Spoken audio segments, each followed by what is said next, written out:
Hi there folks, welcome to RRTV. My name's Bernie Weemers and we're here to cover the SDRT V8 Supercar endurance race here at Phillip Island tonight. So we have 5 minutes of qualifying left and then we will be into the race.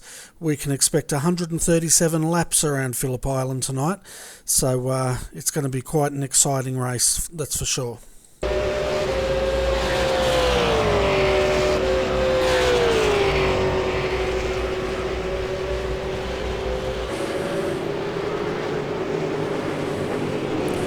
So having a look at our top 5 in qualifying at the moment, we have Josh Rogers in provisional pole with 128.498, followed by Ian Ford in second, Bo Cubis in third, fourth is Farzan Al Nabi, and then rounding out the top 5 is Michael Hammond.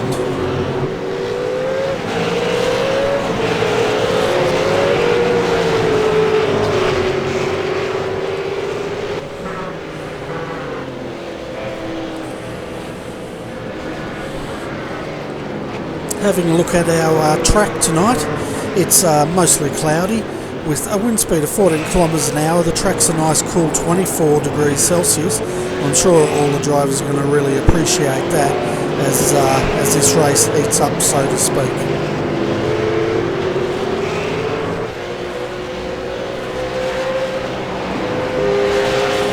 So you can see now Michael Ford is coming out of the final corner here to see if he can improve. He's sitting in 9th at the moment. What sort of a time did he get that time through? Just waiting for it to come up. That time was not counted, so it looks like he must have had an off track at that during the qualifying. You can see Ian Ford now just coming out, sitting in second at the moment. He should get one flying lap in if he can get around in the next couple of minutes. Just had Matt Stratford jump into provisional pole with a 128.498, so that's a fantastic time, and we'll see if Ian can respond to that when he starts his flying lap here at Phillip Island.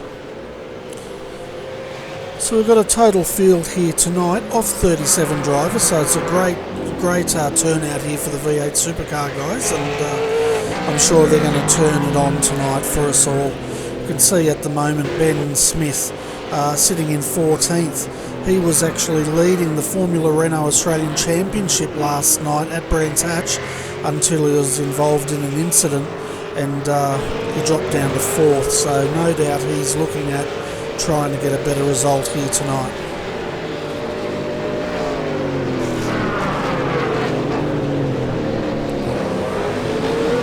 So if you're wondering where Mr. Stevens is tonight, he's preparing for the Australian Endurance Championship, which will be coming to you live on RRTV on Sunday.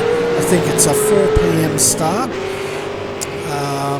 Yeah, I think it's 4 p.m. and it's at Monza for a 4-hour, well, they'll probably call it a sprint, but it's a 4-hour enduro.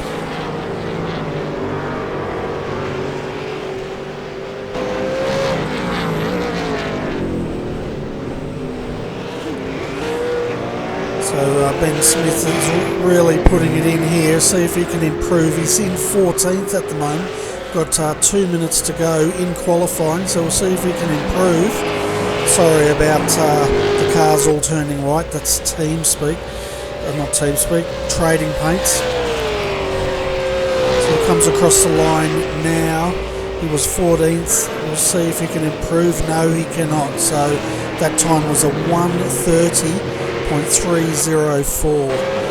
You can see Ian Ford now, he's just coming around to complete this lap, and then he should get one flying lap in before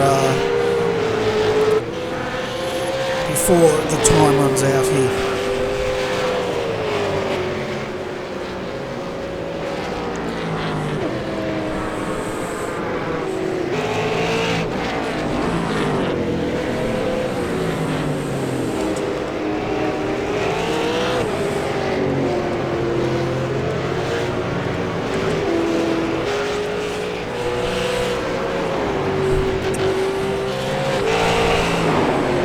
So Matt Stratford's still in provisional pole.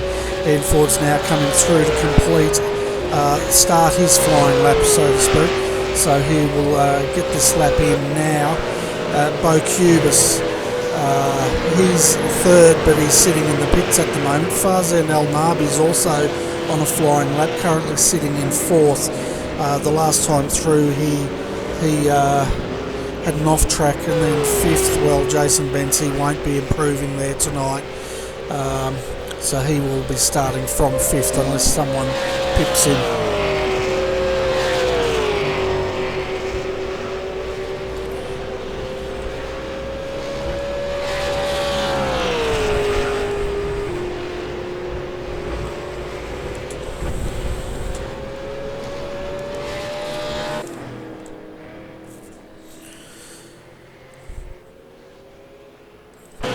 So we're jumping on here now with Ian Ford. He's absolutely pushing it. I think he might have just got an off track there, and that's going to nullify his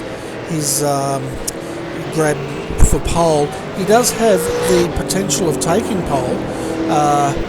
He's done a 1:28.930, the fastest lap by Matt Stratford, a 1:28.498.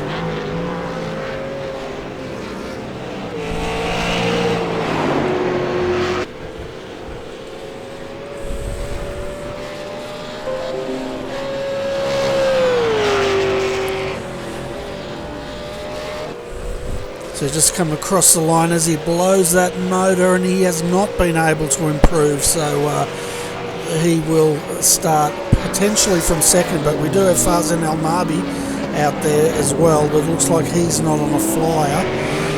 But Michael Hammond, where's he? He's in the pits, so yeah, it looks like Farzan's backed out of this. We've got a few other guys. There goes Sean Evans across the line. He has finished 13th because Ben Smith has just pipped him there and jumped up to 11th position. We've got Glenn Postlethwaite coming in the pits. Gary Cooper, he's on a flyer, so we'll see if Gary can improve on the 15th.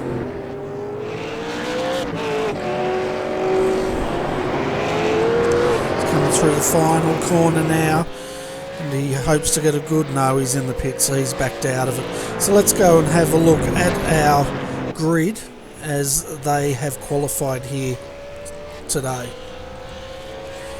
So Matt Stratford will start from pole position with the 1:28.498. Ian Ford will start in second, followed by Bo Cubis in third, Farzan El Nabi out of fourth, and Michael Hammond will start out of fifth position. Starting in sixth is Michael Cracknell, followed by Richard Elwood. Craig Jones will start out of eighth, Michael Ford out of ninth, and we have Luke Harvey starting in 10th.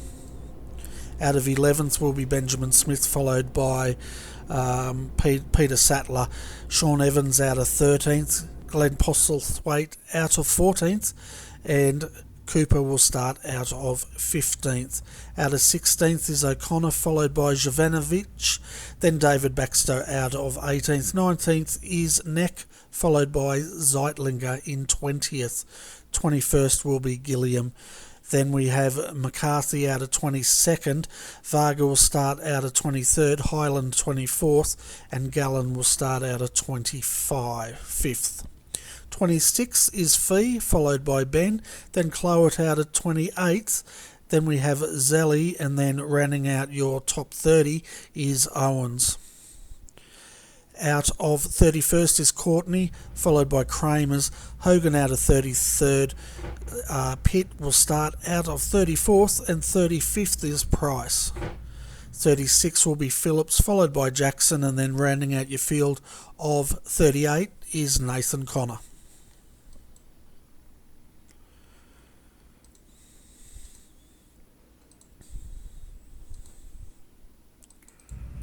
So we can see the field lining up here now. We're just waiting under starters orders. It's still gridding.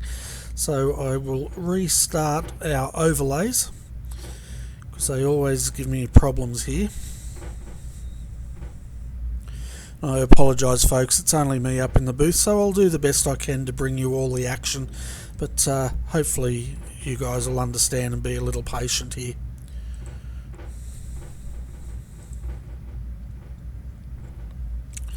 So we can see the field now lining up. We'll try and get down to the front here.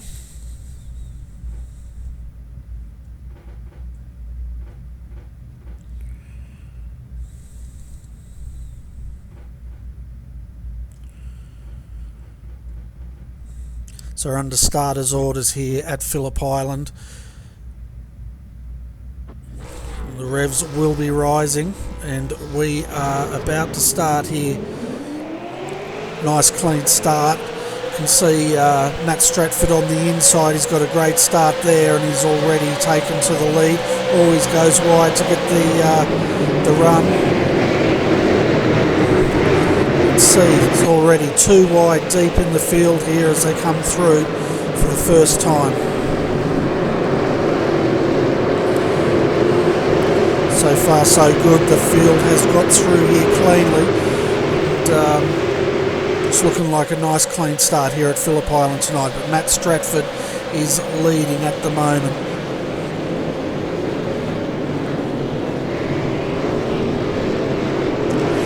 The person starting in that car, because it is a team event, is Josh Rogers, so he's elected to start. Ian Ford is in second at the moment, and Paul Gorrell, he's had a very good start there, sitting in third position, followed by Michael Hammond. He's up 1 position. Farzan El Nabi has dropped down 1 position.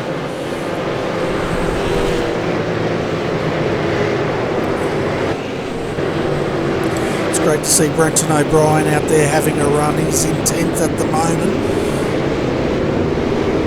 Right behind him is Glenn Postlethwaite there. It's great to see him carrying the RRTV logo there on the back of his car. So as they go through for the first time, it's Josh Rogers followed by Ian Ford in second. They've dropped a bit. Dropped Paul Gorrell a little bit and he's out there by himself, and Michael Hammond, he's defending against Michael Cracknell here for 5th position, or 4th position, sorry.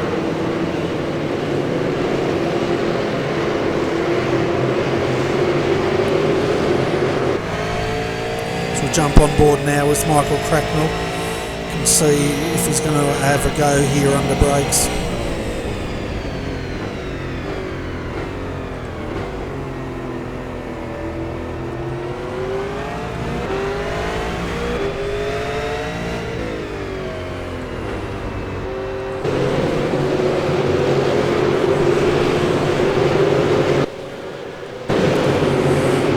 Further down in the field, we can see Blake Neck here. Who's that having a go at him? I think that's Gary Cooper in the Henslink entry there. Great paint scheme there tonight. And right behind him we have Jason McCarthy. Farzan El Nabi, he's come unstuck somewhere because he's right down here in 17th position as he takes another position back.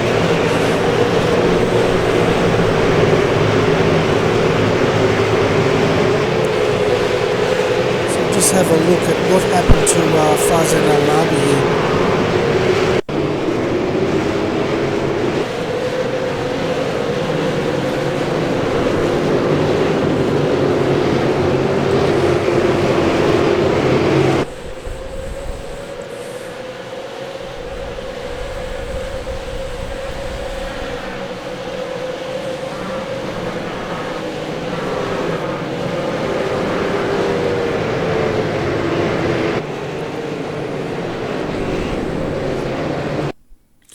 Yeah, so he got it off onto the grass there, and unfortunately that's cost him a lot. He was running as high as 4th position at that time, and he's dropped all the way back to 19th. He has managed to get that back up to 16th at this stage.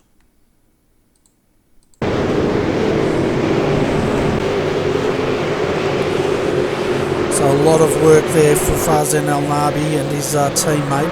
But it's a long race here. We've got 157 laps of Phillip Island. They've only completed 3, so we're in for a long night here tonight, folks. So strap yourself in, get a beer, and enjoy all the action. So at the moment we've got Paul Gorrell. He's now sitting in second position. So trying to think of what's happened to Ian Ford.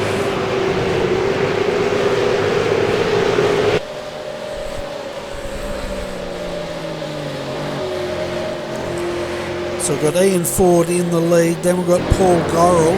I'm just trying to find out what's happened to our leader here. Then Michael Hammond is right behind them, defending against Michael Cracknell, who's starting to turn up the heat on the simulated entry.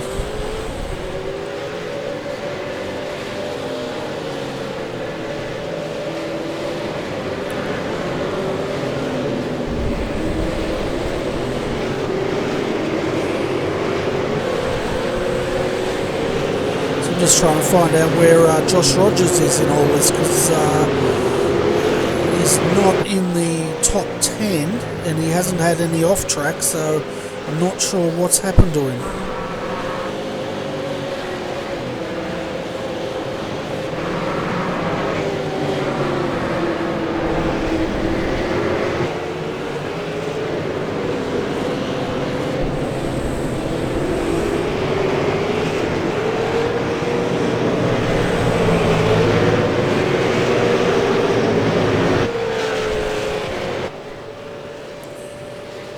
Okay, so we've picked up Matt Stratford here. He's back in the car, so I'd say they've had some sort of technical issue with that car, and Josh Rogers is out and Matt Stratford's in. They did have a very long pit stop, so I'd say something's occurred and they've had to tow that car back and get Matt Stratford back into the car. Meanwhile, up front is Ian Ford in the Demidov Engineering entry. 4.8 seconds his lead back to Paul Gorrell in second, and Paul's now coming under attack from Michael Cracknell, who's got past Michael Hamilton. Michael Cracknell, he's looking very racy here tonight. So he should be able to get past Paul, but it's great to see Mr. Gorrell up here having a good run, and then betcha he's going to make that car look mighty wide here.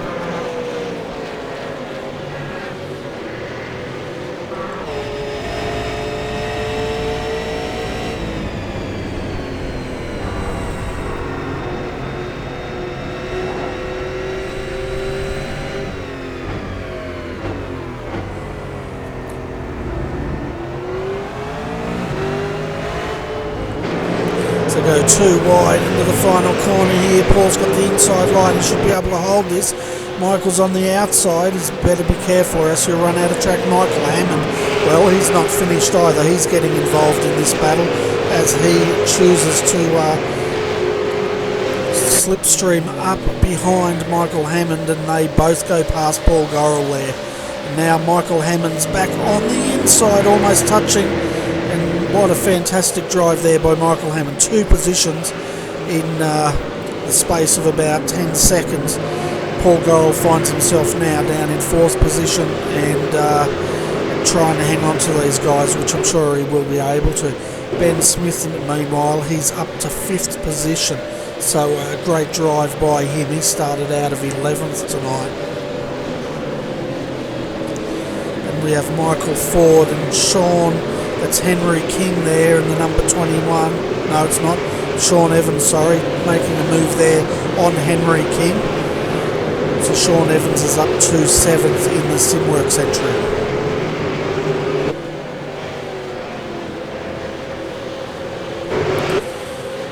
See Brenton O'Brien down here in 10th position. He's defending against Glenn Postlethwaite, who's really just all over the back of him at the moment, and he's got to worry about Christian Hinton. Forza Nalnabi, well, he's moved up to 13th, so we know he's got a car, he's got plenty of time, so expect him in the top 10 as this race progresses.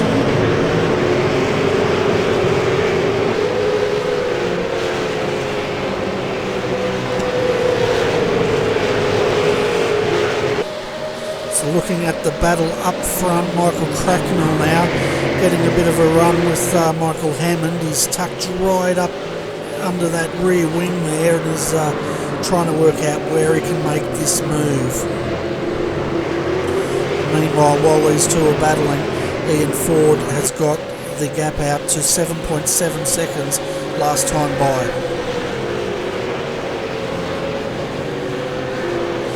Michael has a look up, well, we'll call him Crackers, having a look up on the inside there of Michael, and meanwhile Paul Gorrell's defending against Ben Smith here.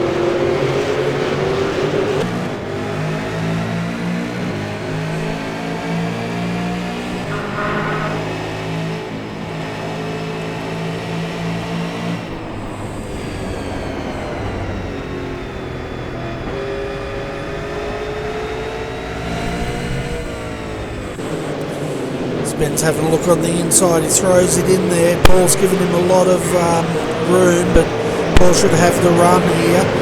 But saying that, last time through the guys slipstreaming him as they go too wide into the final corner here. Ben's got to be careful he doesn't run out of track, which he doesn't. Paul's giving him a lot of room, and they go too wide down the main straight here. So you can see now Cracker's putting it on the inside. Michael Hammond, he pushes him a bit wide. Michael's not over with this yet as he's hanging on the inside and he defends. Meanwhile, Ben Smith got through from Paul Gorrell here, and Ben will try to make inroads up onto the battle between the two Michaels.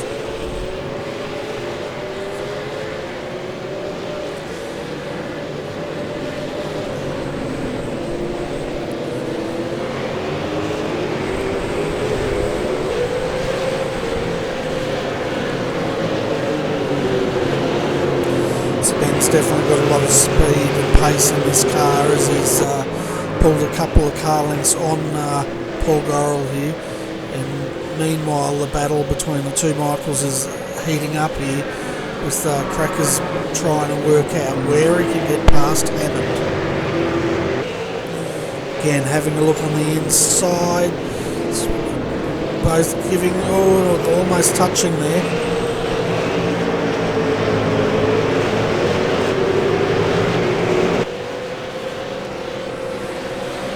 Crackers is going to look if he can get this slipstream, which he will. He's tucked right in there.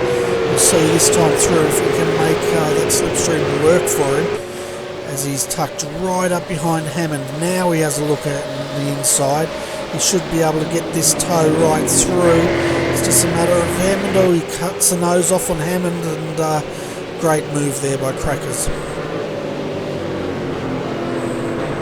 Meanwhile, the gap to Ian Ford out front, last time by 9.8 seconds, so Ian's having a pretty easy time of it at the moment, but we'll see if these guys can try to pull in the gap if they stop this fighting. Meanwhile, a bit late to the party, but just about there is Ben Smith.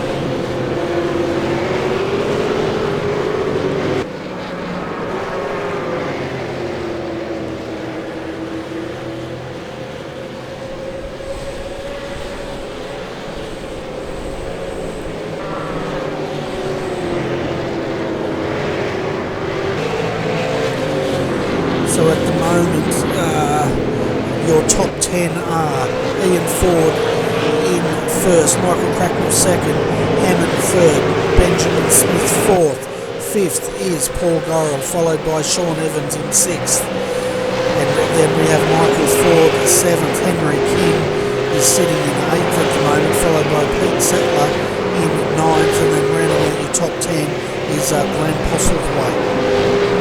So he's had a bit of a bingle there, and he's got carrying a bit of rear end damage.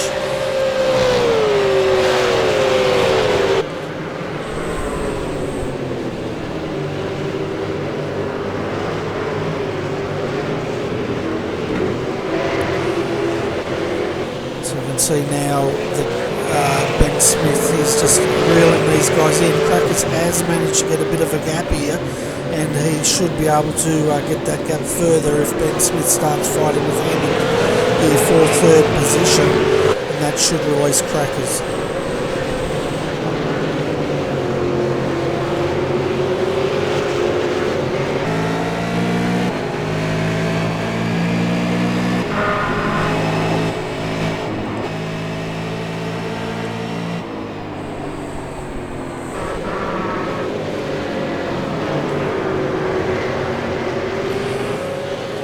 So under brakes, Ben's starting to close, but so Hammond's also closing back on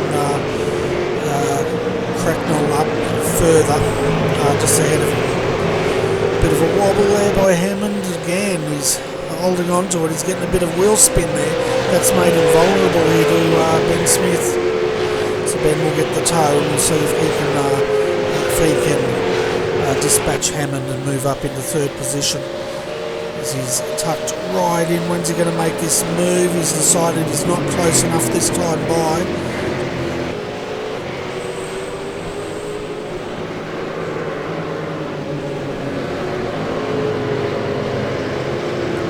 So see if he can make a move here under brakes.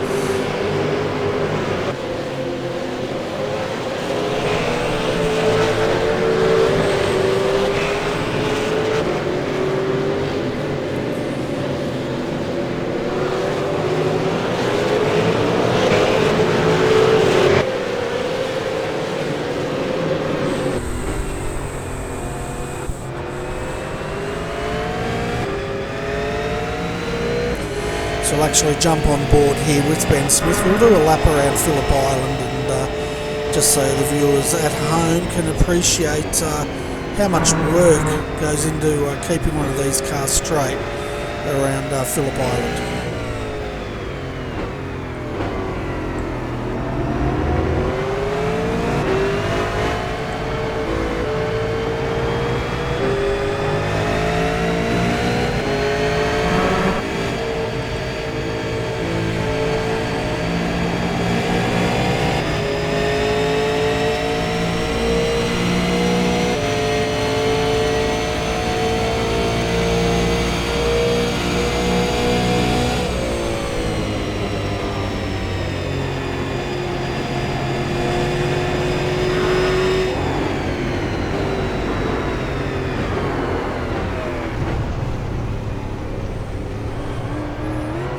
Ben just runs off the track there.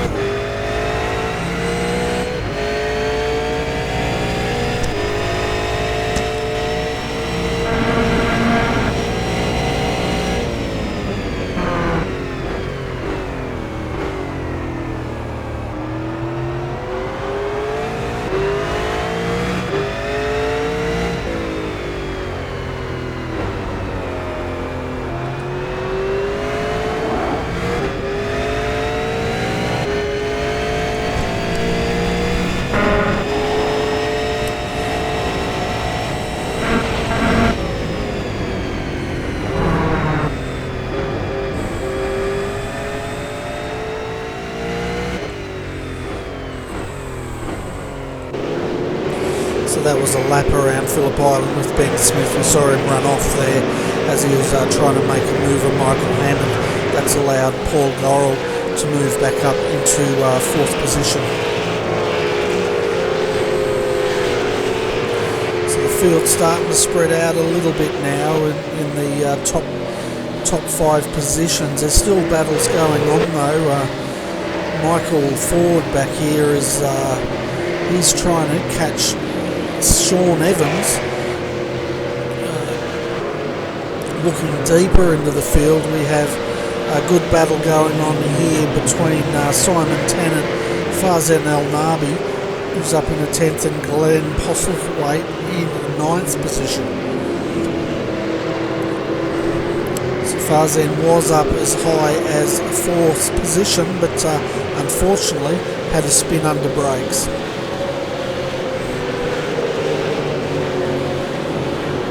Goes deep under brakes in again, too wide through here. There's going to be contact. No, there's not, and he's made that move. He's covering off now Glenn Postlethwaite. That was a nice move there by Forzan. And Simon Tennant, he wants a bit of this action as well.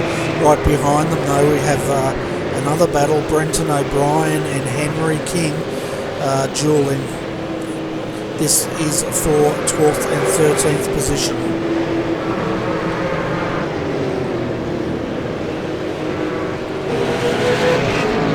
Brenton's on the inside here on the brakes, going defensive. It's, Christian Hinton's also getting in on the action here. As he goes past Henry King, so Christian Hinton moves up a place.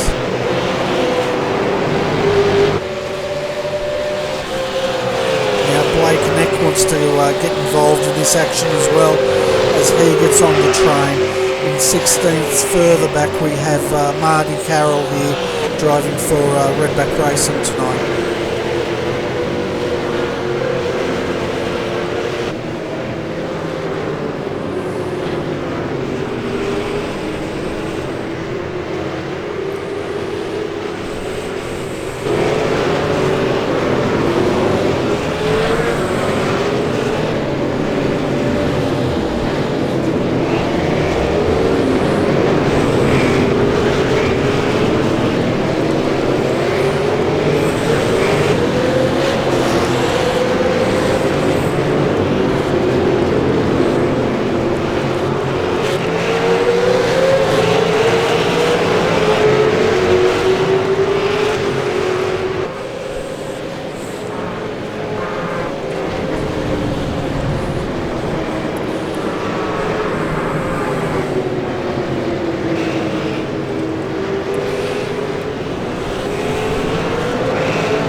Trying to make a move on Brenton O'Brien as they go past some lap traffic there, and Henry King, well, he's not finished with yet.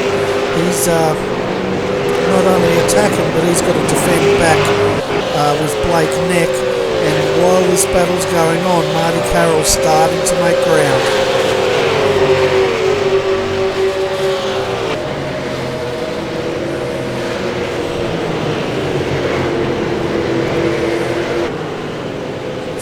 Christian is now having a look on the inside. He's not quite close enough. We'll see if he can make a move here under brakes as they come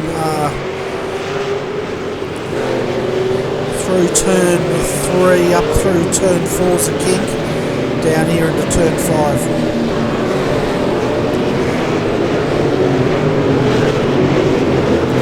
It's a bit of a wheel there. Let's go to the wide view to see what's going on. Because right behind them, Blake Neck on the outside of Henry King. This has allowed Marty Carroll to close right up. So this battle pack is up to 5 cars, and this is all for positions 12th, 13th, 14th, 15th and 16th.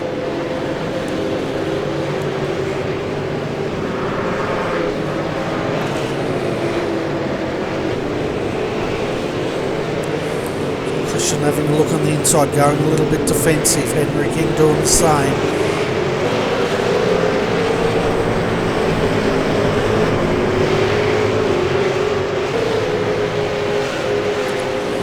Marty Carroll's now, he's got to the back of this train as he's now going to start turning up the heat a little bit on the back of the simulated entry.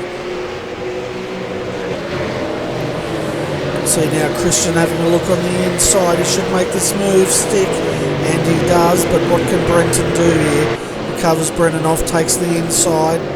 Good driving there by Christian.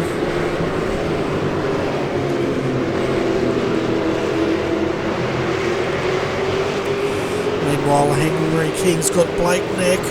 Blake's having a look. He's going to be forced to the outside here under brakes. As Henry goes defensive, he's going to have a look on the inside of Blake here. Let's see what happens here. If he can make this move stick, he's going to be forced to the outside as Blake's got the inside. Too wide.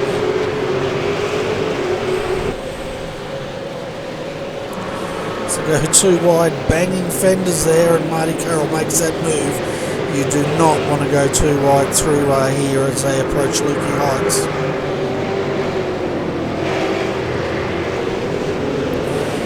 See Henry King now having a look on the inside of Brenton. There's a bit of a touch there, and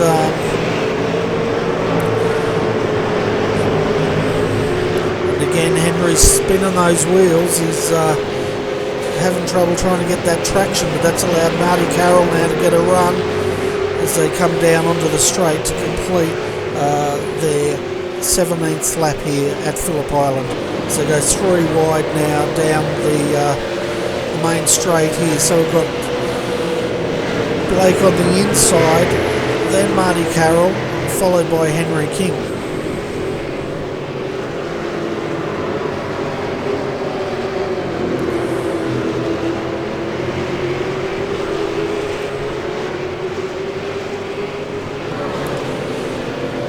So Marty Carroll's teamed up with David Baxter tonight, so it's great to see the Redback entry having a good run here. Currently up in the 13th as we see Brenton O'Brien getting it a bit wrong there under brakes, and that's released the guys up front. Christian Hinton, he's got a huge gap at the moment, back to Blake, then Marty, followed by Henry King 14th, and then Brenton O'Brien in 15th position. Meanwhile, further up the field we have Fauzin Al-Nabi. He's worked his way up to the 7th position. Ben Smith, he's down in 5th as he's trying to get onto the back of Paul Gorrell here. You can see Sean Evans now, he's making a move there on, I think that's a lapped car. Meanwhile, up front, we haven't seen much of our leader, but Ian Ford is leading this race in the demi-dive entry. The live telemetry back to Michael Cracknell, 10.2 seconds at the moment. Looking at their last lap times, Michael Cracknell pulled in 0.6 of a second on Ian, and the lap time was a 1:30.103, and Ian Ford's was a 1:37.12. Then in third we have Michael Hammond. Oh, as Michael gets it wrong into Lukey Heights, hold on to it. This is going to allow Ben and Paul to get through here.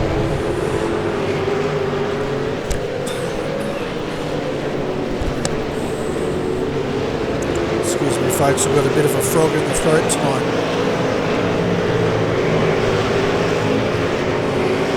So that's made Michael a little bit vulnerable to Sean Evans here. We'll see if Sean can get on the back of him and get a tow up back up to Ben Smith and Paul Gorrell. As you can see, Sean had a look, but he's not close enough yet. He'll just tuck into the slipstream and try to get closer to make a move.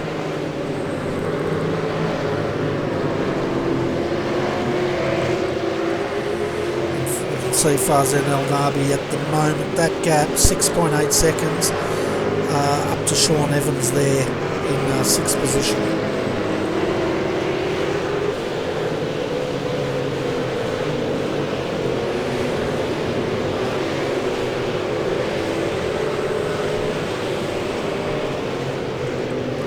You can see Glenn Postlethwaite here, he's defending against Simon Tennant, and he's trying to get on the back of Michael Ford in the Henlink Industries entry.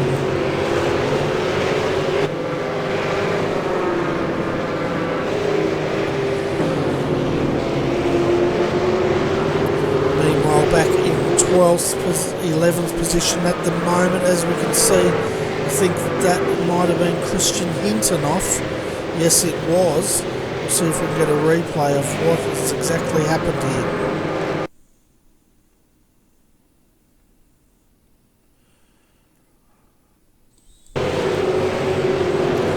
Yeah, he's just lost it under acceleration. Quite easy to do in these cars, but he kept it off the wall, so that's something good. But yeah, it doesn't take much to spin these cars. They're got a lot of power and not enough tyre on them. Overpowered and under-tired, I guess you could say.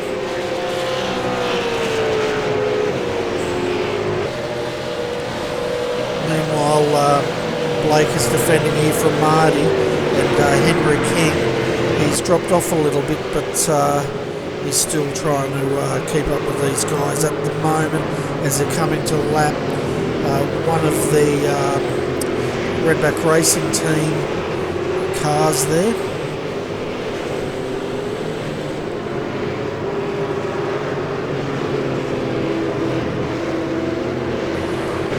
If you're wondering on the colour schemes of the Redback Racing teams, they actually run two colour schemes.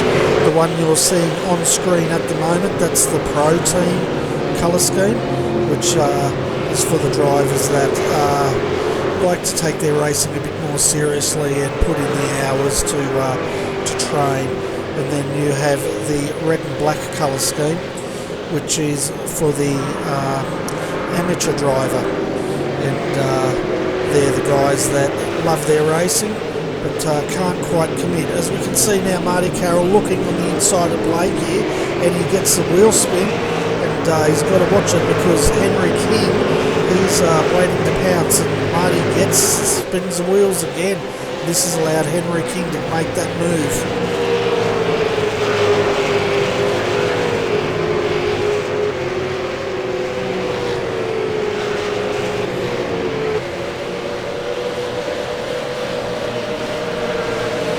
See Marty now on the inside of Henry King. Further back we have Wayne Taylor here, and just trying to get the number of that car who he's battling with.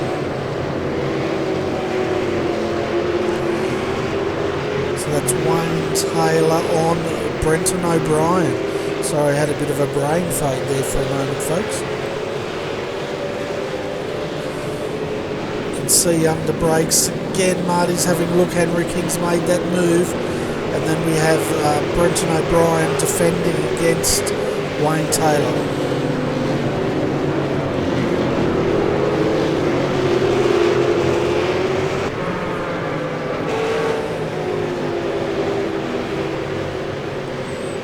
So coming up to put a lap on Jamie Owens here in the other Redback Racing entry. Hopefully he'll move out of the way and let Henry and Marty through, as Henry now goes on the inside, and he also lets Marty Carroll through as well, and he'll have to now step aside and let Brenton O'Brien through.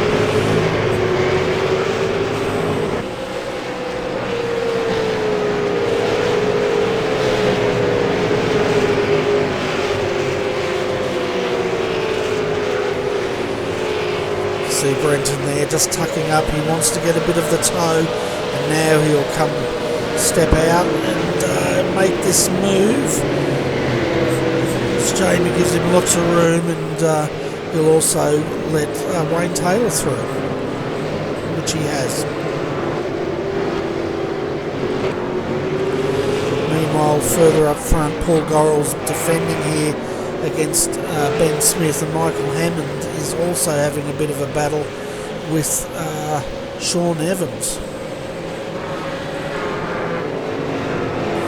See Ben Smith's carrying a bit of damage on the front right there. He's missing his front right fender.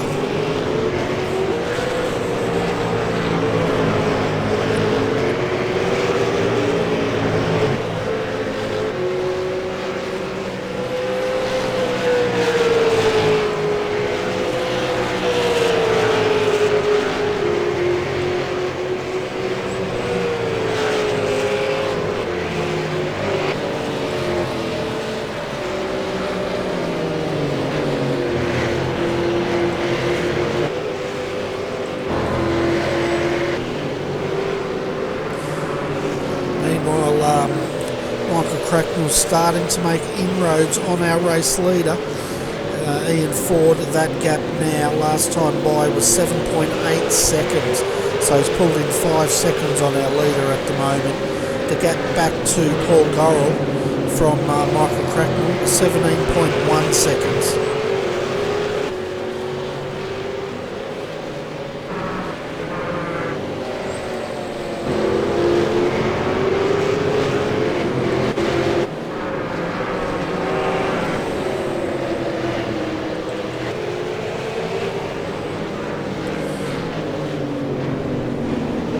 See Michael now, he's just caught up with some back markers. They're having their own battle here, and gets past one, and he'll probably get past the other one down here onto the main straight.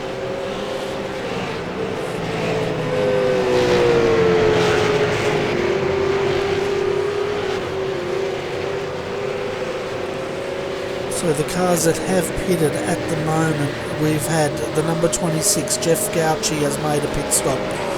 We've had Darryl Hockey also pit. James Bell and Jamie Owens has made a pit stop. Matt Stratford, I think that car had to be towed back when Josh Rogers had some sort of hardware issue. Let's hope he can get back in, because the guys do have to drive their fair share in this race tonight.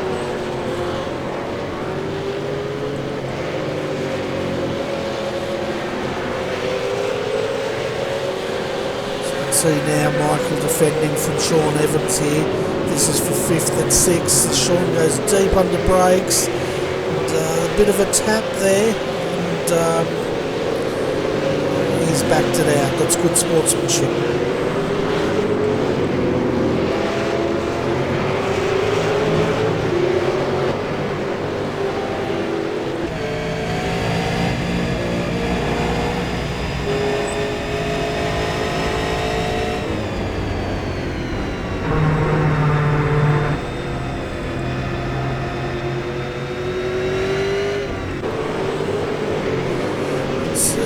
There's a bit more contact there. Sean did try to, as we saw riding there, did try to avoid any contact, and that was minimal.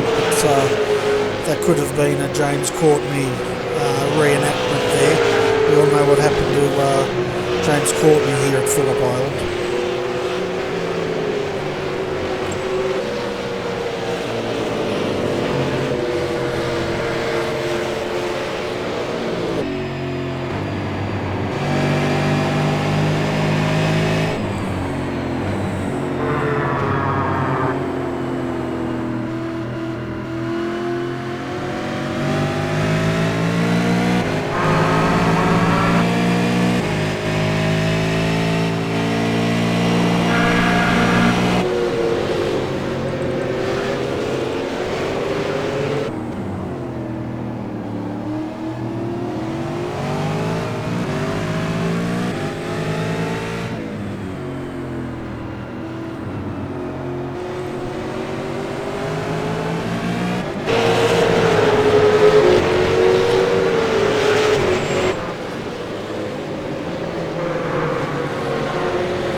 Sean can have another go. He's forced to the outside here by Michael Hammond, and they're going to go in. Is he going to try too wide? It's a risky move there, because you're going to run out of track pretty quickly.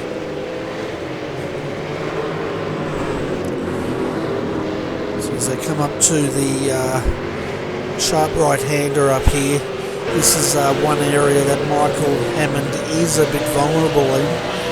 We've seen in the last couple of laps. So if Sean can outbrake him here, again, having to look on the outside as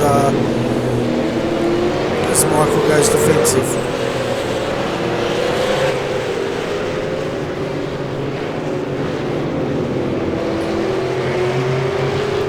Meanwhile, Fawzan El Nabi, he's catching up to these guys. A great recovery drive here.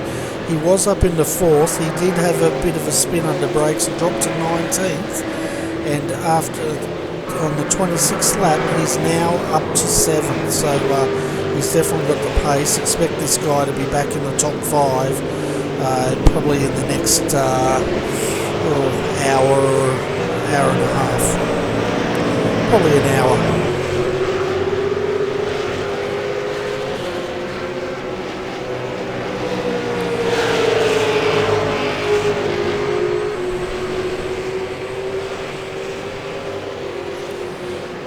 Again, you can see Michael snaking across the track to try to break that slipstream. Sean's tucked right in. He's decided he's not going to have a go this time through. Now he's going to try and put it up the inside here, but not quite close enough. And meanwhile, this is allowing Farzan, I'm not sure how to pronounce his name, to pull these two guys in. Meanwhile, Paul Gorrell's got a bit of a gap over Ben Smith here for third and fourth. Crackers at the moment, the gap from him back to Paul Gorrell is 10 seconds, and the gap from him up to Ian Ford, our race leader, is 9.4 seconds.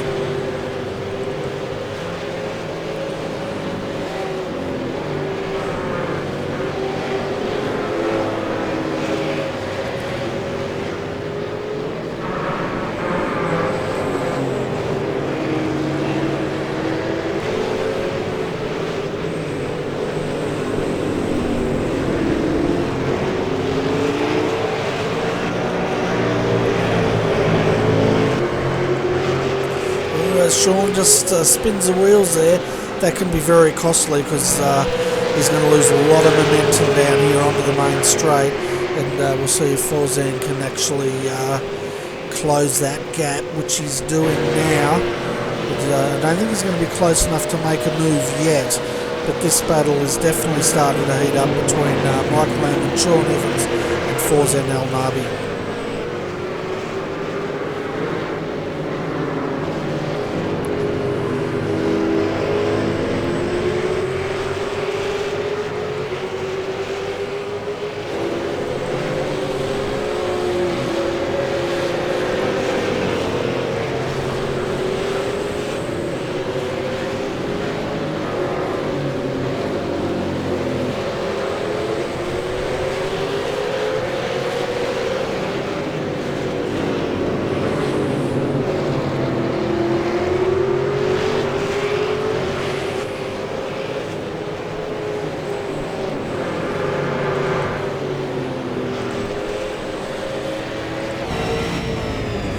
Look at the dirt on that windscreen. They should be coming up to pit stops pretty shortly, folks. 28 laps into this race. They've now been racing for 47 minutes, and they'll probably go for about 1 hour in between stints here at Phillip Island tonight. Still a long way to go though. We've only completed 29 laps here at Phillip Island out of the 157, so we've still got a good 100 and what's that make it, 120 laps to go.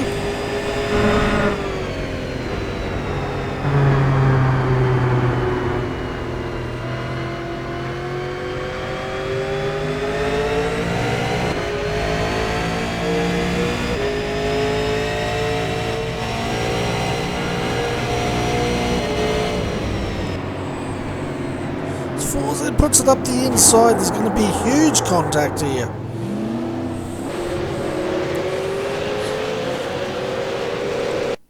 Let's have a look at that replay. And, that was a very aggressive move there by Farzan.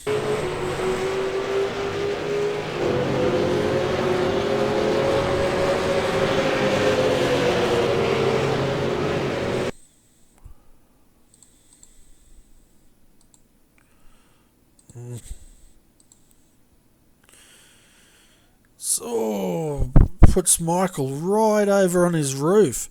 Didn't see that coming, but that's a huge hit there by Michael Farzan and Michael Hammond.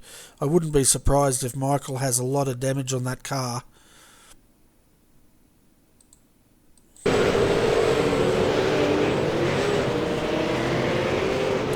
He's got a huge amount of damage. That car is toast. He's going to have to bring that in for some repairs here tonight.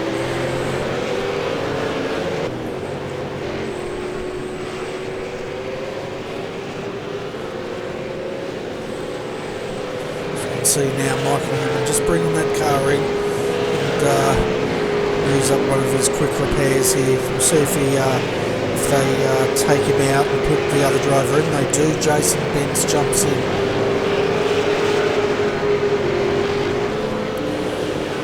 So meanwhile, the battle's continuing here between Forzan Elnabi and Sean Evans. We're looking further up, and Paul Gorrell, well, he's got it pretty easy, because where's Ben Smith?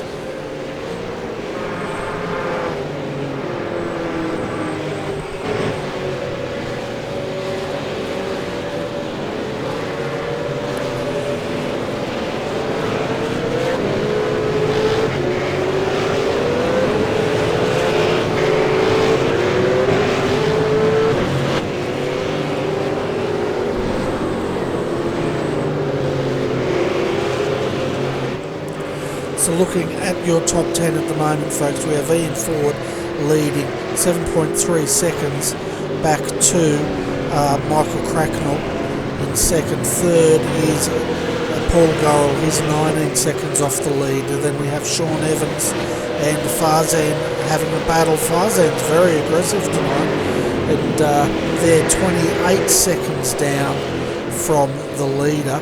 Then we have Michael Ford 6th, 7th is Simon Tannen, 8th Henry King, 9th Wayne Taylor, and rounding out your top 10 is Brenton O'Brien. The guys that have stopped so far: Jeff Gauci, 10.9 seconds. We've had Greg Sharp also pitted tonight. Glenn Postlethwaite has pitted. So is Jason Bentz. David Baxter is in the car now for Marty Carroll. So Marty out, David in. Nick Hausler has also pitted. Darryl Hockey, Tom O'Connor, David Miller and Jamie Owens have both pitted, and so has James Bell. We have 28 cars still running here tonight, folks. We did have 38 qualify, but a number of them did not make the grid tonight.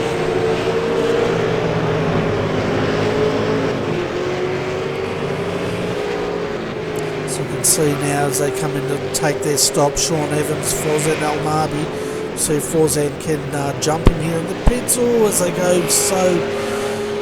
You've got to watch that, the speed police will get them, but Forzan had it all locked up as they came into the pits here.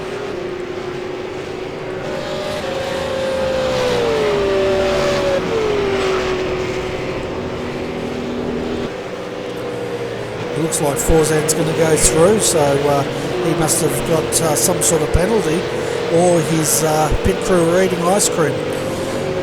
Either way, he's rejoined the track and rejoins back in 6th position.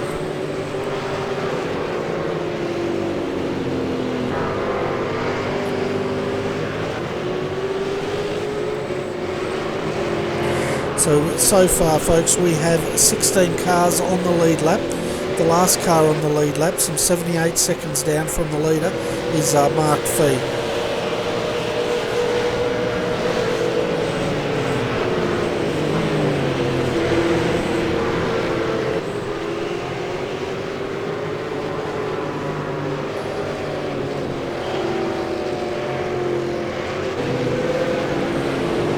See here, Jeff Gauci, he's having a bit of a battle with his teammate here, Brenton O'Brien. And no doubt Brenton will be enjoying this.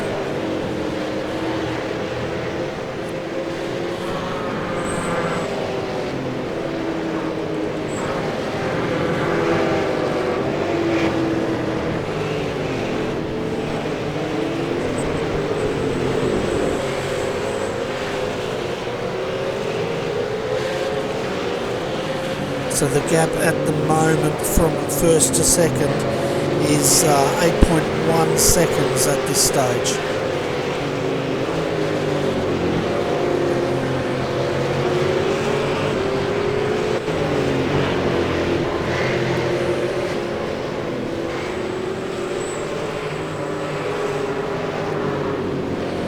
This is a bit of a strange one with Forzan Elnabi. He has not come back into the pits. So maybe he got a drive-through penalty for that collision with Michael Hammond early on. I'd say that's what that was, a drive-through penalty issued by race control on that contact.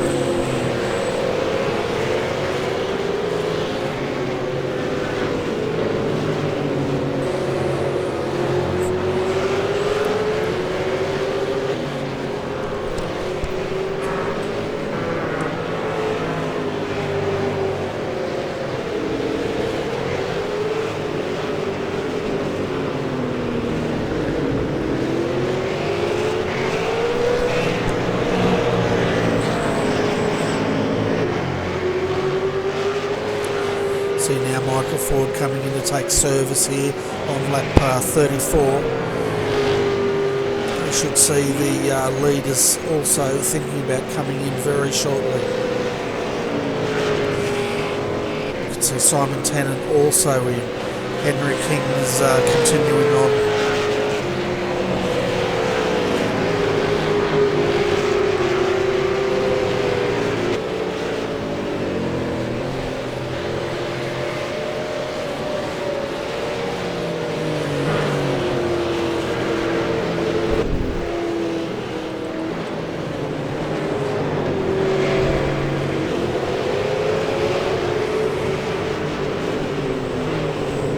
So this is not a race for position, folks. This is Michael Cracknell in second, and right behind him is Jason Banks. Jason is currently one lap down in 18th, as we see Michael Cracknell coming in to take service.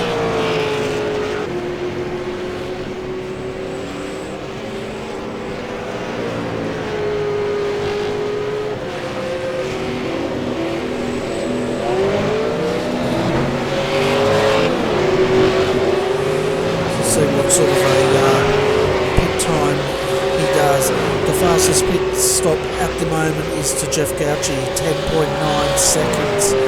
As there's a change of driver. Jason Quire has jumped into that car, and they've been sitting there now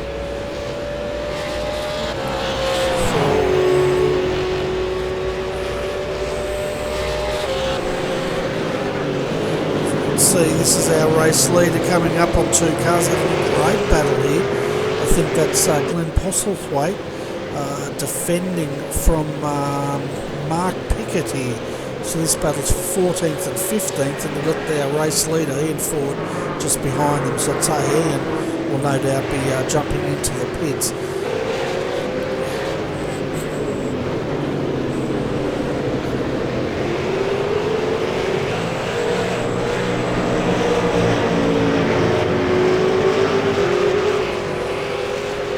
He elects to stay out there. I'm having a look at that pit stop that Jason Quire did. 43.1 seconds was their pit stop.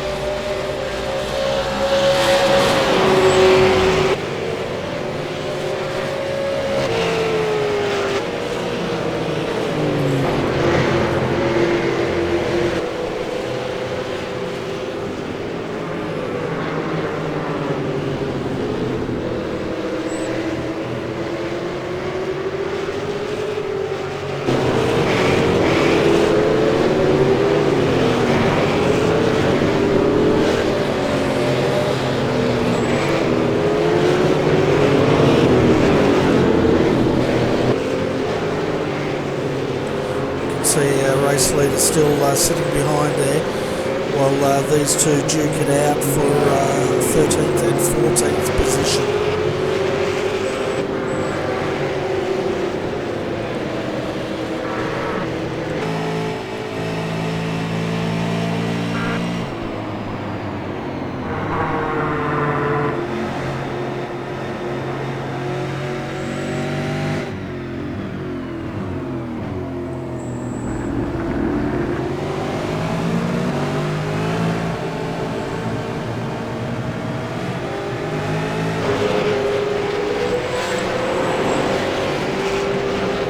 See now our race leader Ian Ford coming in hot.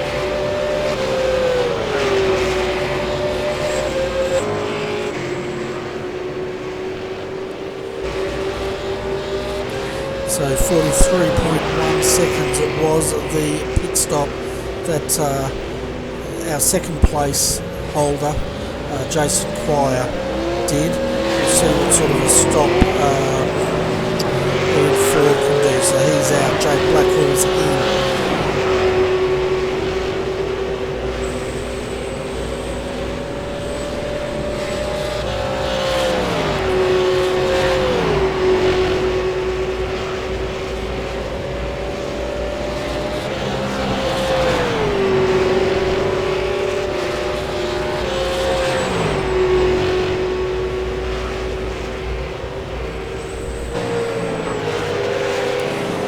Meanwhile, in second is Henry King, who's just coming into the pits now.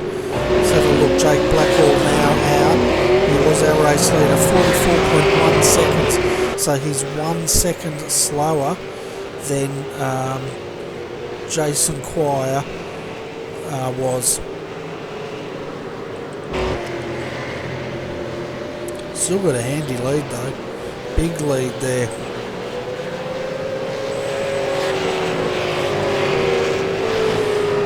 That's a gap from first to second, folks. How many seconds is that? Not quite sure. Probably around about 5 seconds.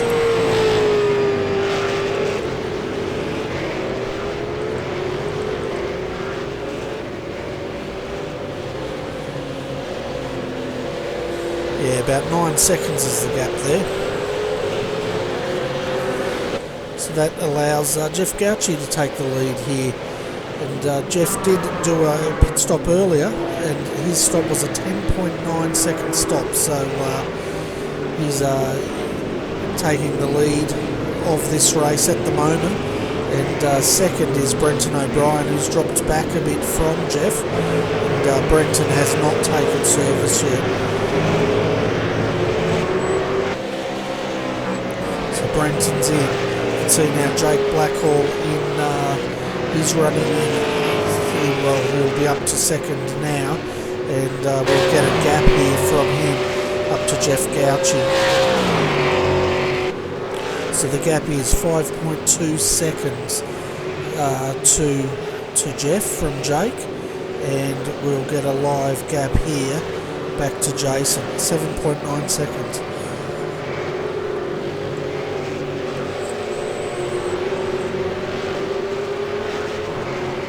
So as the only person that has not pitted yet is John Courtney, but he's driving a car that has definitely seen better days. And it's looking more like a Melbourne taxi cab than a V8 supercar at the moment.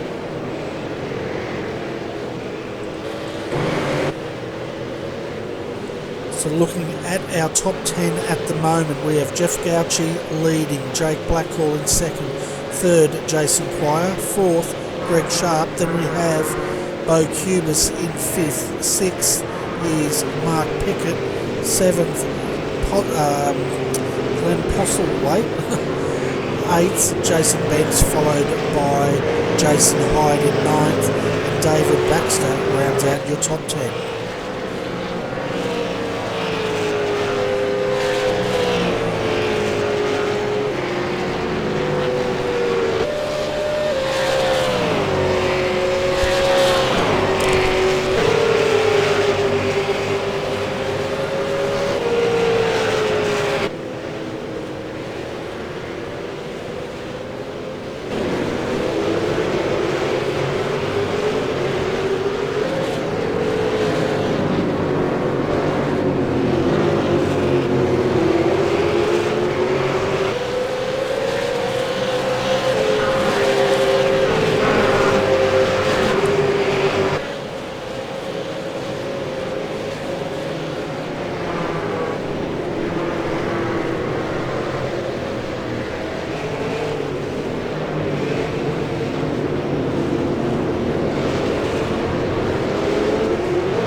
a look a bit further up the track here, the gap from Jeff Gauci, our race leader, back to Jake Blackhall, 2.8 seconds, and Jake's also pulled out a 10.3 second lead over Jason Quire in third spot.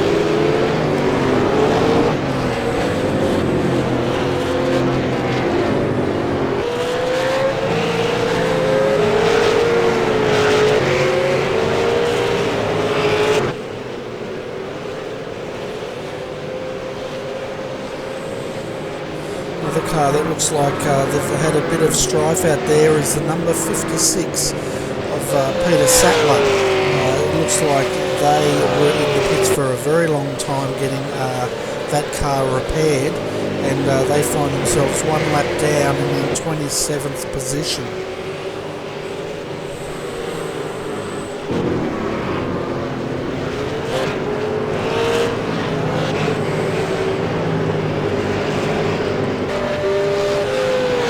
Now Jeff Gauci's coming in to take another stop here. So the earlier stop, I'm not sure what that was for, but he's a bit out of sequence here from the other drivers, and that releases Jake Blackhall in the Demidov Engineering entry back to the lead. The gap back to Jason Quire last time by was 8.9 seconds.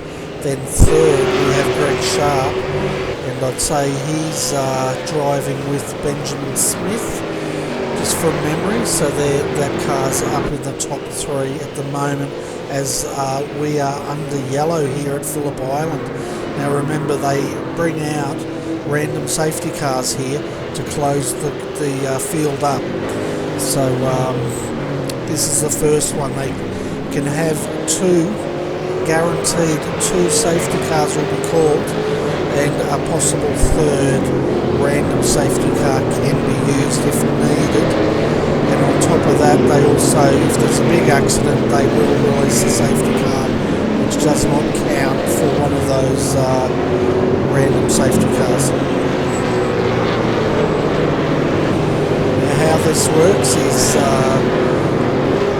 basically one person, it's randomly generated by a computer on which lap the safety cars will come out. Nobody else knows when that safety car will be called, apart from one person in race control who will bring it out on the predetermined lap.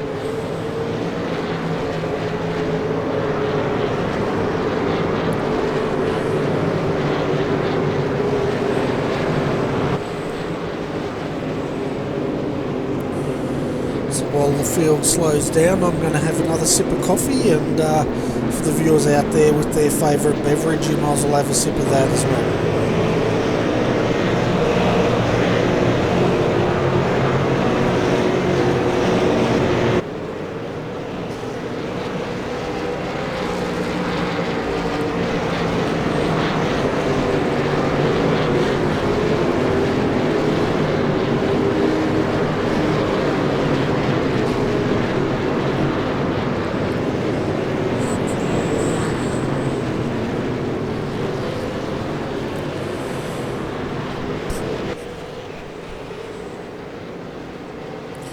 So the safety car lights are out, so we should be going back to racing very shortly, and this will just allow the field to close back up, make the racing all the more exciting for us here calling the race, as well as you guys at home watching the race.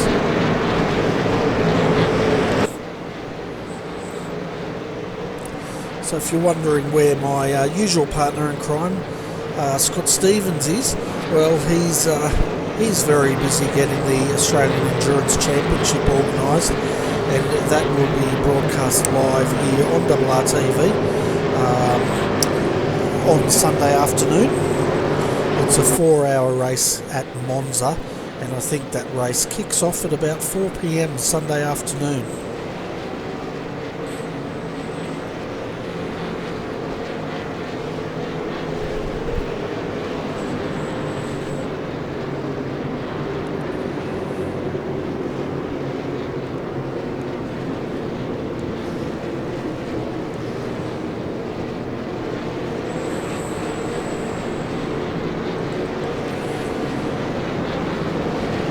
looks like there's a couple of cars in between Jake Blackwell, our race leader, and Jason Quire down there in second position. And then we have Greg Sharp. He's right behind Jason, so we want to close up a little bit.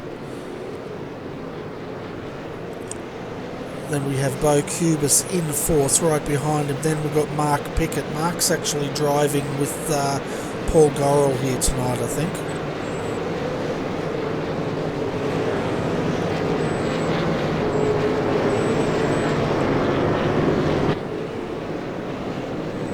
So the safety car lights are back on, so we're not going to go green this time by.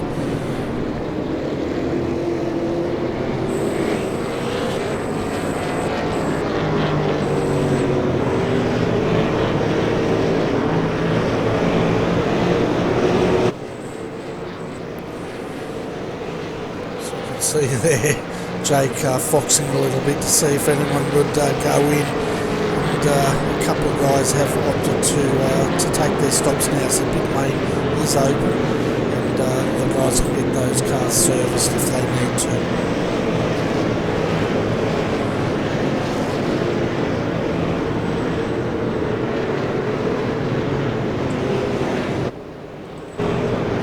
See Jamie Owens in there getting service, so is Sean Chappell. He's also getting service. Okay, safety car lights are out, so we'll see if we're going to go racing this time by. At the moment, Jason Quire has one car in front of him that's a lap down, so he'll want to get past him pretty quickly so he can try and get on the back of Jake Blackwell here.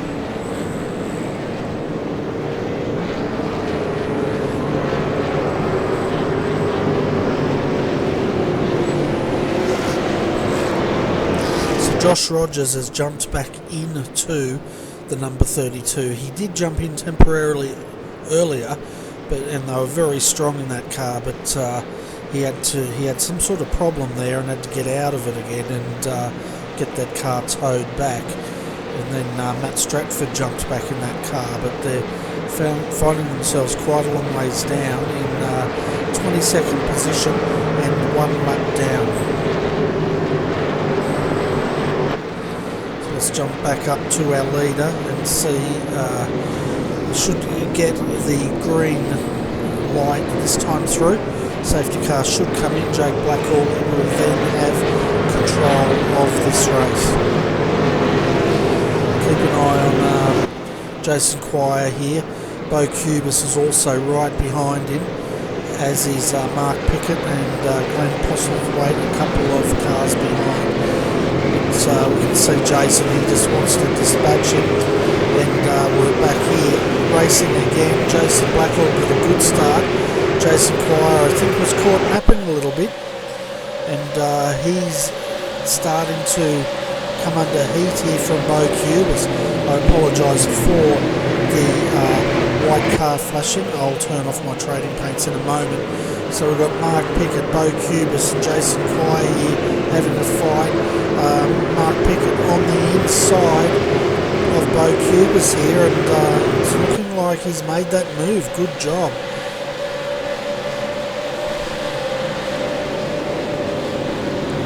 Deep under brakes again, and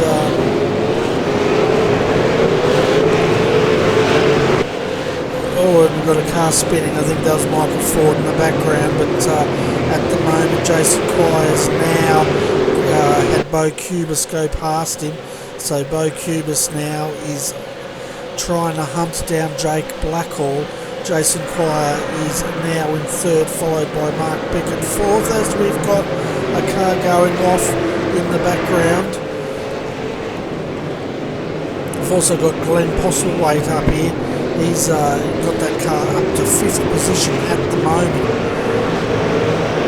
You can see now Mark Pickett starting to put the pressure on Jason Quire and for that position.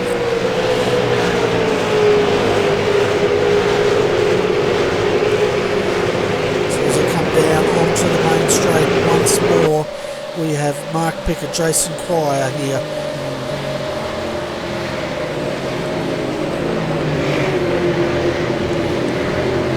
That's allowed Mark Pickett now to get back up, but Jason's not finished with this yet. And we've also got Glenn Postlethwaite now also buying into this argument.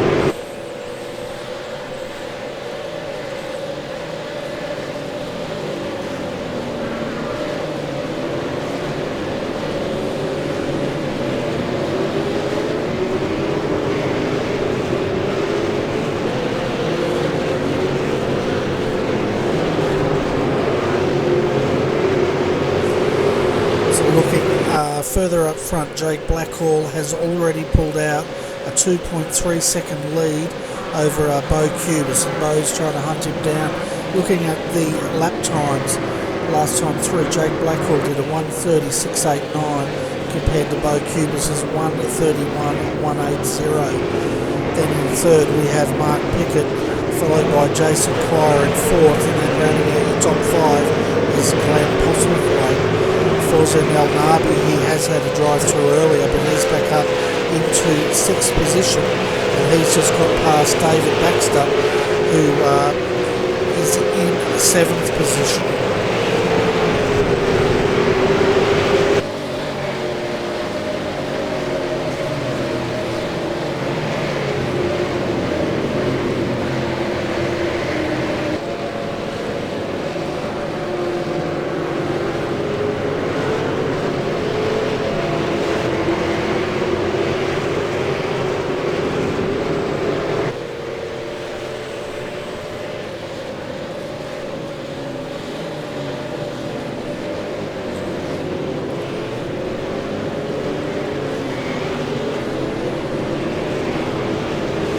So again, Fawzan, I'm not sure. I'm just having a look on the inside there of Glenn Postlethwaite, and decided to not go quite so deep under brakes as he has previously. It looks like Tony Jovanovski there had a bit of a wheel spin and dropped a few seconds further down.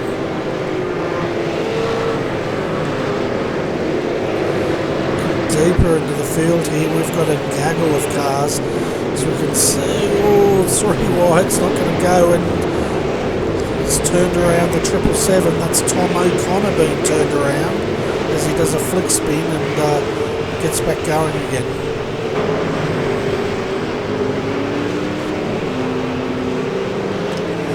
David Miller for Redback Racing, he's the last car now on the lead lap, and he's sitting in 20th position at the moment. The car's looking nice and clean.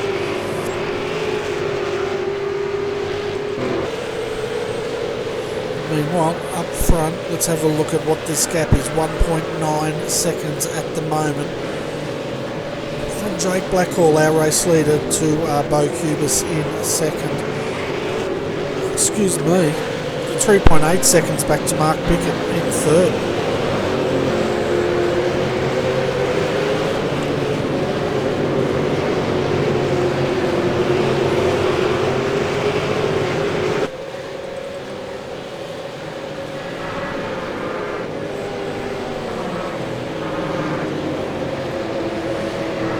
So at the moment, the fastest lap is goes to Jake Blackhall. It's a 1:29.117.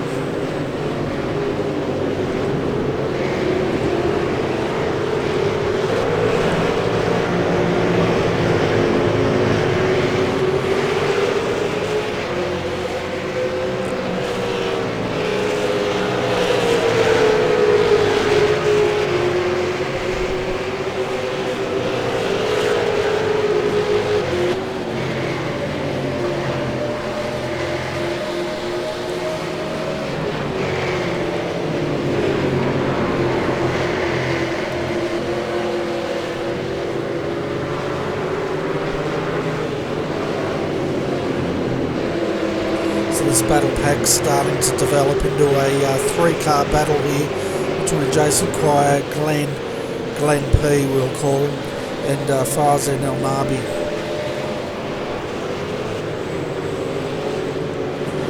Glenn's having a look on the inside and he's spinning the wheels a little bit. That's going to open the door here for Farzan and David Baxter.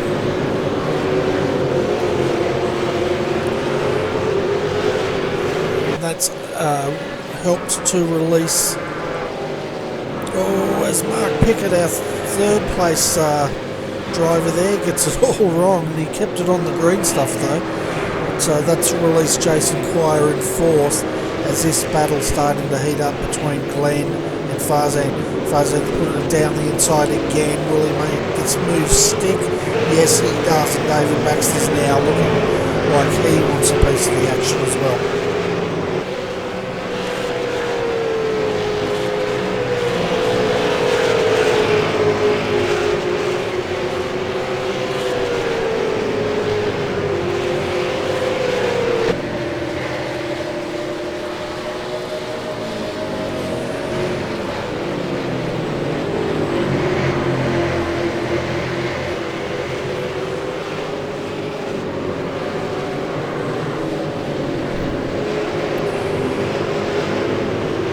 See now David closing, we'll see if he can do anything under brakes here, but as we've seen before, you've got to be a bit careful because this corner can suck your ride in if you go too deep.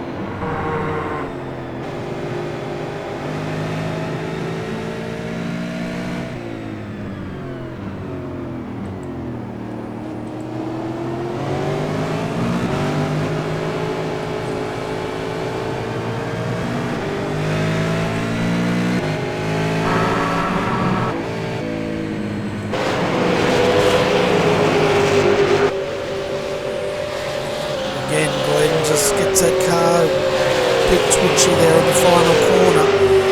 And, you don't want to do that too much because you're going to lose a lot of your top end speed as David Baxter now just tucks in again on the back of this car and he's running it right out onto the ripple strip, keeps it on the black stuff.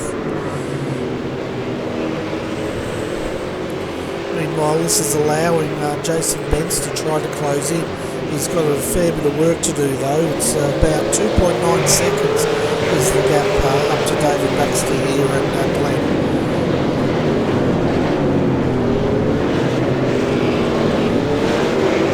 See Farzan El Nabi there had made a mistake and he's dropped the position and he's dropped right back into this battle again.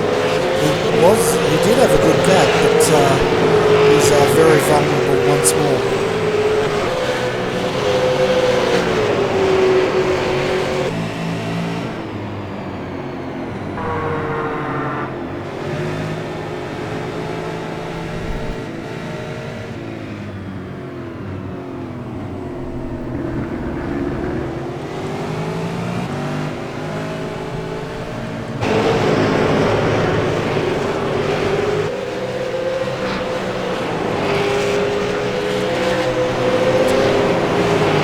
So 51 laps down, folks, so we're 1/3 through this race, would you believe? And, how long we've been going now for? 1.5 hours this broadcast has been going, so God forbid we've got another 3 hours of racing here tonight, roughly, at Phillip Island. It's going to be a late one, folks.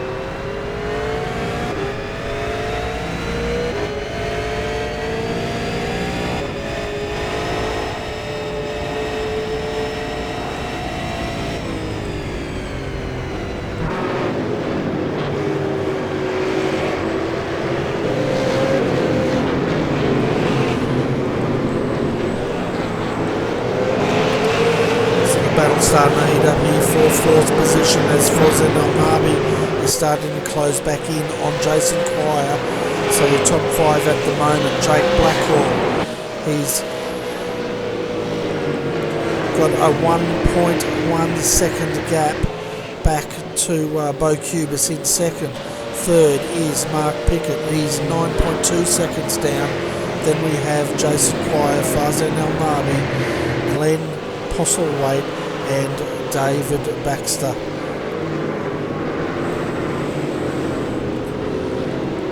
Meanwhile, while these guys are battling, as we've seen, who was that going wide out there? Jason Quire, so he was in 4th. All of a sudden, with that mistake, he finds himself down in 8th as Jason Bentz has also got through.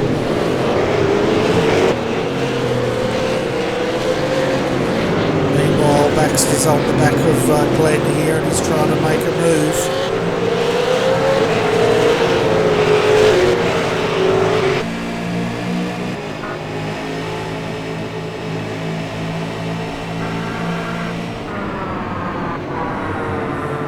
Through Lukey Heights, 2 wide. David's lost out here. He's going to have to tuck back in, I think, and try and get a slipstream when they get back on the main straight here.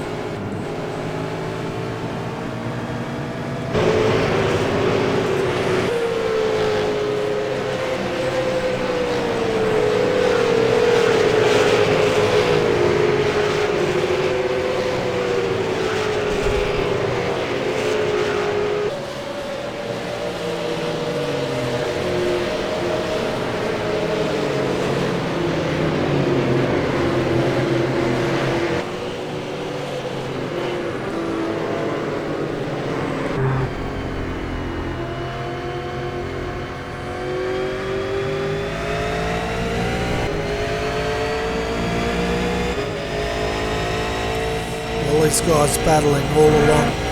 This is going to allow Jason Bentz to start pulling these 2 in. Before you know it, we're going to be in for a 3-car battle here.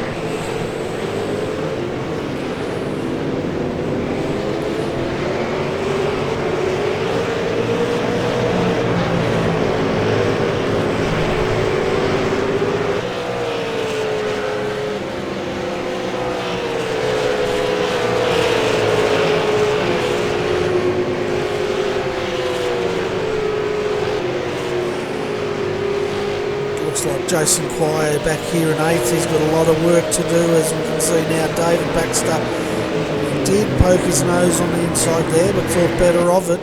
Tap of the brakes. See what he's got here as it's tucked right in now on the back ear of Glenn, and trying to work out where he can make this move.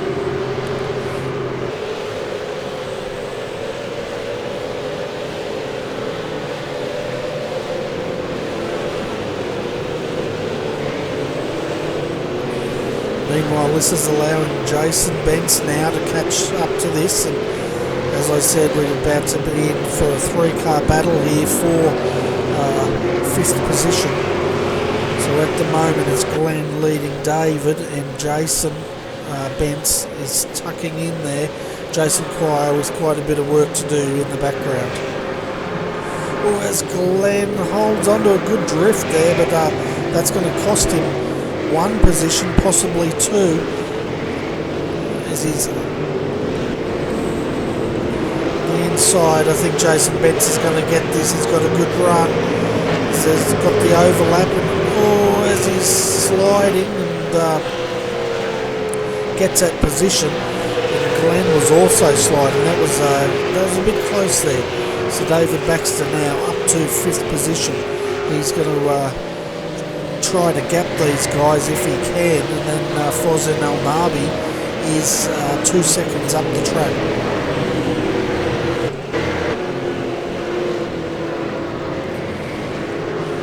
So Glenn is now looking a little bit vulnerable to Jason, who was up in 4th up until he went off track around about here, about 4 laps ago, and finds himself down in 8th position.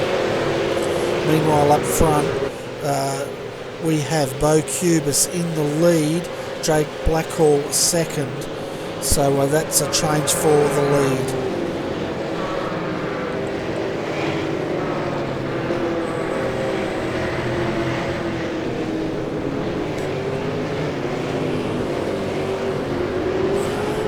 So both of these guys, they've got quite a big gap of 11 seconds back to Mark Pickett in 3rd position, and then he's got about 3 seconds gap back to Fawzan Almarbi in 4th, who's got a 2 second gap back to David Baxter, who just about loses it. He's given up another position to Jason Bentz, and now all of a sudden he's vulnerable again to Glenn and Jason Quire.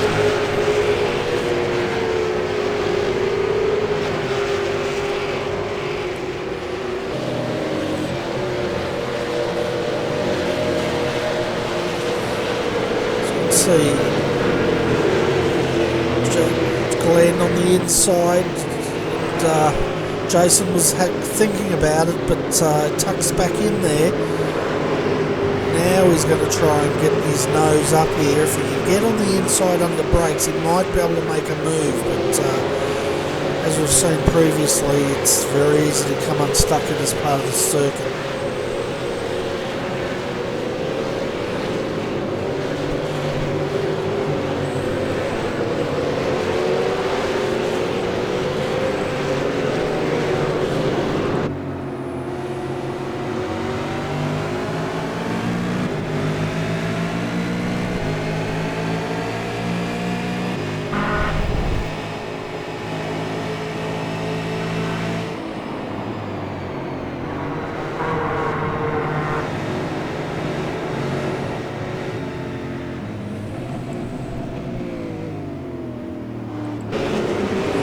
So there's Jason ran the car off into the dirt. It's cost him a couple of car lengths here.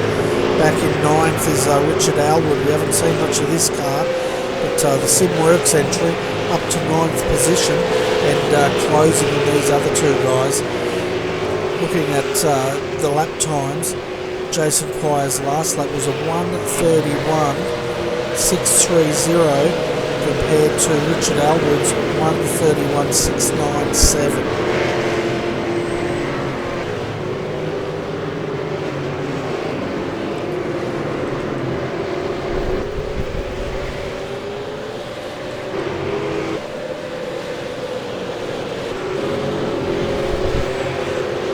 So field spreading out a bit. Let's look a bit deeper into the pack. We haven't seen much action further on down the field. We've got Craig Jones in the Maverick Welding entry there, running in 12th position at the moment. Then we have Nick Hausler is for Simulated in the 15 car, having a good run, and he's got a bit of a gap there back to Andrew Gilliam in 14th position, 15th Jason Hyde, and then we have David Miller in 16th position.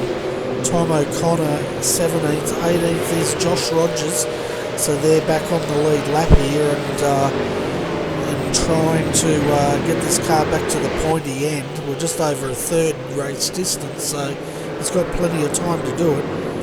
And then the last car on the lead lap is Jaden Borg in 19th position. Well, he's down. So Josh Rogers is actually the last car on the lead lap in 18th position.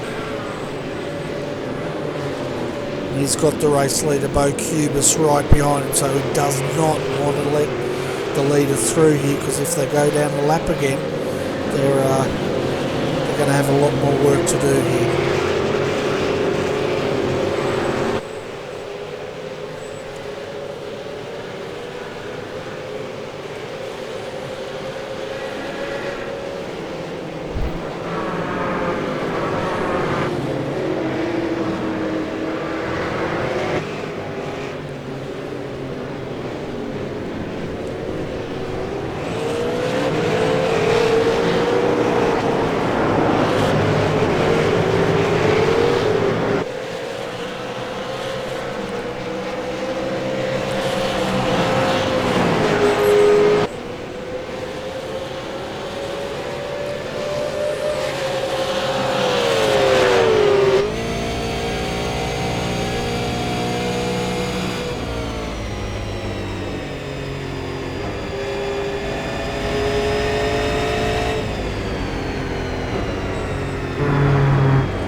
there was a lap with our race leader, Bo Cubis, here at Phillip Island tonight, and it's good to see how hard he's working there in the office tonight.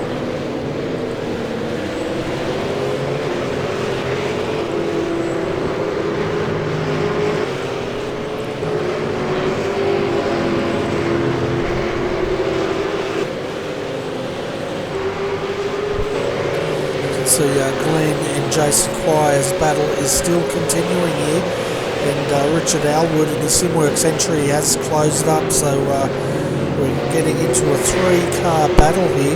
Luke Harvey, he's also started to close in, and he's in 10th position, so we might end up with a 4-car battle here before too long. So now it's going to be Richard to see if he can get past Jason and Glenn. And meanwhile, Jason is going to continue putting the pressure on the back of Glenn's car.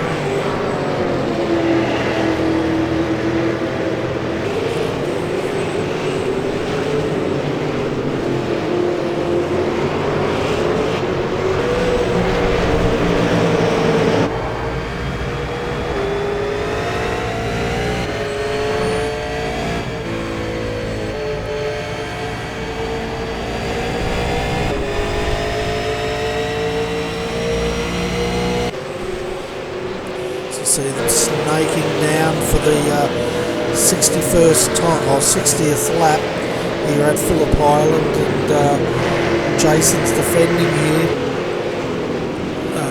Glenn's defending, sorry, to Jason. Starting to get tired.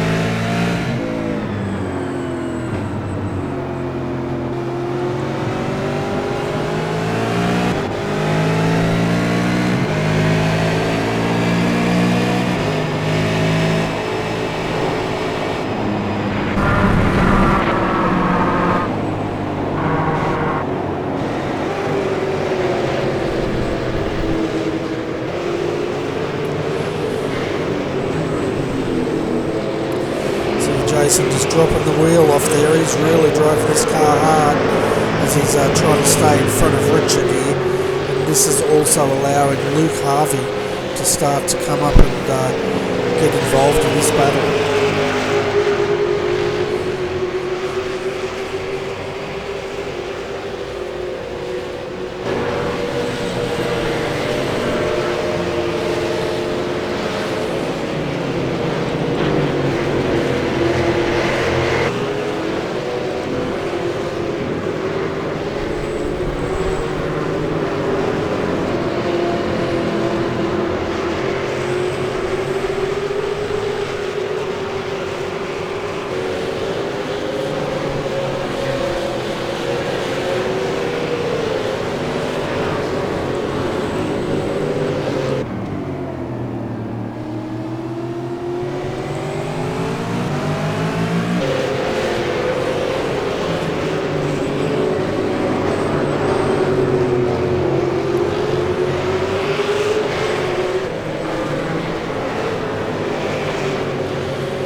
There, Richard has just made a move there on Jason, and he's made that move stick, and that's also allowed Luke Harvey now to get on the back of Jason. So see if Richard can now get a bit of a gap on these two as Luke Harvey now weighs into this battle and start to put the heat on the back of Jason's car.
here in 10th position is Craig Jones for the Maverick Welding entry, and he's 42 seconds off the lead at the moment. Let's go through our top 10 as they stand. We have Bo Cubas here in first position. He's got a gap back to Forzan Alnabi, who's up into second position. 20 seconds is the gap. So Forzan's up to second. Third is Mark Pickett. Fourth, Jason Bentz, followed by David Baxter in fifth. And then we have Richard Alwood in sixth position, followed by Jason Quire and Luke Harvey in eighth. Ninth is Craig Jones, as we saw, and rounding out your top 10 is Tony Javonov. I'll call him Tony.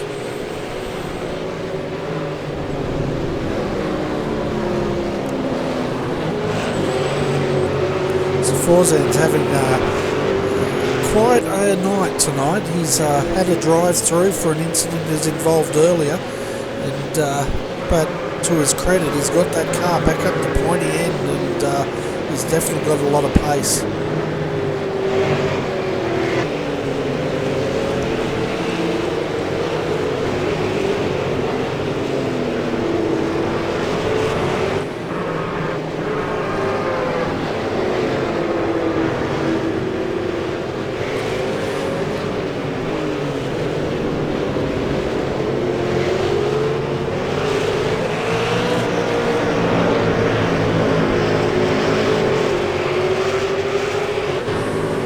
See Josh Rogers still just sitting in front of the leader here, and he's making sure he keeps that car on the lead lap, because all it's going to take is a safety car to come out and he'll find himself in contention, and that's what he's banking on.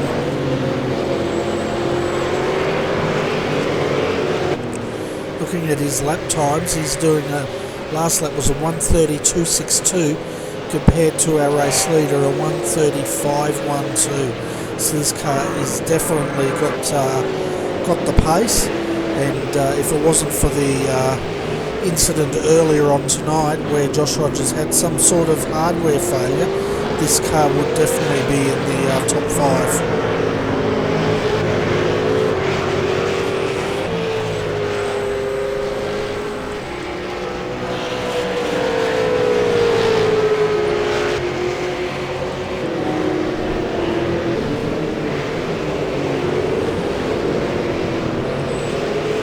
See now Jason Bentz starting to close in on Mark Pickett. Have a look at what that live gap is at the moment, 1.9 seconds. So as he brings the Angry Birds car into the pits for his second stop.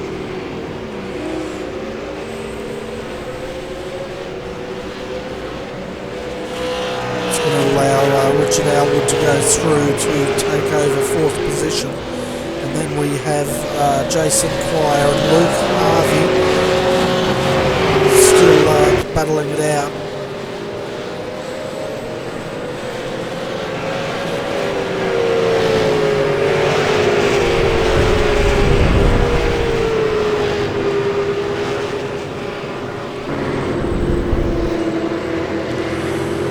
So Luke's definitely starting to put the pressure on Jason here. And now we'll see if he can make Jason crack under pressure.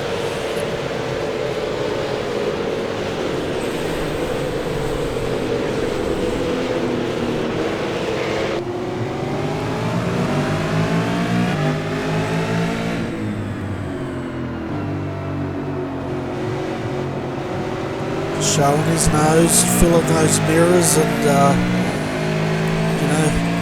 just trying to psych out Jason in front of him.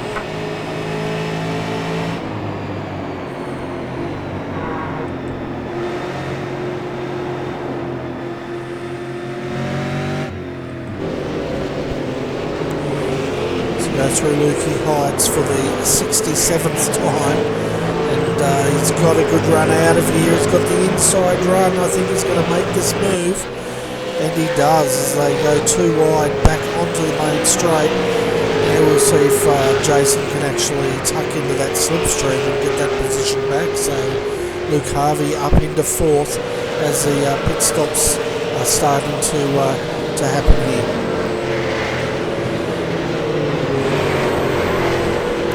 So Jason's looking for the overlap, but Luke's defending. He's got to keep it in tight here, brake. Yes, he does, just to make sure that Jason doesn't get that undercut. And he should put it up on the inside up here and go defensive, just to make sure Jason doesn't throw it up the inside.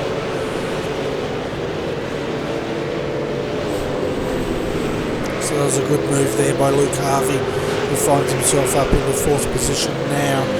So the guys are starting to pit.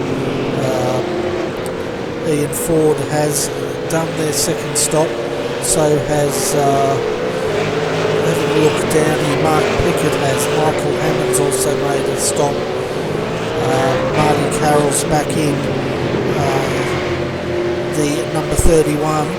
This car was up in the top 5 before the stops, and he resumes in that car.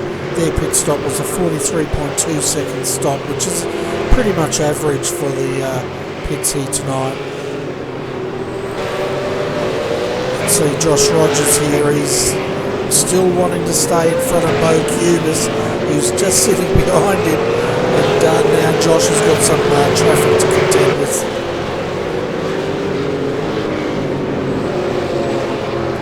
And these guys are actually racing for position. So this is Michael Hammond and Josh Rogers racing for 11th position.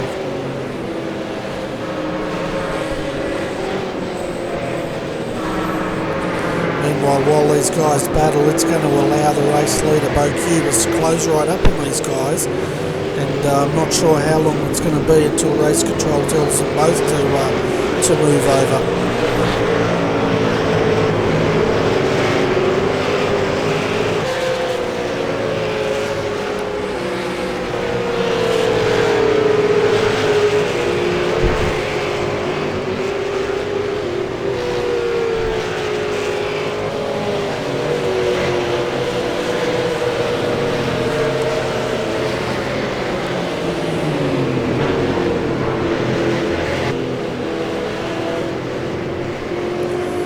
Josh is having a look on the outside. He's looking to get a bit of an undercut here, and we'll see if Michael goes defensive.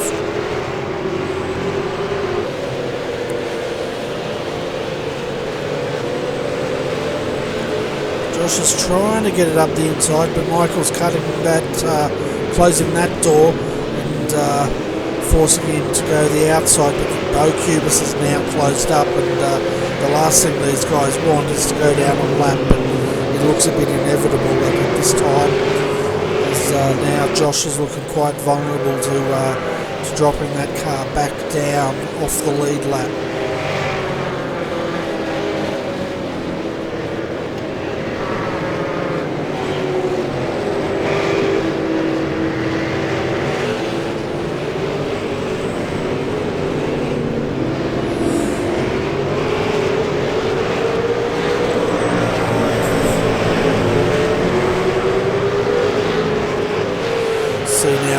Leader comes in. Josh will breathe a sigh of relief there as Bo Cubis, our race leader, now comes in to take their 2nd stop. That should free Fazan El Nabi up to take 1st place. This car's yet to pit, and we'll see if they come in now that the race leader's in. And he does. So Fazan El Nabi will bring this car in. We'll see who's going to jump into that car. So Richard Alwood's the next one to see if he's going to stop. No, he stays out, so he should resume the lead. So Paul Gorrell now has jumped in to that car, and Bo Cubis out, Paul Gorrell in. See Fawzan El Nabi's out, Sam Sutton has jumped into that car. So this is a race for 1st and 2nd at the moment, as we can see the times ticking down. Paul Gorrell now leaves He stopped 40.8 seconds.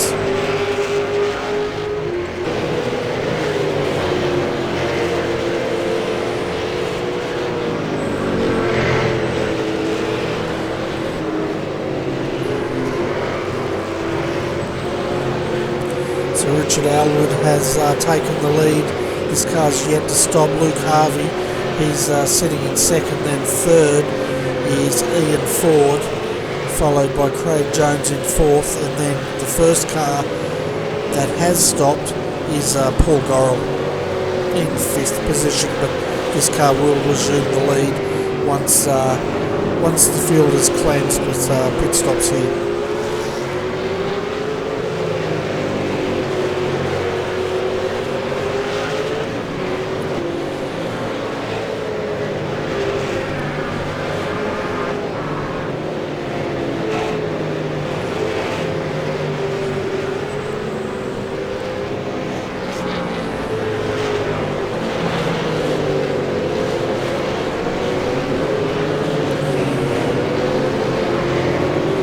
See Josh Rogers now has got past Michael Hammond, and these guys really need to put in some quick laps if they hope to stay on the lead lap after pits.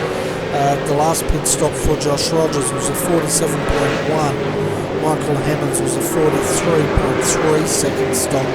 Comparing that to our race leaders, Paul Gorrell's stop was a 40.8 second stop.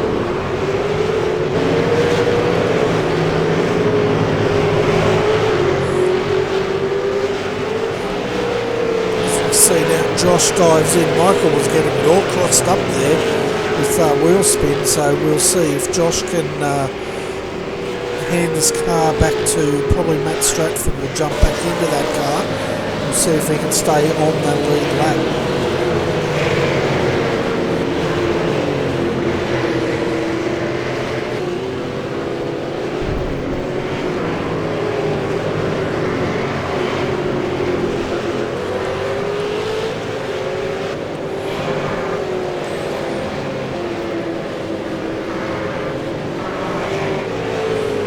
Stratford has jumped into that car.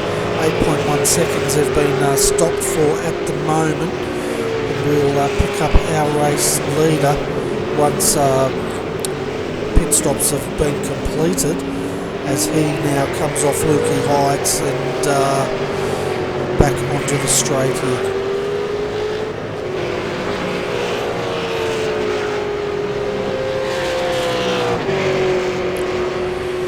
Stratford's leaving now. It's going to be close. I don't think he's going to retain this. As he comes out, he's going to go down one lap now to our race leader, Paul Gorrell.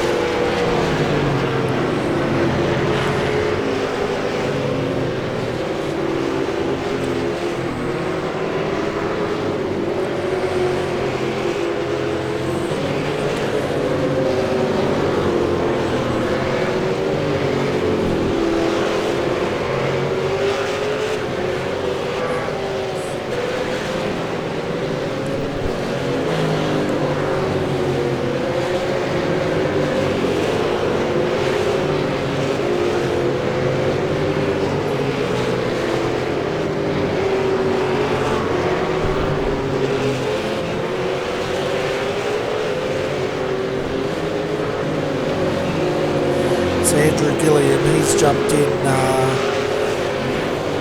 600, no, I'm sorry, I got it mixed up. Sam Sutton has replaced Fawzan El Nabi. They're in 8th position at the moment, but we'll wait and see how it all shakes out once the field has all completed their stops here.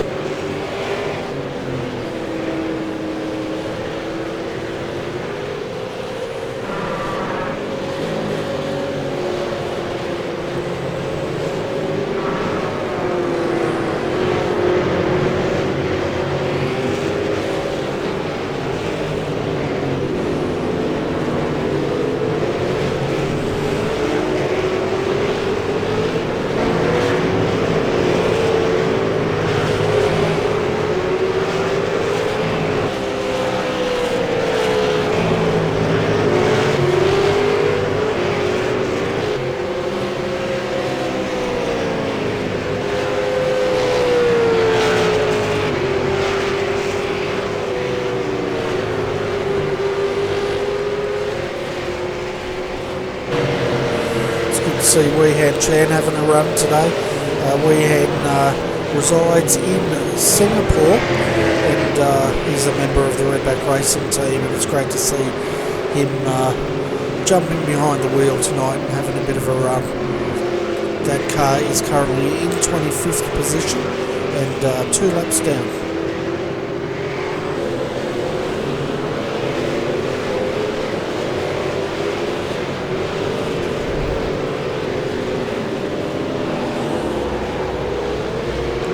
Just gets it a bit wrong there under brakes, but good recovery, and continues on. Our race leader at the moment is Richard Aylward. He's yet to stop. He's got a gap of just over 13 seconds, 13.5 seconds to our second place, Ian Ford at the moment, and then Craig Jones in third is 21 seconds down from the lead. Those guys have yet to stop, but one car that has stopped is Paul Gorrell, and Paul has already caught onto the back of Craig and trying to make a move here.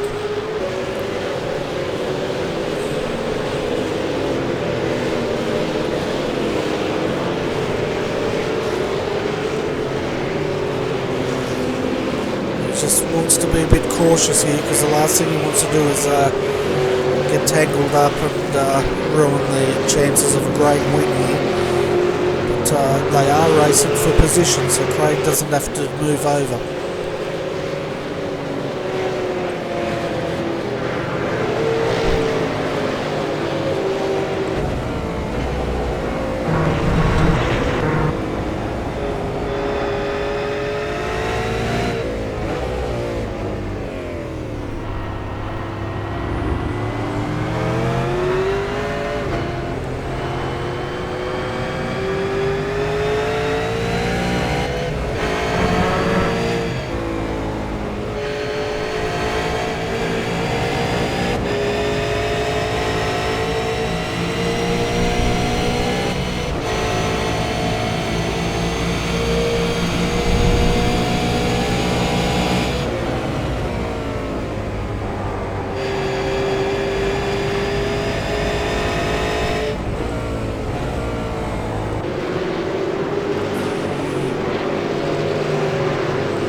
Paul moves up into third, but as the field looks at taking their second stop, this car should be our race leader.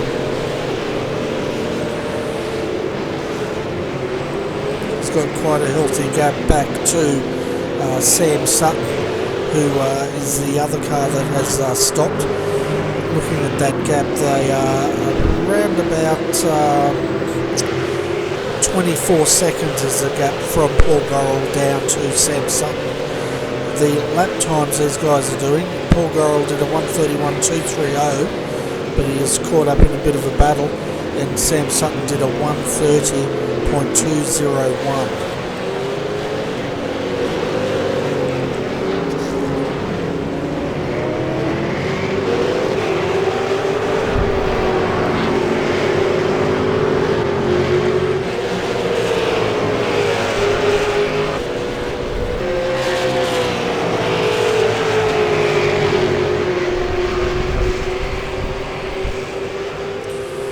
Okay folks, I'm going to have a quick break here at RRTV Combox, and I need to make another coffee as we come to the halfway mark of tonight's race.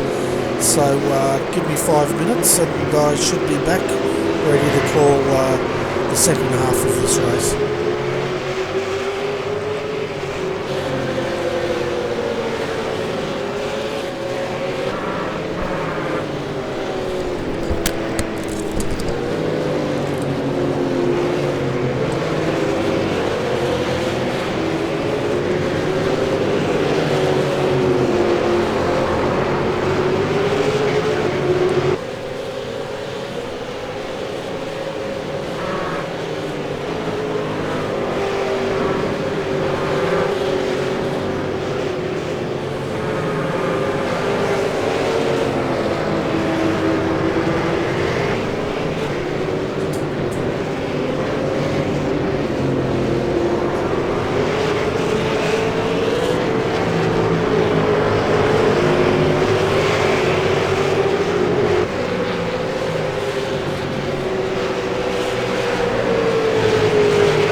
as the pit stops have pretty much sorted themselves out, we have Ian Ford at the moment in the lead in the number 15, followed by Paul Gorrell in second position.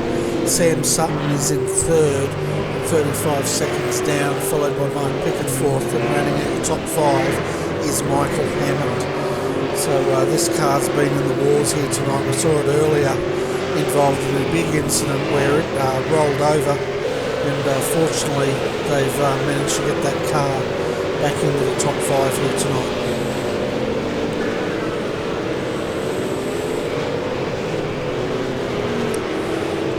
So we've got Marty Carroll back in the Redback Racing team entry, and this car is sitting in 6th, followed by Henry King in 7th for Simworks entry, and then 8th Shane Rayner.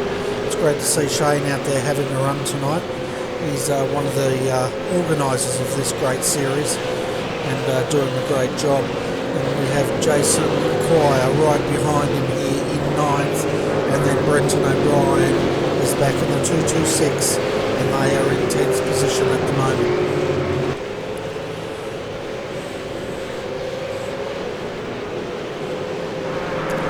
You see the line starting to wear in on the track now as they've completed 81 laps here tonight out of the 157. So believe it or not, we've just passed the halfway point, and we're on the home stretch here tonight.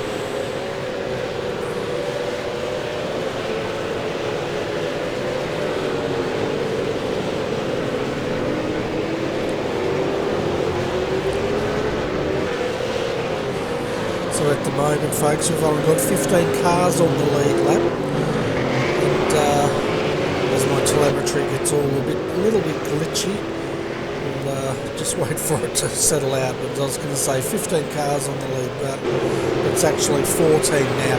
Jeff Gauci is the last car on the lead lap, and he is 83 seconds down. So you can see the race leader there. Not too far behind, probably about 10 to 12 seconds down the track.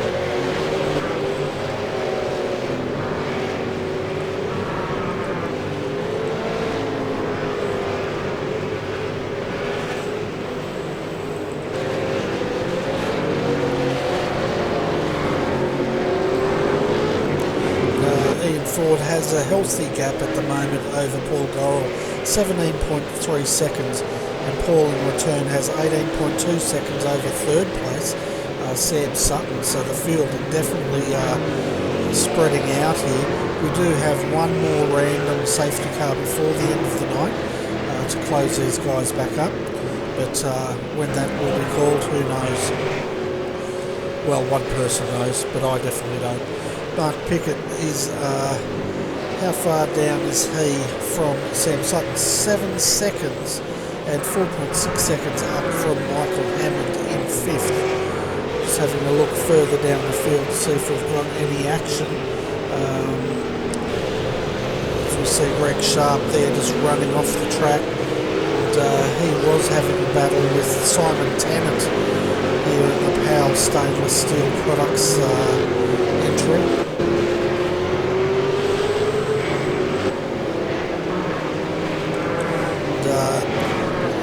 Greg's now fallen vulnerable, Michael Ford, as Michael puts a nose in, and I'll tell you what, Michael Ford now, what's he going to do? He's going to throw it up the inside here as they come over Lukey Heights.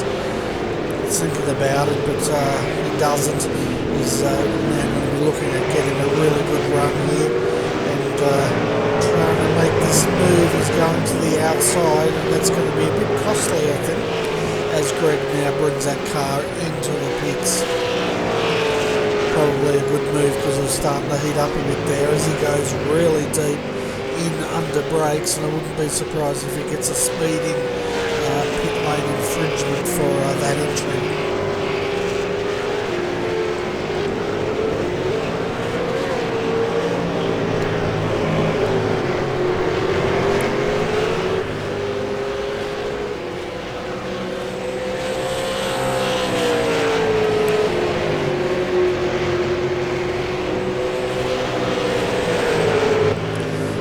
Folks out there that like statistics, this car that you're seeing at the moment, the number 15, has led 55 out of the 83 laps. The only other cars to lead laps tonight is the number 68 with Paul Gorrell behind the wheel. They've led 16 laps. Henry King in the number 52, this car has actually led 7 laps tonight. Jeff Gauchi's number 26 Maverick Welding entries led 4, and the number 32, which is now a lap down again, has led 1 lap of this race, and this car was looking very promising earlier on tonight.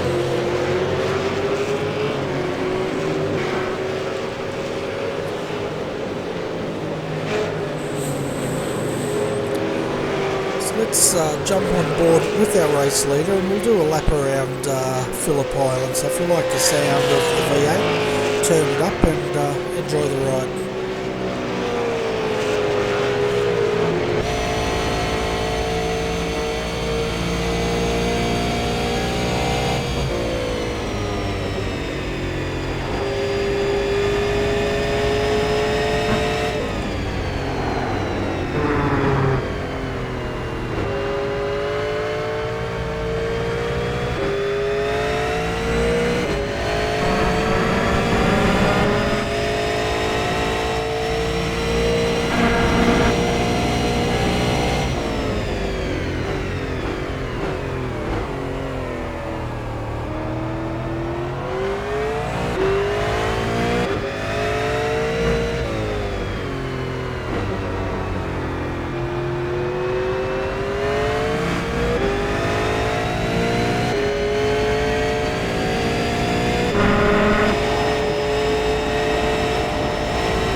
A lap around Phillip Island with our race leader, Ian Ford, in the MPMS simulations entry.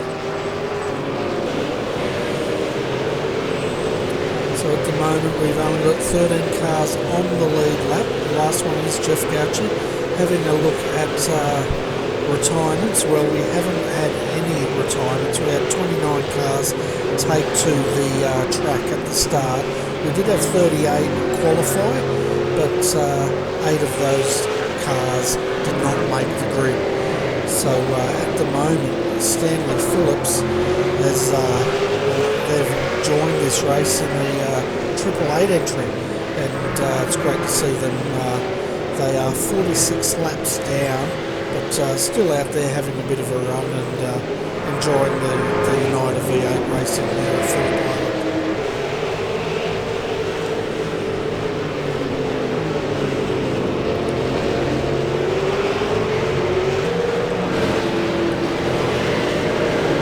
See here, Jason Quire and Shane Rayner are looking, they're a bit, 1 second apart at the moment, and 2 seconds down the track is Brenton O'Brien. see if he can close up on Jason.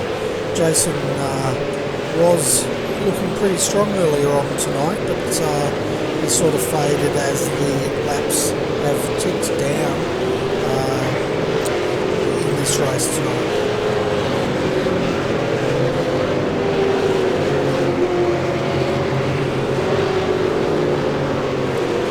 So Michael Ford, is sitting in the 11th position and 84 seconds down from the lead at this stage.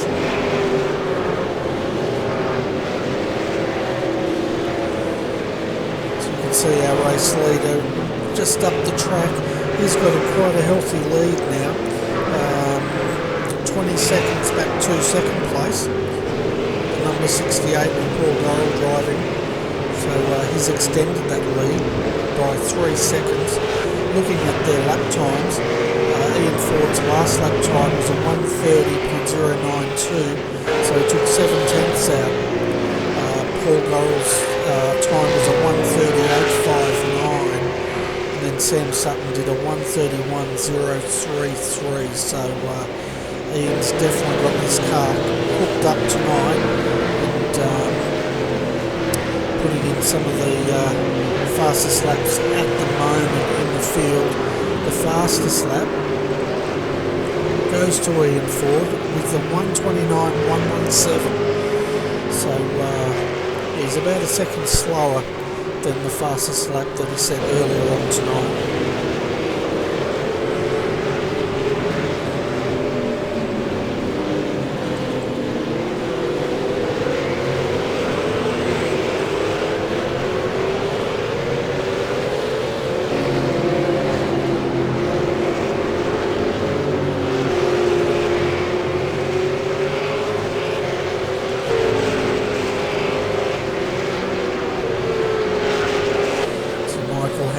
Just coming to put a lap on one of the back markers there.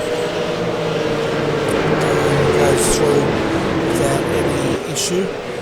And Michael's running in 4th at the moment, 52 seconds down from the leader.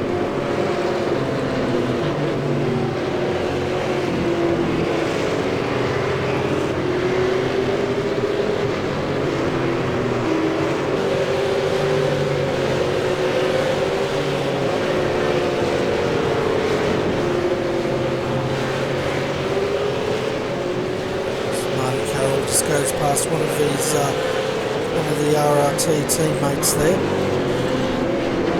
Interesting lineup for this car. Marty Carroll is a member of SDC Motorsport, and he's decided to jump in with his mate David Baxter from Redback Racing to campaign this car tonight. So it's a bit of a mix between Redback Racing and SDC, so it's good to see the two guys out there having a good run tonight in 5th position.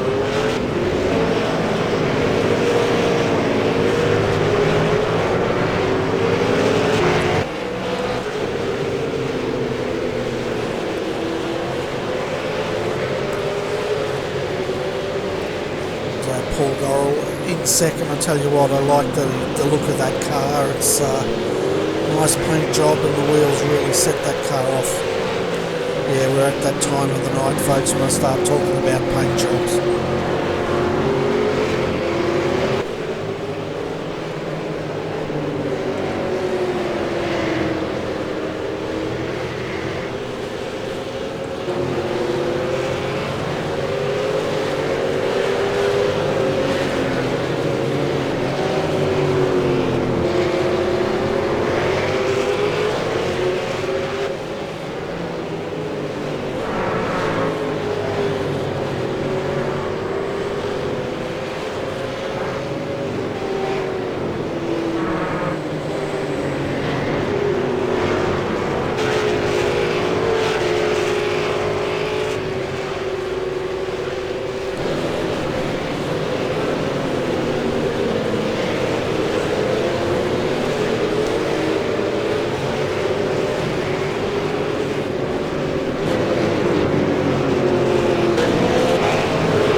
look at the track from our blimp. Well, it looks like I've got all the champagne and caviar to myself tonight because all the other guys are a bit busy to join me, but bad luck to them, I guess.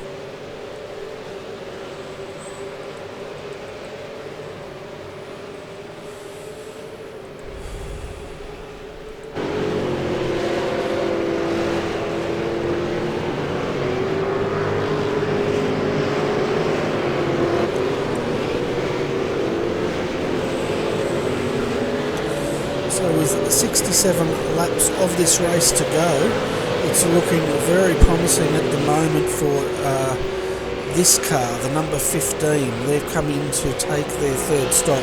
So Ian Ford's out, Jake Blackwell has jumped into that car, and that puts the lead back to Paul Gorrell. But these guys have quite a big gap, a 20-second lead it was before they came into pit. And I'm just having a look at their pit time now. 33.8 seconds was their stop. So they're a bit off out of sequence here, but it seems to be working for them.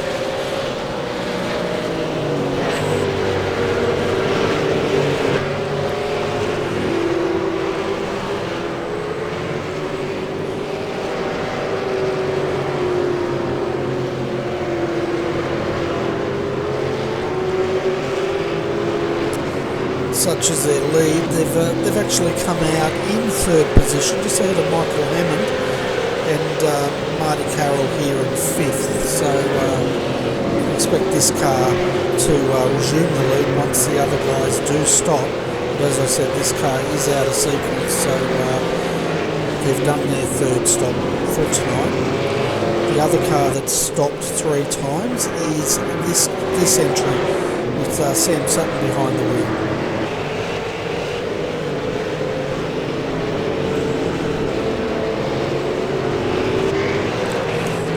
One of those stops was counted for their drive-through because I don't think they've stopped for their third pit stop as yet.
We haven't seen a lot of tonight is Simon Tennant's car. This 444 entry is, they run 10th at the moment, having a good clean run here tonight, so hopefully the guys are enjoying themselves. They're 63 seconds off the lead.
goes up here on Shane Rayner, and this is a battle developing here for 9th position, just up the track as Shane runs wide.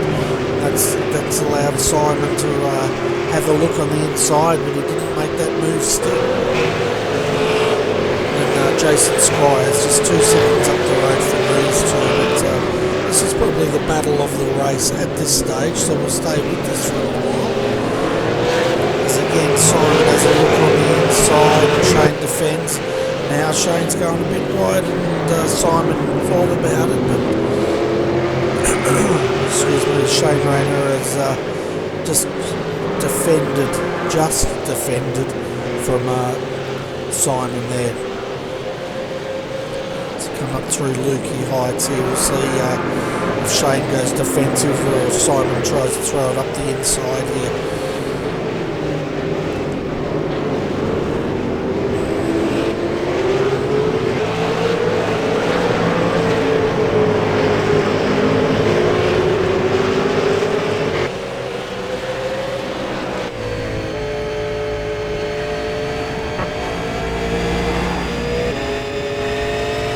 Look at how much Simon's working that wheel here as he tries to reel in Shane Rayner just ahead of him here.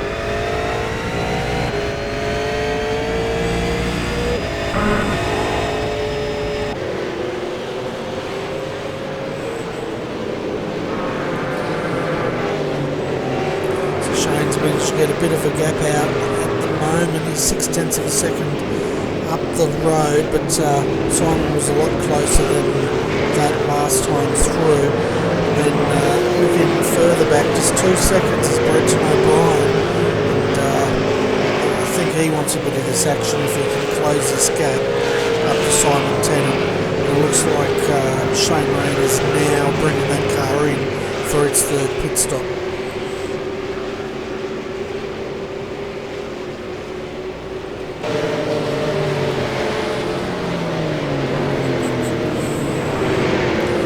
Your top 10 at the moment, folks, is Paul Gorrell is leading the way, yet to make their 3rd stop. Sam Sutton is in 2nd, followed by Jake Blackhall. Now Jake Blackhall hasn't made their 3rd stop, so as the cars go through the pit sequence, he should be the leader again. Michael Hammond sitting in 4th position at the moment, and then that car right behind him shadowing him is actually a lap down. Just trying to get the number 5, so that is Adam Zeitinger is in that car, and those guys are 1 lap down, but they've definitely got the pace, that's for sure. Looking further back, we have Marty Carroll in the 5th position in the Secura Safe entry, and then Mark Pickett just behind him in 6th. 7th is Henry King in the Simworks entry. 8th, Jason Quire, and then 9th we have Simon Tennant. And then rounding out your top 10 is Brenton O'Brien.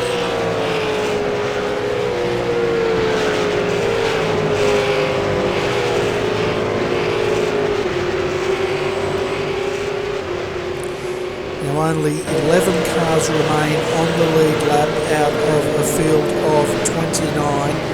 The last person on the lead lap is Jeff Gauci in the Maverick Welding Evolution Racing Australia entry.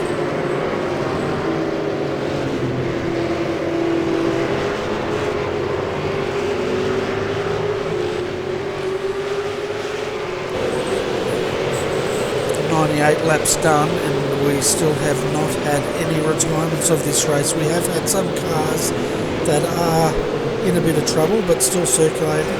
One is Jason McCarthy in the number 100. These guys have been sitting in the pits for a very, very long time as they try to get this car repaired. They're currently 37 laps down, so let's hope they can get that car repaired and back out there to finish this race tonight.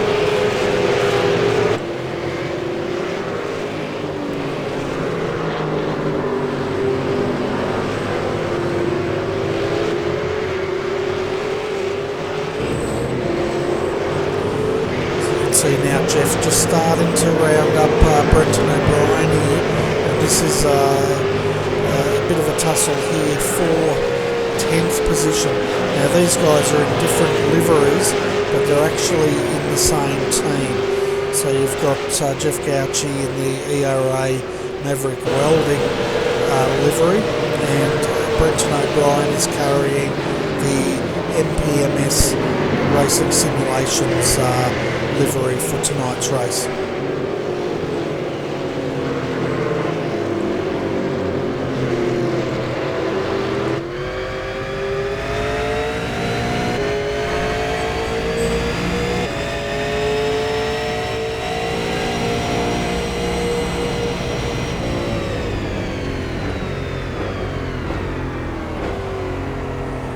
See there, Brenton locking the brake a bit. That's allowed Jeff to close up.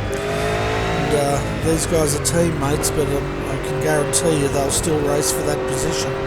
That's a good thing about ERA. They don't have any team orders because they know every guy out there is a racer and they want to do the best they can.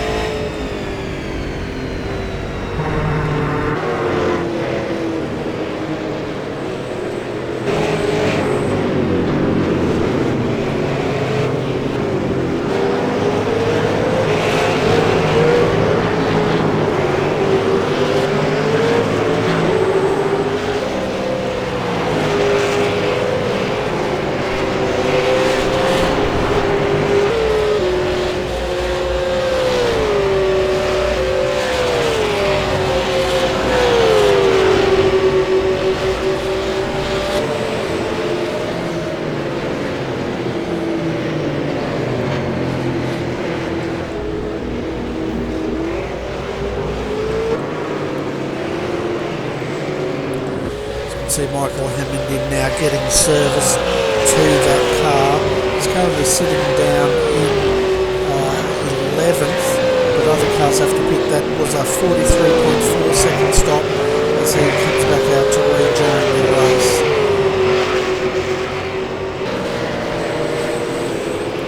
See, Jeff Gauci has made that move on Brenton O'Brien, so Jeff has moved that car up into 9th position and he's pulling away. I'm not sure if something just happened to Brenton there.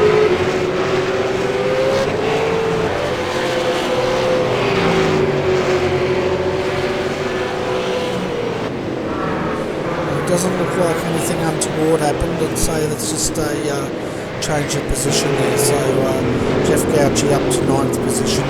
His next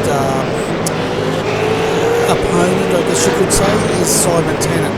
Simon's only 2 seconds up the road, and Simon's now bringing that car in for its scheduled stop, and that will move Jeff Gauci up to 8th position and Brenton O'Brien up to 9th position. The other car getting service at the moment is the number 31.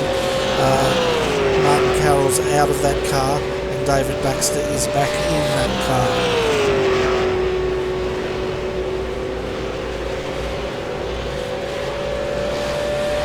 See our race leader, he's going to go around for another lap, and he should be due for a pit stop very shortly as the laps tick down. We have 56 laps of this race left, folks, 2/3 of the way through, roughly, give or take a lap. But at the moment Paul Gorrell is leading this race, however he will have to stop, and that will allow Jake Blackhall to retake this lead. These guys before pit stops, they had a massive lead of around about 25 seconds. which doesn't sound a lot, but when you translate that to race pace, it's quite a large margin. So to demonstrate that, Paul Laurel is 24 seconds up the road from Jake Blackhall.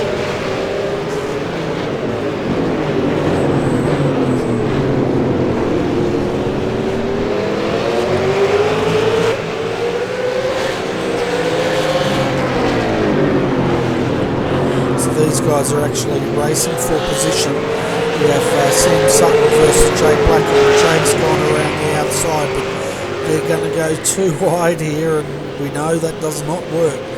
But Sam's tucked right back in on the back of Jake here, and he doesn't want to let this battle go.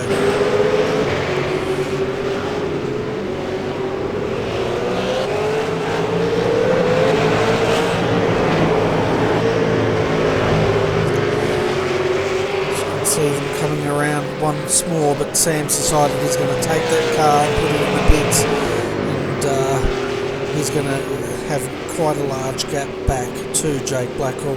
Although they were racing for position, they knew that this car is out of sequence and the other guys have to pit, so I just think the guys are just having a bit of fun out there. Means our race leader, Paul Gorrell, he should be due in to pit in the next lap or so.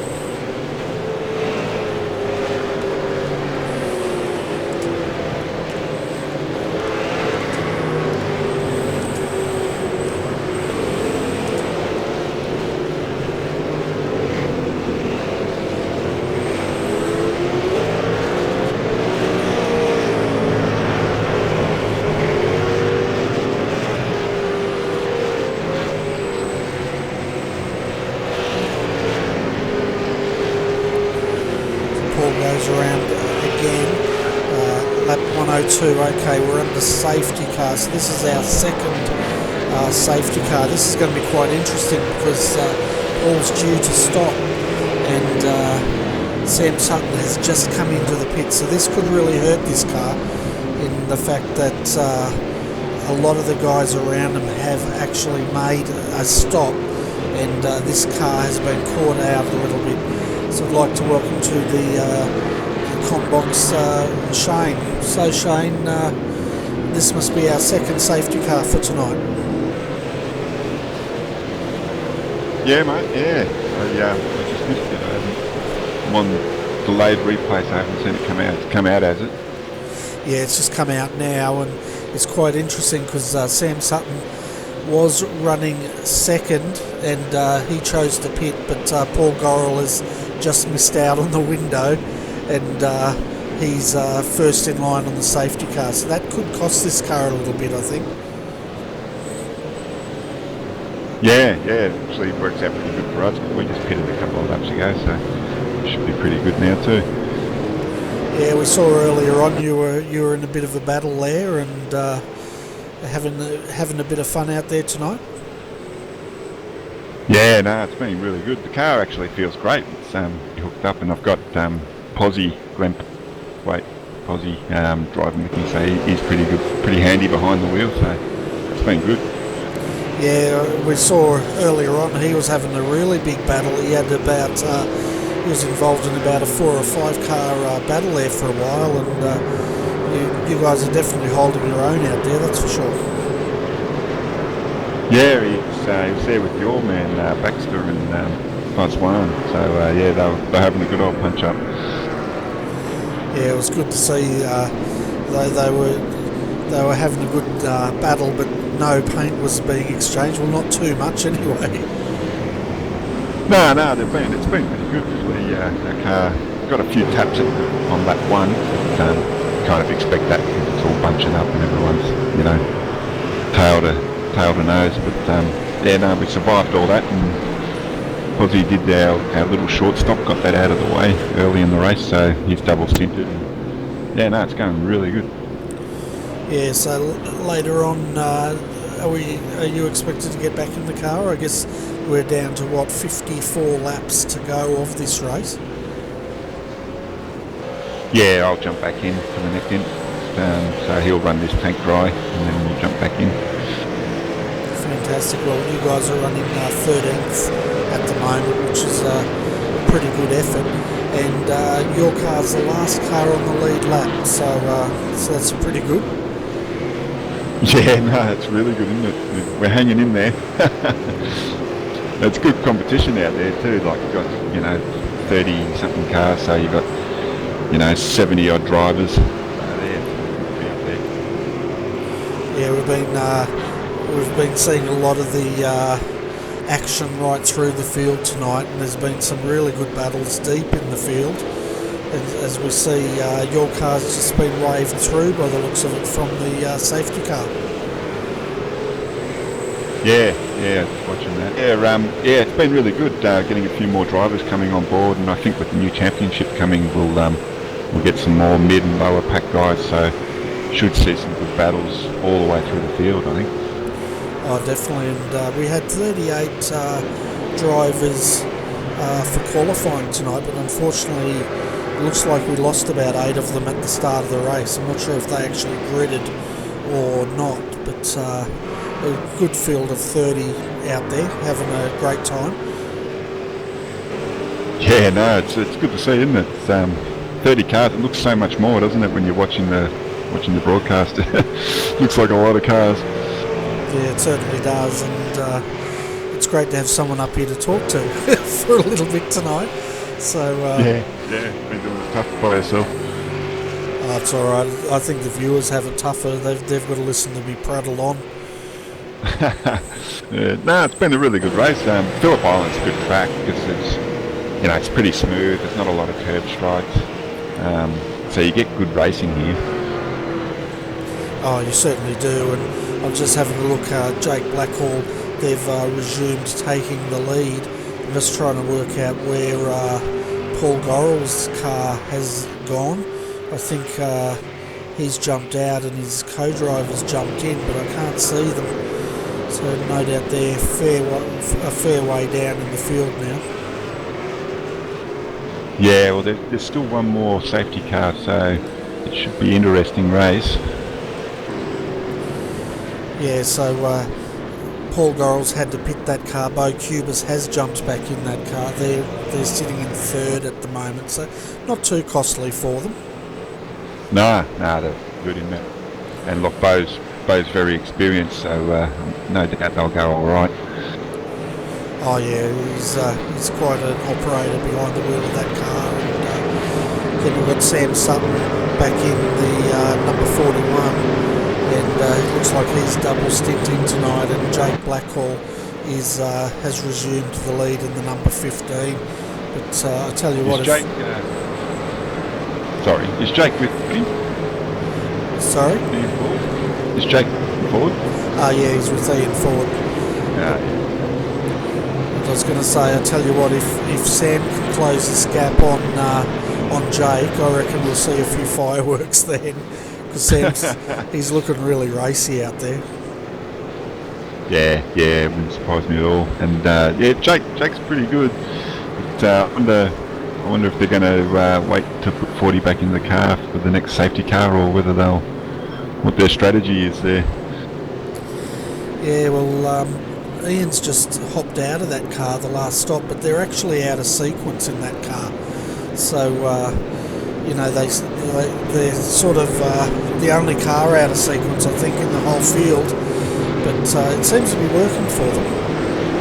Yeah, they're pretty smart. I tell you, they 40 and Jake, they go pretty good in these enduros.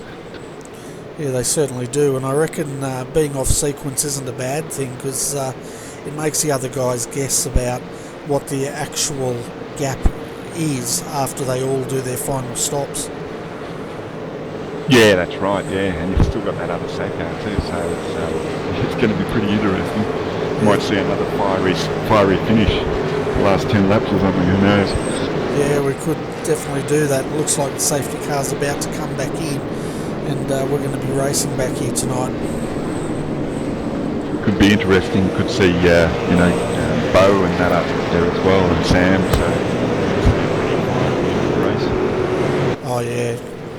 And as the safety car comes in now, Jake Blackhall will have control of the field as we come around to complete lap 105 here.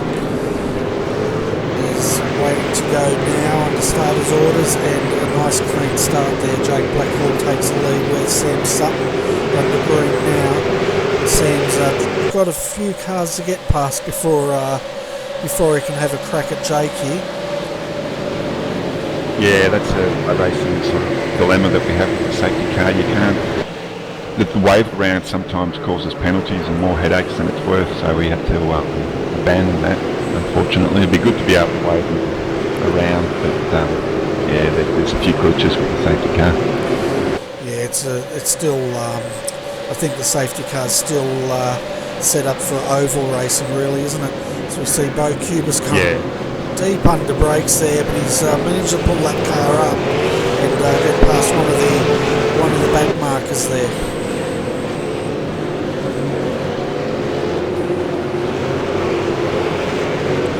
So it's interesting now. We've got Bo Cubis right behind Sam Sutton as Sam now gets past another back marker. Oh, Bo. I tell you what, he was cutting that close, but he managed to clear it, and you can just see by the way that car's going how desperate he is to get on the back of Sam Sutton here.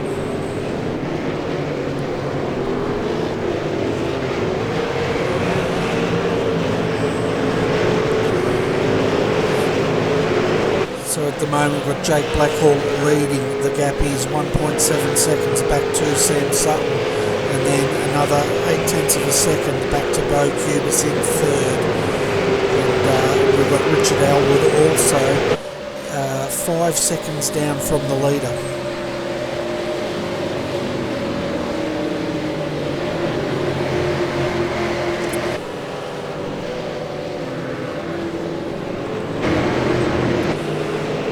I'll tell you what, Shane, we've got a gaggle of cars back here in 6th position. And that's Michael Cracknell trying to clear some of these cars.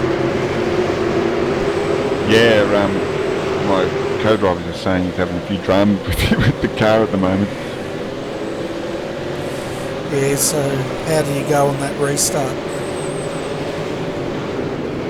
Yeah, he's had a few dramas. The car's not handling good for him, and he had a few cars in front of him, so he's on the radio. Not very happy. Okay.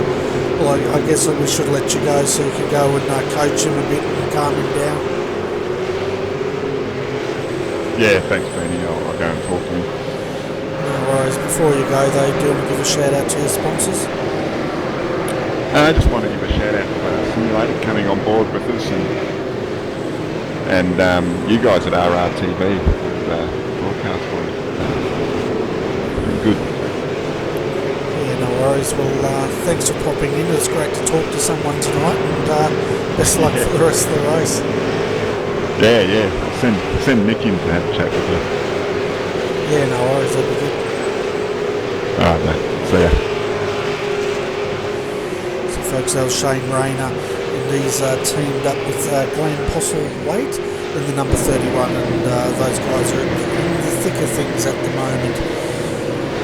Looking back up front, Sam Sutton and Bo Cubis. This is probably the battle of the track at the moment, second and third, and Bo's starting to close in on Sam, and we'll see how this battle shakes out. Looking further back, we have Michael Cracknell in fifth, and he's trying to catch up with Richard Elwood in fourth, but that gap is about 4.2 seconds last time through.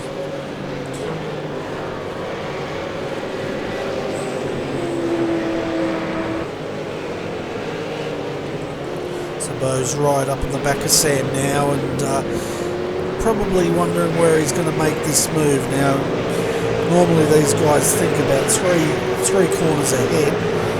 No doubt he's going to want to get a good run here, get into that slipstream and see if he can get a slingshot into turn one.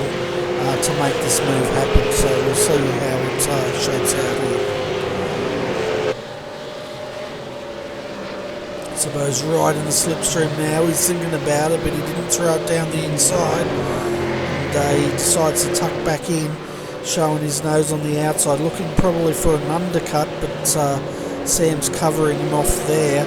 We'll see. We know Bo can go deep under brakes, so we'll see if he can get it on the inside. But I'd say Sam's going to make this car mighty wide here tonight, as Bo's now looking on the inside, deep under brakes. He throws it in, too wide on the outside, no contact. Good driving there by Bo Cubis and Sam Sutton. So Bo's up to second, but Sam's not done and dusted yet. No doubt he'll be looking at returning serve as soon as he can.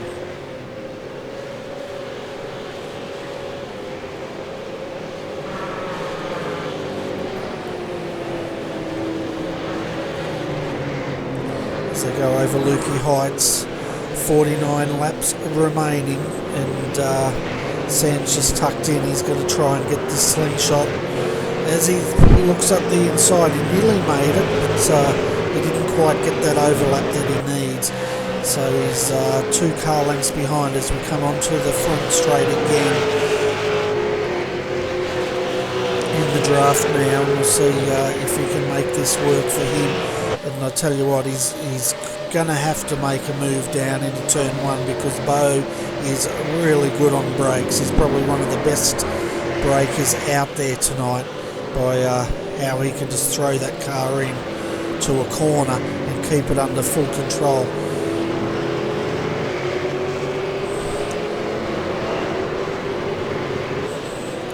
Meanwhile up front, Jake Blackhall, his gap is 3.3 seconds to these two, and while they fight, that gap will be extending, with Sam Sutton right behind Bo Cubis now, wondering where he's going to make this move.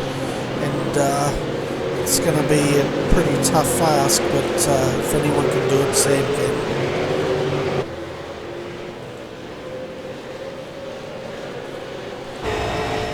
So jump on board now with Sam Sutton. And, he's thinking about it. We'll see if he can get it up the inside over Lukey Heights here. He's just going to tuck back in, try and get another good run. I think his best bet's going to be turn 1. If he can get in that slipstream and throw that car down in there, that's probably the best bet he's got.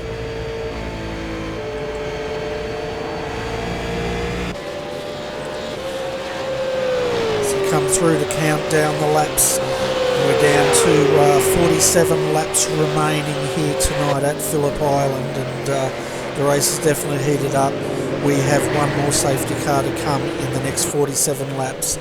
Who knows when that will come, but that's definitely going to turn on the action for us all as this race counts down here tonight.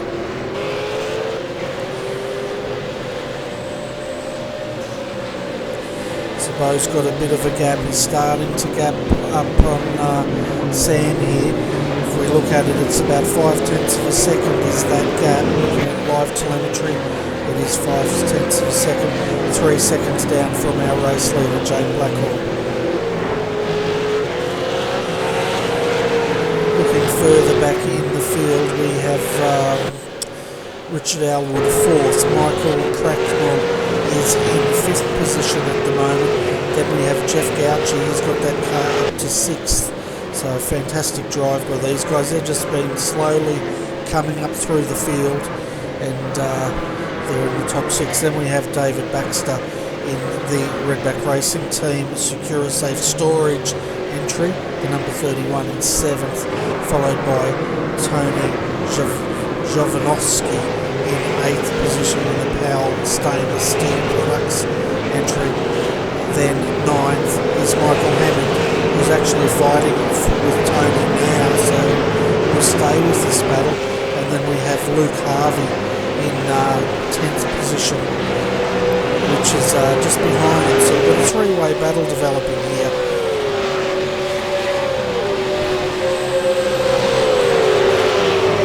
Make that a four-way battle, because Jason Hyde is well.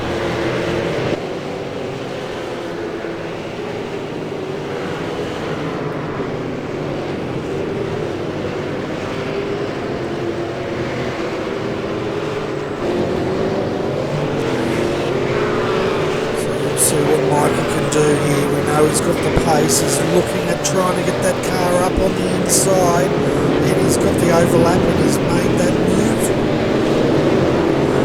Luke Harvey's also trying to make a move here on Tony, but he couldn't quite get that car through there.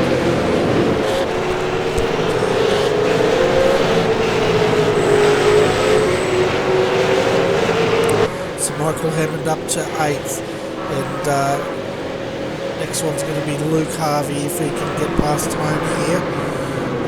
So Tony's 9th, Luke's 10th, Jason Hyde is in 11th position at the moment, and it's looking good here for an exciting battle.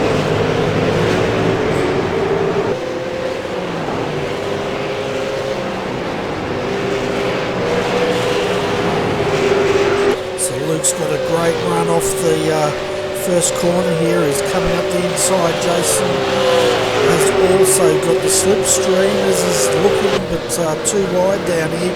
He wanted to make it 3, but Luke's gone the long way around there on Tony, and Jason's run it into the dirt as he was lucky he didn't run into the side of Tony at that point, but that's cost him a few car lengths at the moment. So,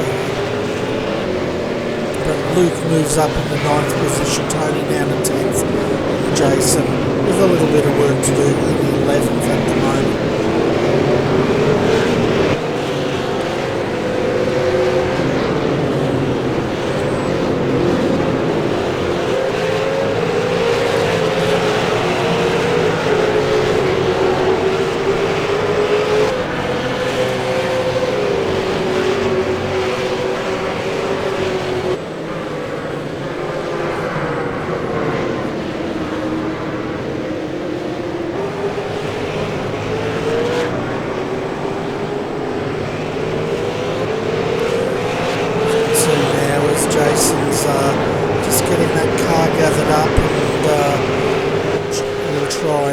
His gap up onto Tony here as I come back on the main straight.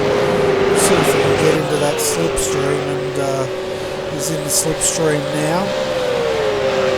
See what he can do as they come down the hill into turn 1. He's looking on the inside, the side's against it. He's right on the bumper now of Tony as they come through turn 1. They're doing about 205 kilometres an hour through that turn. And we'll see if he can try to see if we can outbrake Tony as they come up to the title part of the circuit here.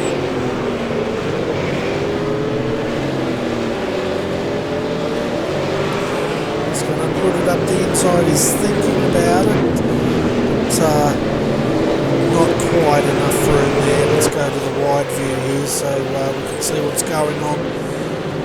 Jason's crawling all over the back of Tony at the moment, but he just can't get that car through as he gets a bit of a wheel spin there, and that's a bit costly. That's cost him a couple of car lengths, so he's going to have to gather it up and close in again. Don't worry folks, I'm keeping an eye on the front at the moment, and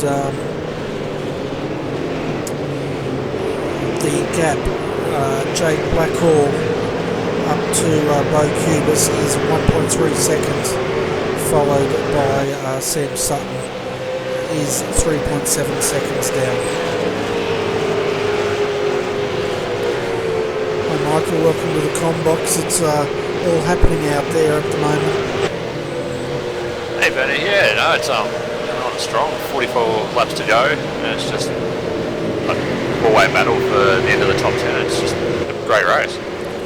Certainly is. Is Jason in your car, or is that the one battling with Tony at the moment? Yeah, he's doing well. We don't have the best setup around here tonight. Maybe gone a wrong direction with it. We can't complain. Like, the car's been great. We came from a lap down, got lucky to wave around, and just battling hard now. Yeah, well, Jason's just made that move on Tony, and he's brought your car now up to 10th position, so that's pretty good. Certainly is. Can't never complain with the top in these cars. They're a hard beast to master. Oh, they certainly are. I was saying to the viewers earlier, they're overpowered and under-tired, and watching you guys around here and seeing how you've got so much control on these cars, it's quite a good thing to watch. It is, and it takes a lot of practice. Like, never going to be quick in these things, jumping straight in, but just practice makes perfect ultimately. But there's no such thing as perfect in these. You get the slightly different track conditions, and your setup could be miles off, and I think that's where we've gone wrong tonight. But all in all, the Inlink Industries, Motor, and the whole Performance Motorsports team has done a great job.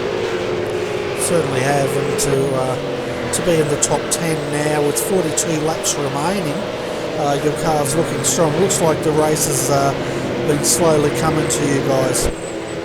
Yeah, we always played towards the end game tonight. Qualified nice, started off well, made a slight error. My first stint about lap 10 and ran wide, dropped back towards the back of the top 10, then had a drive-through penalty when Jason got in the car. Just a slight issue, that was all. That's all we've put it down to, and always worked towards the end game. Yeah, it's a pretty big end game too, isn't it? 157 laps around Phillip Island. Tell you what, that's no small task, is it? No, even after a stint of like 33 laps, 34 laps, you go cross-eyed by the end of it, but 157 laps around here is an absolute monster of a race. Yeah, it certainly is. And so what's the plan going forward? Can we expect to see you back in the car tonight? No, I've done my little stint. I jumped in halfway through and did my shorter stint to bank up the driving up the minimum laps. So Jason will come in on schedule, fill her up and go to the end. Yeah, so with 41 laps to go in this race, we're expecting another safety car. So I guess what's the plan around that as far as teams go? Do they try to guess when the safety car's going to come in and try to capitalise on it? Yeah, no, definitely. We were kind of guessing previously before the last safety car, hoping it was going to come out and play into our advantage, but it didn't. I suppose that's motorsport in general. You can't plan anything around something that you hope's going to happen. So it's going to be interesting. Like, we're sort of hoping for maybe a green flag stop just to get the fuel done underneath the safety car. We're probably going to lose out a little bit. Slightly extra stop time in the pit, a bit more fuel than the others, but all in all, we can't complain. Like, we've got good pace. Jason's got absolutely amazing pace, and look, we're there or thereabouts in the top 10. Yeah, we've got you down as 10th at the moment. And I tell you what, Bo Cubis is now caught up to Jake Blackhall, and I'm amazed at how deep Bo can break one of these cars. He down in that hairpin, he seems to be the last of the late breakers. Certainly is. I followed him around in practice. He's an absolute freak on the brakes. I wouldn't have been able to try. I would have been spearing into the back of him easily, and just amazing. Like, it's just ultimately comes down to the practice again. Like, he knows where the limits of the car are. He certainly does. As they go too wide through turn 1, turn 2, Bo's tucked in, but now comes the corner he loves the most. If he can get this car up on the inside, he's going to take the lead here, and he's trying. He's got the overlap. He's doing it again up on the ripple strip, too wide, no contact. But Jake should have the next cut back here, and Bo's going to have to tuck back in. Yeah, it's definitely interesting in the front. I'd love to be even just a fly on the wall in one of those team speeds listening to him currently. The pressure that's on Jake is amazing, but he's matured in the last couple of seasons and come into an absolutely amazing driver. And Ian and himself sort of complement each other, because in the car their driving style's fairly similar, so they've absolutely done a brilliant job tonight charging through the field. It was a slightly random strategy from Ian, but it seems good, and the battle going on in front, you can't complain at this, so it's great viewing. And I tell you what, they've gone too wide, right up through Lukey Heights, down through the hairpin, up through the last corners, and then Bose decided to tuck back in, and there was absolutely no contact. No, it's great to watch. They know each other really well, and you don't want to go sled in the race. It's pretty much it's 3 hours worth of racing, and then all the practice before it worth nothing. So it'll work out the way it's going to work out, and they're great competitors. They're absolutely amazing people. So it's a great race. Oh, it certainly is, and I tell you what, even though Bo's a freak under brakes, Jake had an answer for him. As again, Jake's just decided to park the car in the middle of the road and tell him I'm up to it, and Bo's going to have to do this the hard way, I think. He's definitely making that Commodore wide tonight. There's no doubt about that. He certainly is, and 39 laps to go, and it's all of a sudden the race has livened up a little bit, and might be my second coffee waking me up. I don't know. No, it's good to watch. Like, the viewers can't complain about this. This is pure sim racing at its best. As Bo throws it in, and I tell you what, he had it skating, but I think Jake gave him a bit of a wide berth there. But I don't know how Bo kept that car under control. Yeah, he's pushing the boundaries here, but Jake's up to it. He's definitely making it hard for him, and as once again, it makes great viewing. And ultimately something for myself and a lot of other competitors to strive for. Like, we want to race against these guys, and seeing these guys the way they race, it helps us race a little bit better. Yeah, it certainly does. It's great to see these guys in action, and quite honestly, I don't know how they can drive these cars the way they do, but I guess it just takes a lot of practice and perseverance. Oh, it certainly does. And I think I did about 200 laps around here in the last week, just practicing and just playing around with different setups and trying ultimately different things to make the car feel better. And the more laps you do in one of these around a track, the more you know the bumps and exactly where to brake, and just practice makes perfect in you. Yeah, and another person coming in on this action is Sam Sutton in the other Henling Industries entry. He's slowly closing in, 1.8 seconds down from the leader, and we know when Sam gets a whiff of the action, he's going to be in the thick of it as well. Oh, Sam and Forsen have done an amazing job after a really early drive-through from Forsen after making a slight mistake, and we're running a fairly similar setup to them, and it just comes on stronger within the run. The tyres last and last and last. Sam's a major driver. Would a driver coaching through him with him throughout the week, and just helping ultimately ourselves become better drivers, and he thrives on this. Oh, he certainly does, and I tell you what, one thing that's happened to the Jake Blackhall entry, these guys are running out of sequence, and it looks like the last safety car did not work to their advantage, because previously they had a huge gap, but this time it's going to cost them a lot because they've had to pit and lose a lot of track position. Yeah, well, just by looking at Jake's car, it sort of seems to be sliding a little bit on the rear, so maybe he might have hurt the tyres a little bit when he was racing Bo, so it may be just something as simple as that. But ultimately, like, Jake's a great driver. He knows exactly what to do, and with Ian there working a little bit of strategy, they're going to be strong.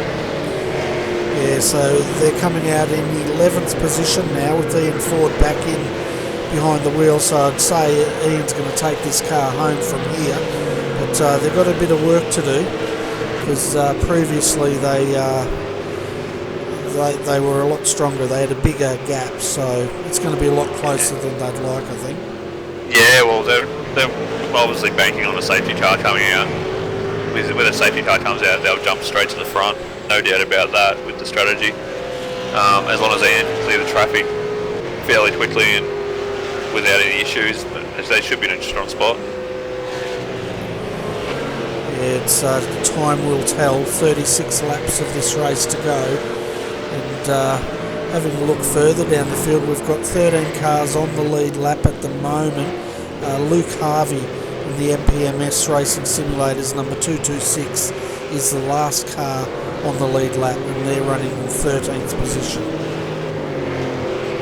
Yeah, no, it's definitely more cars on the lead lap than what I thought there would have been around here. It's only like a 90-second lap, so it's a great race.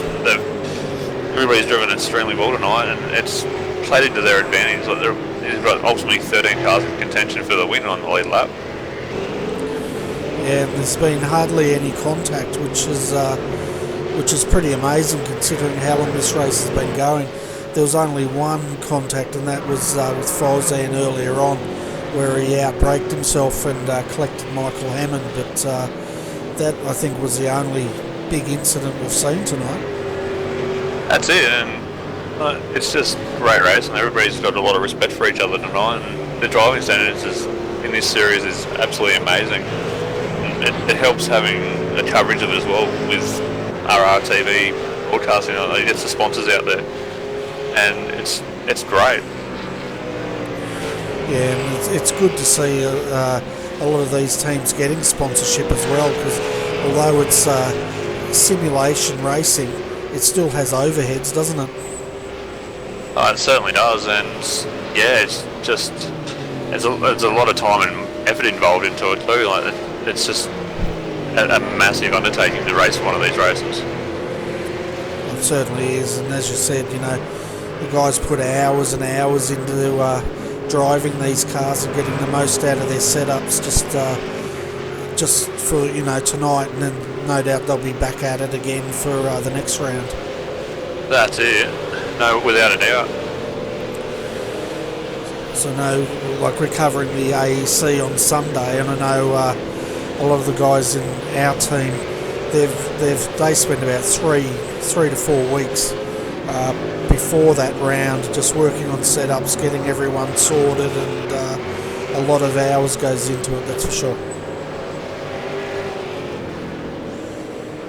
There's sim racing's definitely taken off in Australia, and a lot more with all the publicity going on with different coverages, not just your own, but like with Sculpts around, and even the AEC, just in general. It's just absolutely amazing to see. It's not just a computer game anymore, like a lot of people think.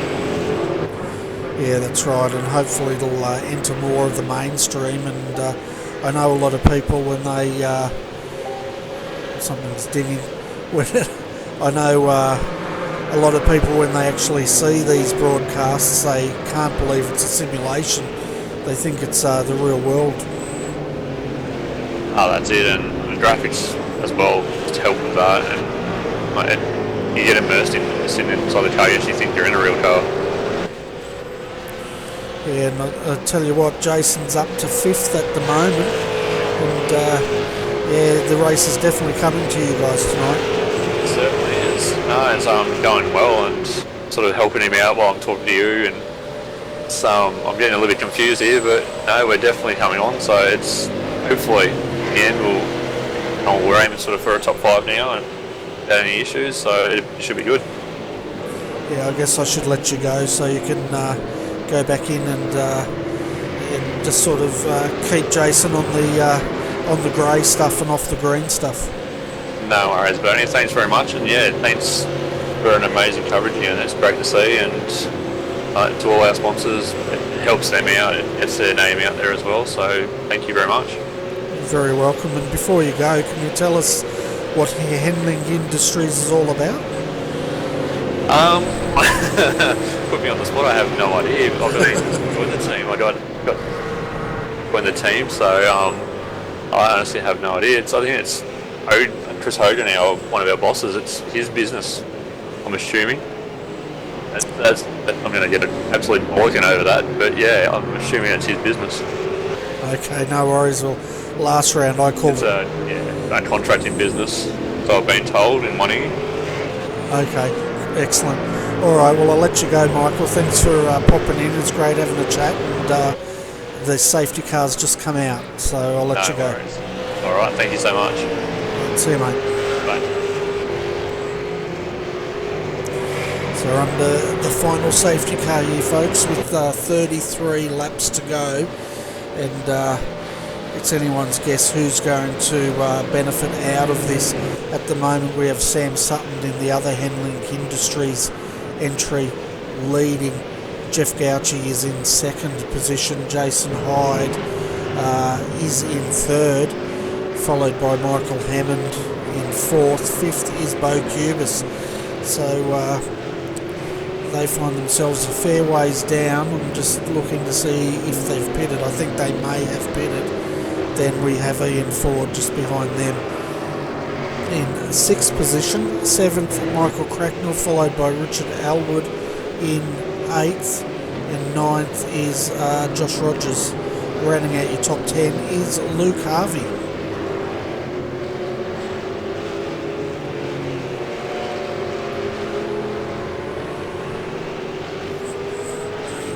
So while we're on the safety car, folks, I'm just going to have my final pit stop and then we'll be back to call the end of this race.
So the safety car lights are out, so we should be going back to racing very shortly. And 32 laps remain of this race tonight, so it's anyone's guess who's going to win this.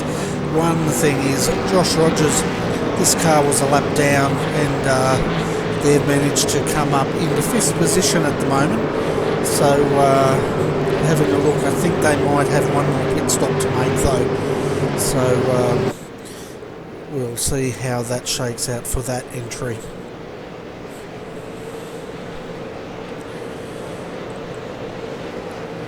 So at the moment we've got Sam Sutton and Bo Cubis is a little ways down. He's got about 3 cars to clear to get on the back of Sam. And then we've got Michael Cracknell further down. Probably another 2 to 3 cars he needs to clear. Richard Elwood is sitting in 4th position at the moment. Just seeing where he is. He's right behind Michael Cracknell. They're going to want to close in here a little bit because safety car's in. We're just waiting for the green light and then we'll be underway again here at Phillip Island. Sam Sutton nails it now. Waiting for the green light to go on. We're under green now. Sam's got a big lead. Bo Cubis, where is he? He's trying to clear some cars here. As we've got a gaggle and we can see Michael Cracknell throwing down the inside here. He's pretty hungry to clear as many of these back markers as he can. As he comes up behind one of the Redback Racing entries, and that car's going to want to step aside and let Michael through. and then Josh Rogers is right behind him.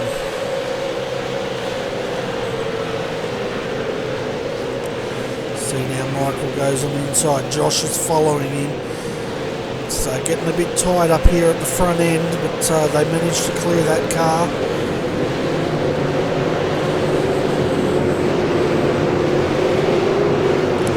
See Craig Jones back here in 10th position. He's fighting it out with Simon Tennant for that position. And then we've got Luke Harvey and David Baxter in 7th position, trying to clear one of his teammates here. He should do it over Lukey Heights, which he does under brakes. Oh, there's a contact there. It's Simon Tennant and Craig Jones there. And there's another tap.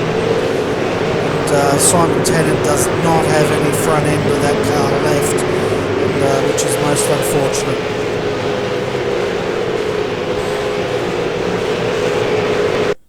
So we'll just go back to this replay and have a look at exactly what happened to Simon here.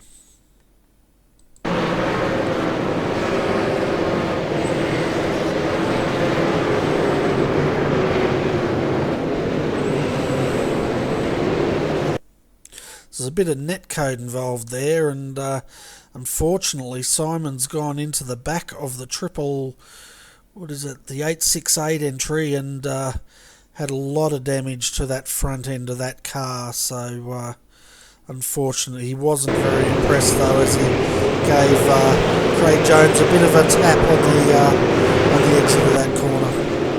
Meanwhile up front, Sam Sutton is leading the way. 1.4 seconds is the gap to him, back to Bo Cubis, who's now cleared that traffic. Let's get a live telemetry here. 0.6 of a second, and then we've got Michael Cracknell 0.4 of a second down the track. Josh Rogers is right behind him, and that's your top 4. Looking where Ian Ford is, he's right behind them as well. So the top 5 have closed right up here at Phillip Island with only 30 laps of this race to go. So here comes Bo Cubis again on Sam Sutton. We know Bo's phenomenal under brakes here, and they go too wide. Sam's going to make him go the long way around here. Is Bo going to try it? No, he's not. He's going to tuck back in. It's got a bit of an overlap. He's trying to get that overlap to push Sam out here, and he manages to do it. Now Michael Cracknell is also lining up to have a crack at Sam, and so is Josh Rogers. So this is fantastic fighting here for the top 4.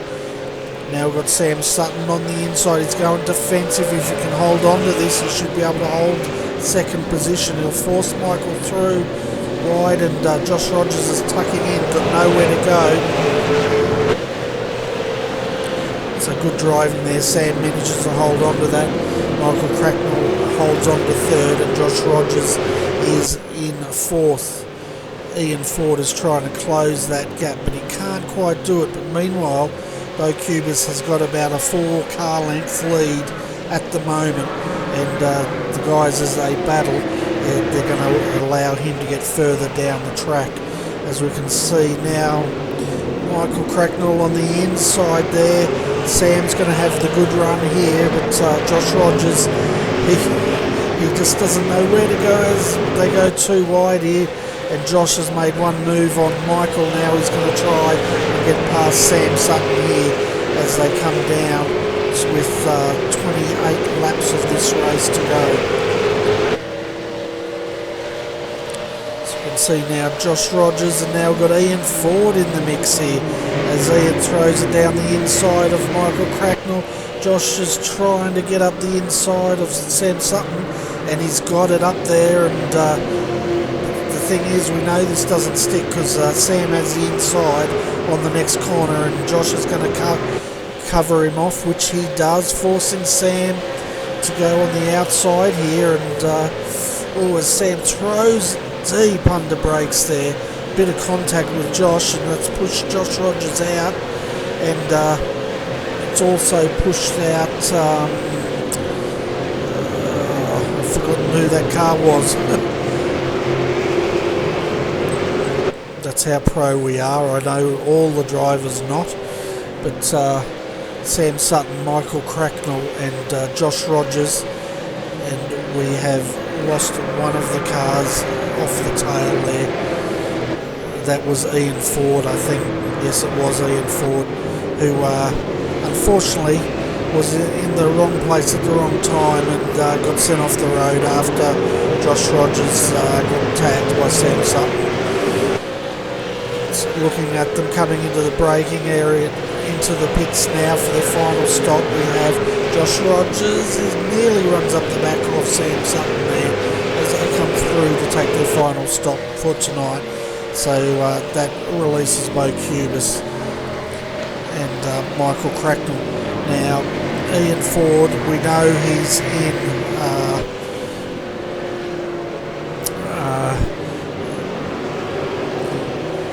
their strategy is whatever you call it, I've forgotten the word, but this car should take the lead.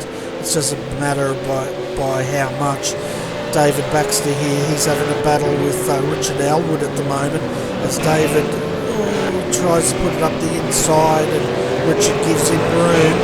David Baxter makes that move, so David's up now to 4th position, which is a fantastic 3rd position, which is great for the Redback Racing driver there. And then we have Richard Elwood, who's now having a battle with Ian Ford as they go too wide through there. They can't do it in the real world, but they seem to manage it in iRacing. And Ian Ford is up to 4th position and looking strong for the win, it must be said. Looking at the pit stop, Sam Sutton's stop was a 26.1 second stop, and he's come out with his teammate right behind him, or right in front of him. So you'll want to clear him. Josh Rogers, well, Josh has actually jumped Sam in the pits by the looks of it. And yeah, 23.9 seconds was his stop, so that's allowed him to jump Sam and move him up to 11th position.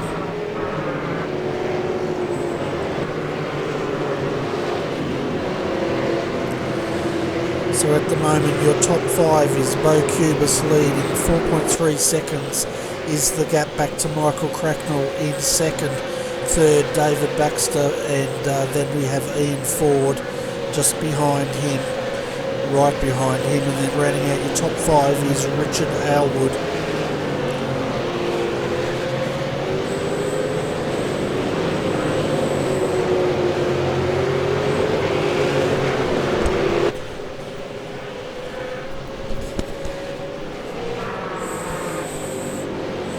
So we're down to the last half hour of this race now, and it's anybody's race.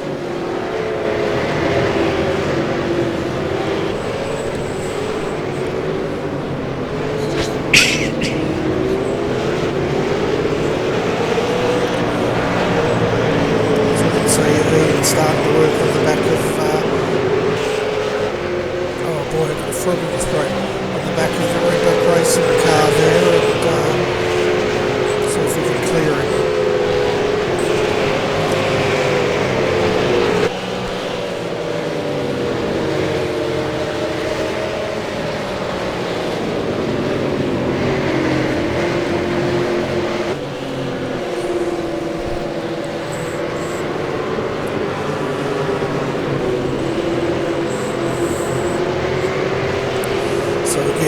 Looking, his car's looking a bit squirrely there under acceleration. That could be his tyres starting to go off, and he's going to have a look on the inside of David. He doesn't quite have the overlap there, and that move does not stick.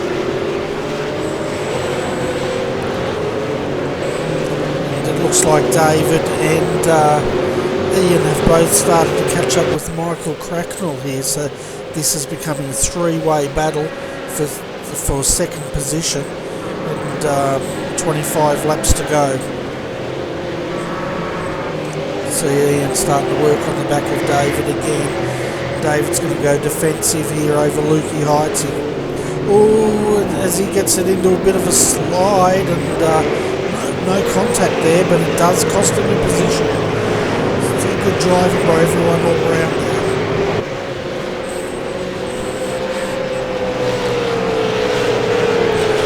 So that moves Ian Ford up to 3rd position, and now he's going to try and close that gap up to Michael Cracknell. Meanwhile, Bo Cubis has a gap of 5 seconds down the road, so that car's looking very strong for the win at the moment.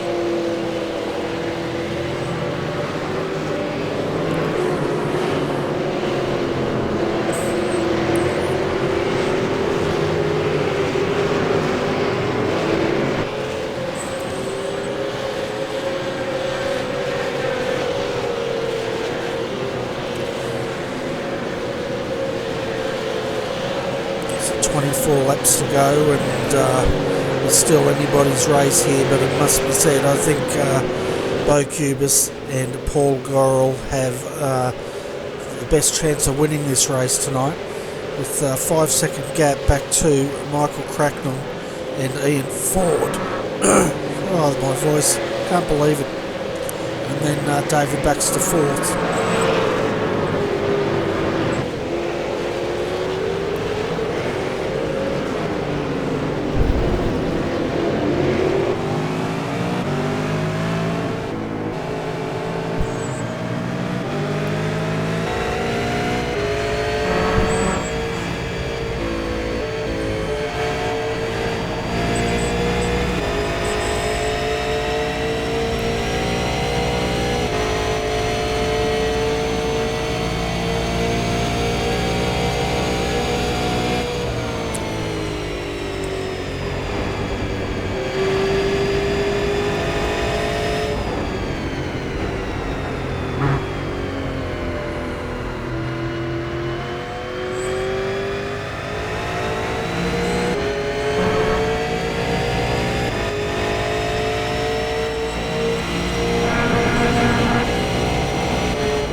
Laps to go here.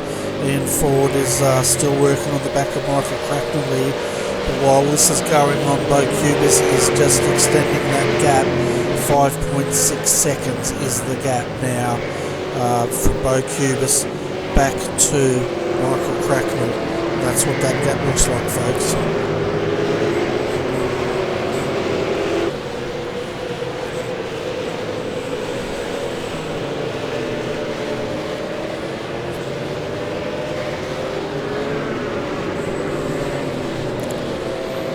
The only question is, are we due for another safety car? I don't think we are. I think we've had our 3, but one can never tell.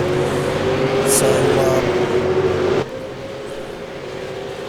we have Ian now desperately trying to get past Michael, but he just can't find a way at the moment. So come over Lukey Heights.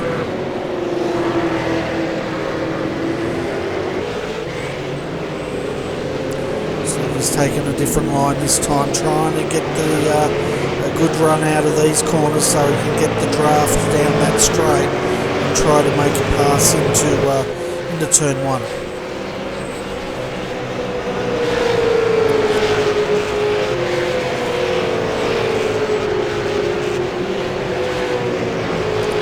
So snake their way down.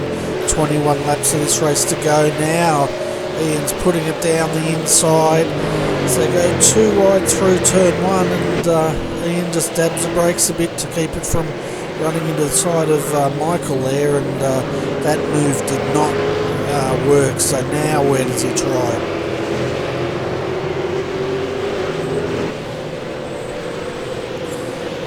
So the gap to Bo Cubis is 5.9 seconds, so 0.3 of a second.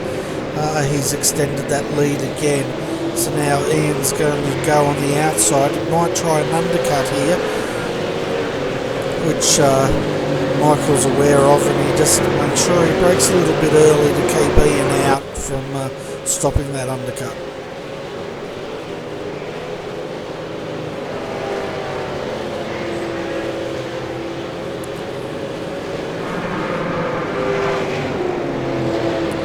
Lukey Heights again. Is Ian going to try the braking? No, he's not, but he's taking a different line again, getting that good run out of this corner and trying to set himself up for turn one once more.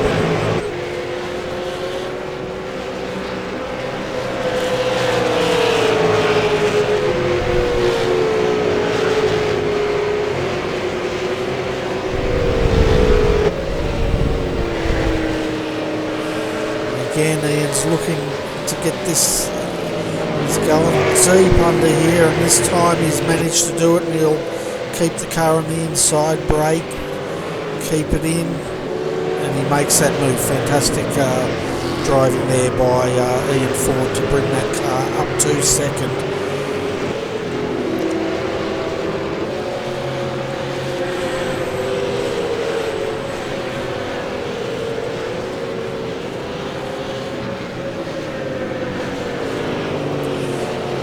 So now the question is, can they pull this gap back into Bo Cubis? 6.49 seconds is the gap at the moment, 20 laps remaining of this race.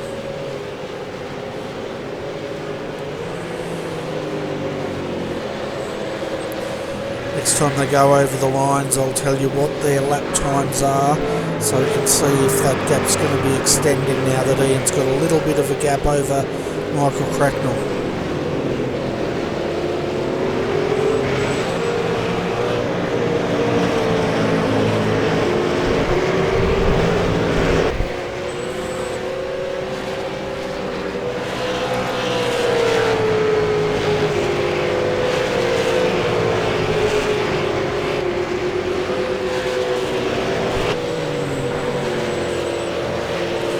So the gap's out to 6.7 seconds. Last time through, Bo Cubis did a 1:29.941. Ian Ford did a 1:30.153. So he managed to extend 0.2 of a second out, but we'll see what the next lap holds now that Ian's going to get a full clean lap here, and we'll see if he has anything left in the tank to take to Bo Cubis.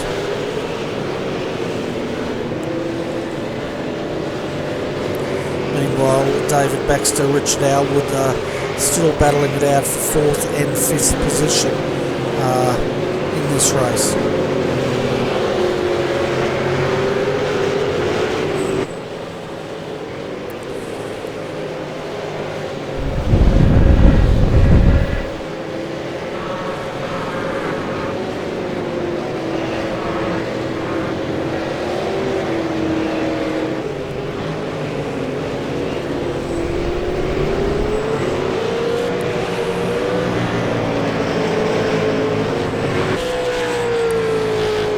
See our race leader Bo Cubis come across the line now. We'll have 18 laps of this race to go, and his lap time, it was a 1:31.032. Looking back at Ian Ford as he comes across the line, and now we're waiting for his time. He did a 1:30.139, and the gap was 5.8 seconds. So he is making inroads. He took 0.9 of a second out of that gap that time through.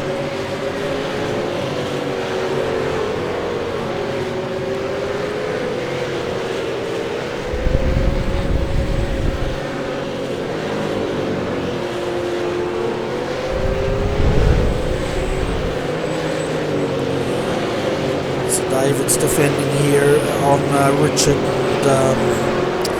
It's not over yet on who's going to get 4th and 5th. Looking at the cars on the lead lap, the last car on the lead lap at the moment is Craig Jones in the Maverick Welding, number 26, and he's 52 seconds down from our leader.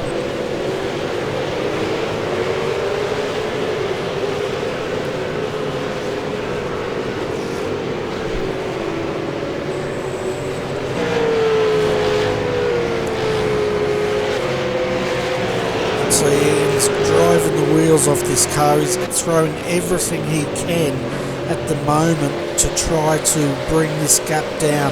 It's down to 5.6 seconds. Looking at the lap times, Bo Cubis a 1:30.232 compared to Ian Ford's 1:30.093. The fastest lap was set by Ian and Jake Blackhall, a 1:29.117. So we know this car has the pace. It's just a matter of 17 laps to go. Are they going to actually be able to catch Bo in that time?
So he's just put a lap on one of his teammates, and he's still trying to bring this gap down. The gap is now 5.57 seconds last time through. The live gap is 5.4 seconds. It's at the moment, so it's fluctuating a little bit, but he has managed to gap Michael Cracknell by 2 seconds. Looking at the times once more, 1:30.21 to Bo and 1:30.1 to Ian.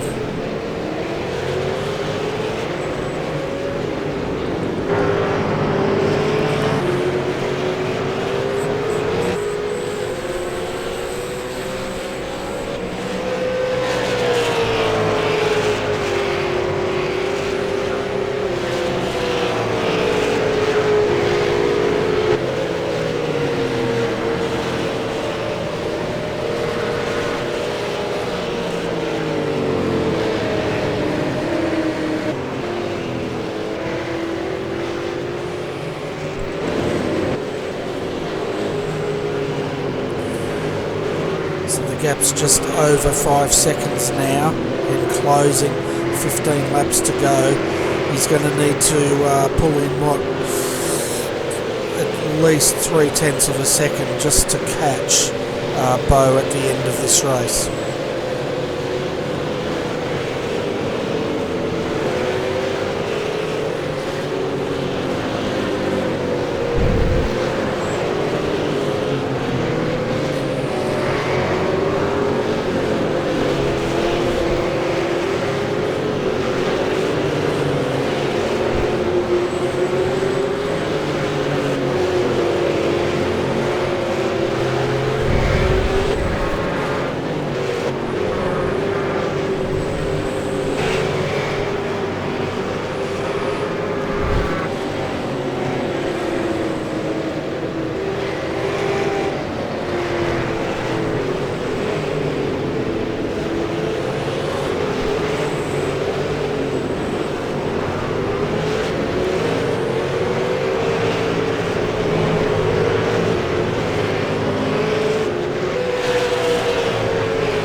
So this battle for 4th and 5th is still going, and at the moment Richard has not been able to find a way around David at this stage. 14 laps to go. Looking at the gap at the moment between Bo and Ian, it's down to 4.9 seconds. So 14 laps to go.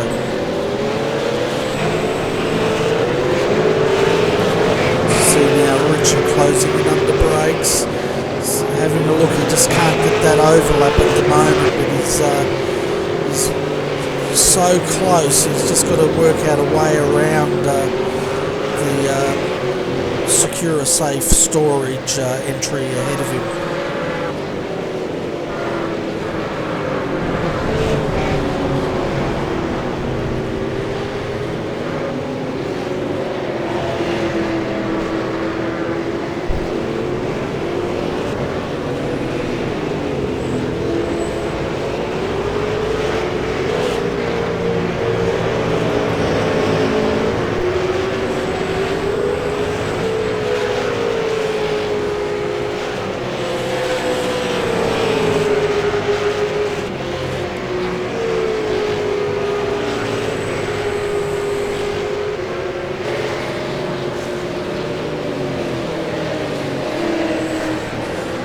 Now Richard is having a look there. He had the run, a bit of a weave, but he did not quite pull that off, so he's going to have to regroup and have another run.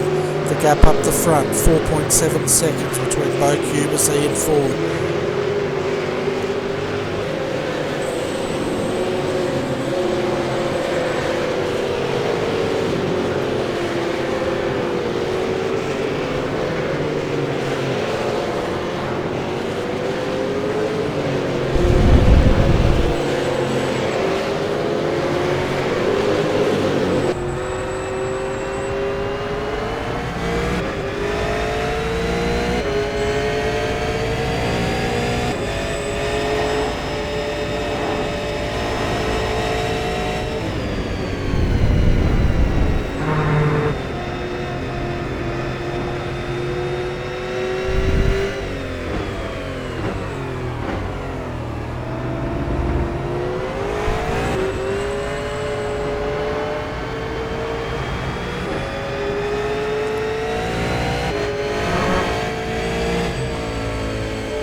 Looking at the gap at the moment, let's get a live update. 4.5 seconds is the gap from our leader back to Ian Ford in second. He's got a gap over Michael Cracknell also of 4.1 seconds, so the top three have spread out quite a bit. The battle though for 4th is still on between Richard Elwood and David Baxter.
the front. The live gap now is 4.5 seconds. So it looks like Bo's just managing that. Looking at the lap times last time through, Bo Cubis was 1/10 of a second faster than Ian Ford. So I think he's just going to, or as we see Ian losing it, coming onto the front straight, that's definitely going to cost him a lot of time. As we see now, Michael Cracknell getting a better run. He will take second, and Ian will have to regroup and probably forget about trying to get the win now, and just trying to get second is his goal at this point in time.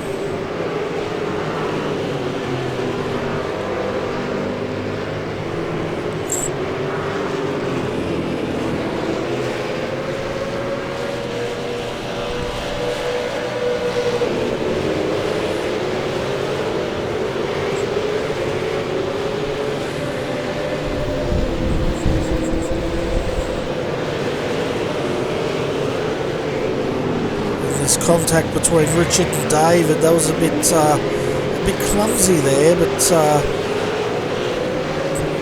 Richard's going to let David through to redress that, which is good sportsmanship. But they're definitely racing for sheep stations now. But further up front, Ian Ford, Michael Cracknell racing for second at this point. Looks like Bo Cubis, 9 seconds is the gap. He's looking pretty safe at this point, unless something goes wrong with these guys. Well, with him anyway.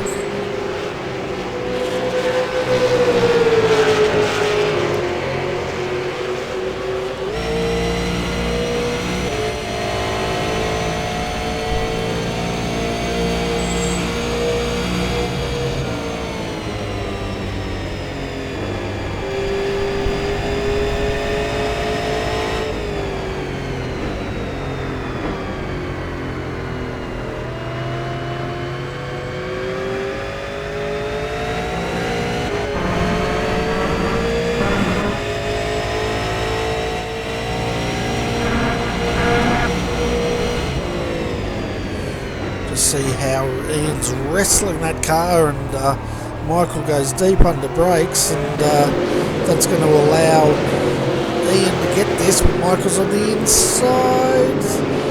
It's close. I think good driving there by Michael to get that position back as they come up towards Lukey Heights. Further back, David is still wrestling with Richard for that position. So let's keep an eye on this between Michael and Ian. Now Ian's going to go the outside. He's going to try to get a good run out of here to get the slingshot into turn 1 as he's looking at the undercut, but you can't get much of an undercut around this part. It's pretty much single file. The important thing is to get a good run through here. He's right up on the back of Michael, but I think Ian's tyres are just going off just by the body language we've seen with that car.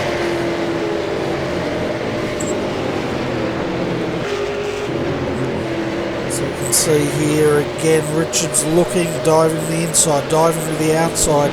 David's keeping that car just in the middle of the track to defend that 4th position.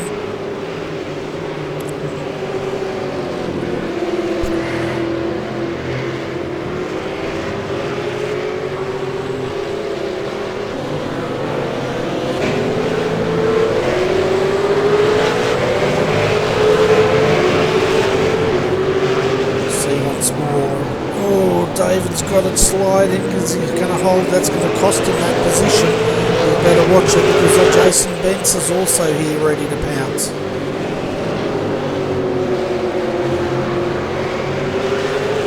So all of a sudden this has become a 3-way battle for 4th position, and at the moment it's looking good for Richard Elwood in 4th, but can David and Jason fight back?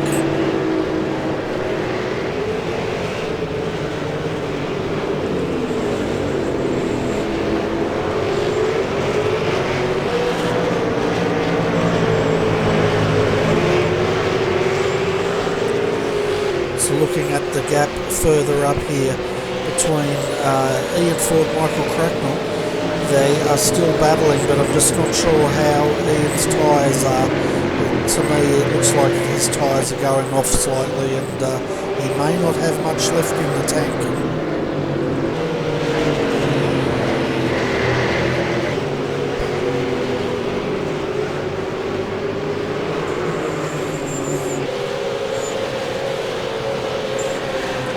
So the gap of Bo Cubis back to Michael Cracknell is 11 seconds.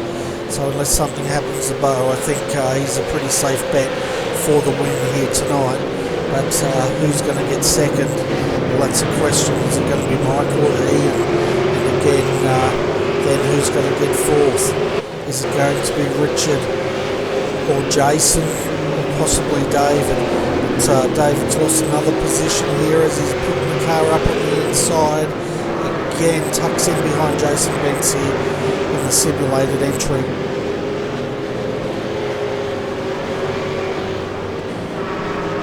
So it looks like Richard's got a bit of a gap while these two squabble for the minor placings here. Jason runs it off the track, and that's going to release David here, so too deep under brakes there for Jason Benz. Let's get back up the front here as Ian Ford and Michael Cracknell duke it out for the second position of this race with 6 laps to go.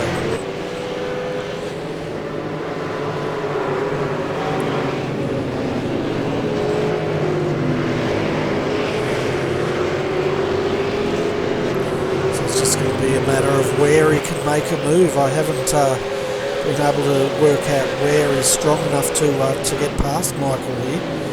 They're both equally good under brakes, and I think the only way he's going to get past is down into turn 1.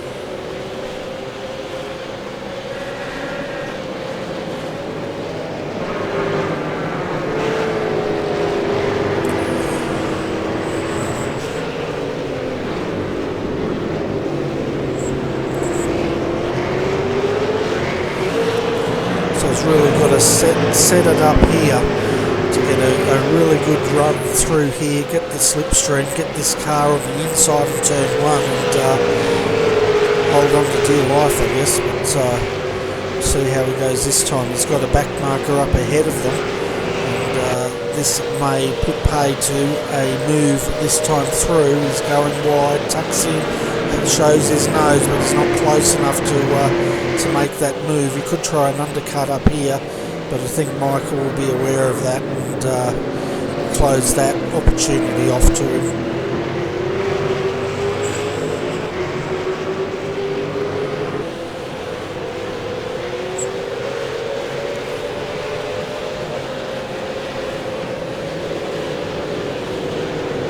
So again, Michael goes defensive and denies Ian an opportunity. Ian puts a foot down, but as soon as he does, the back wheel lights up, and I don't think there's much left in those tyres. By the way, that car's stepping out on him. Again, it steps out every time he tries to get the gas on it.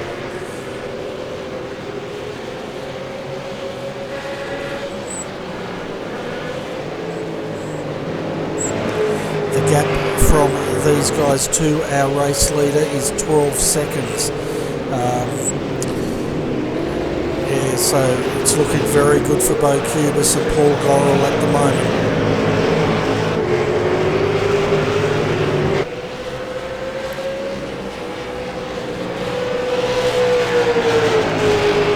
Once again, they come across the start-finish line. They'll have 4 laps to go this time through. Again, Ian's just in the slipstream, but I don't think he's got the tyres to fight at this point in time, as Michael gets a bit of a gap.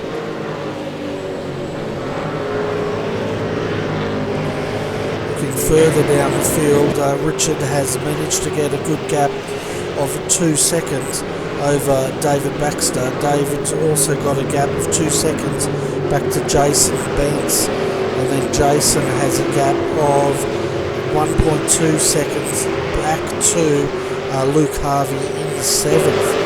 Josh Rogers has got that car up to 8th. That car was a lap down earlier tonight, and they've managed to get that car back into the top 10, so great effort there for the number 32. Jason Hyde in the Link Industries entry is sitting in 9th at the moment, and then in 10th is Simon Tennant. I'll tell you what, look at that car. Doesn't have any front on it, but he's still pushing it, and a top 10 position for these guys. It's pretty good going considering the condition of that car.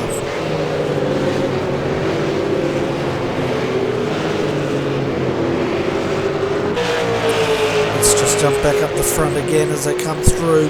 3 laps remaining. Ian's running out of time. He's going to have to make a move very soon.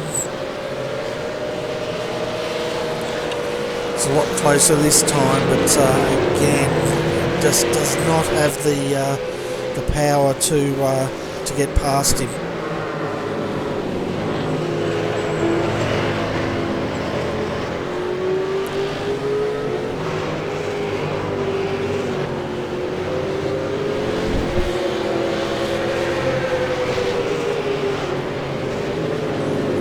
Throws it down the inside this time. It's got a bit of an overlap, and he's too wide through here, but Michael's going to have the inside line on the next corner, and he's got to hold on. He just can't hold it. If he had been able to hold it on the outside, he could have possibly pulled that move off, but Michael's got him covered, and Ian's got to try again. Let's see if he can make anything happen over Lukey Heights.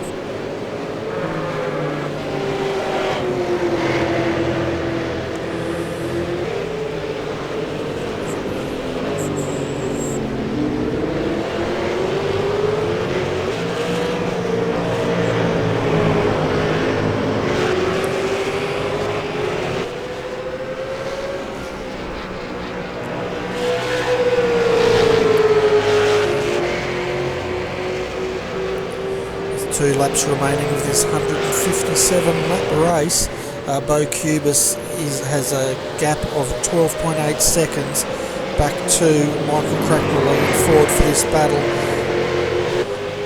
Excuse me. Oh dear. Richard Elwood, David Baxter and Jason Bentz are all spread out by a good 2 seconds each there, so there's not a lot of battling going on there. As we see Ian get loose again, and I think that's going to put paid to his battle for second. Let's have a look at the replay and see what exactly happened there.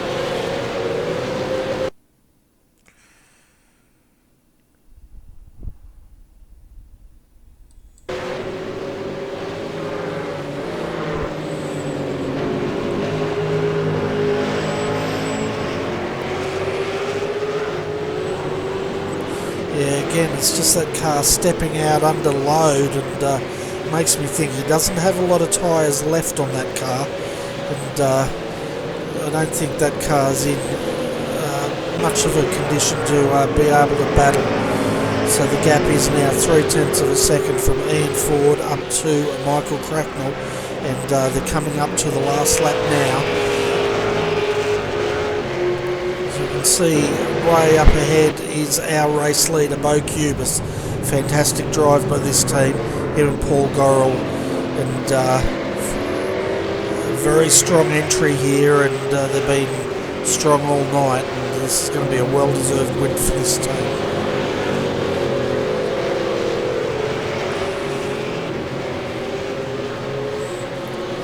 It's probably one of the nicest presented cars out there too, and yeah, so fantastic effort by those guys.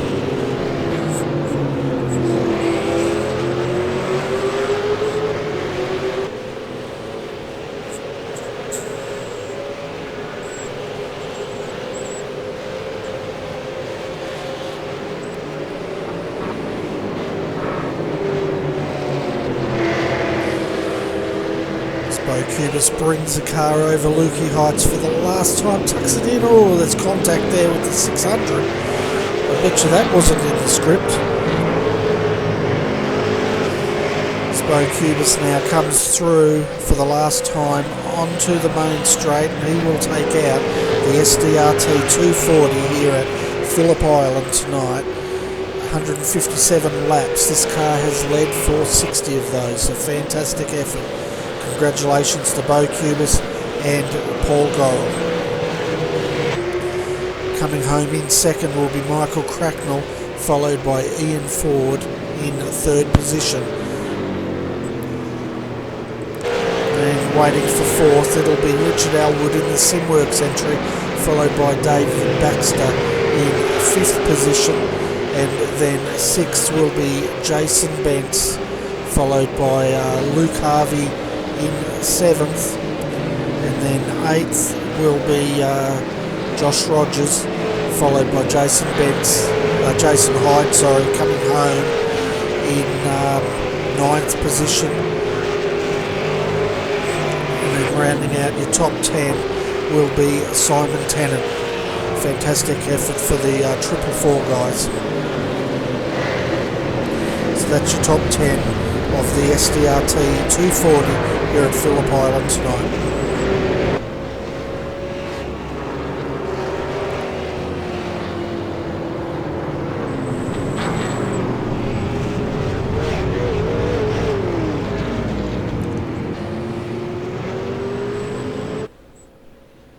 So let's go through the full results so you can see where your favourite driver finished tonight. So Bo Cubis takes out tonight's race, followed by Michael Cracknell in second, Ian Ford third, Richard Elwood fourth, David Baxter fifth, Jason Bent sixth, seventh was Harvey, followed by Rogers in eighth, Hyde, and then 10th was Tennant.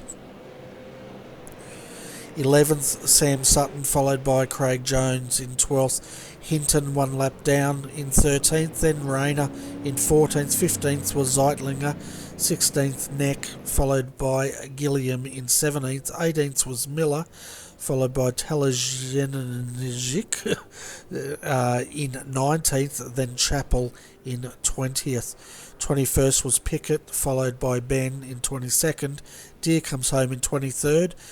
Rudd home in 24th, 5th was Chan, or 25th was Chad, followed by Sattler home in 26th, 27th Sharp, followed by Phillips in 28th, 29th was McCarthy, and then 30th was Holden, and 142 laps down. So we're into our retirements now.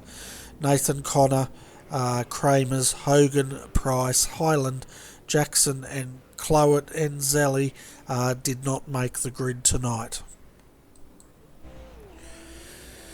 So folks, if you like your GT3 action, join us 4 p.m. on Sunday afternoon for the Australian Endurance Championship. It's a 4-hour race around Monza, and I'm sure it's going to definitely be one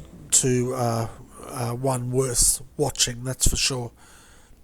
We'll just wait and see if anyone comes up for an interview, and if not, we will wrap up this broadcast, because I don't know about you guys, but it's well past my bedtime.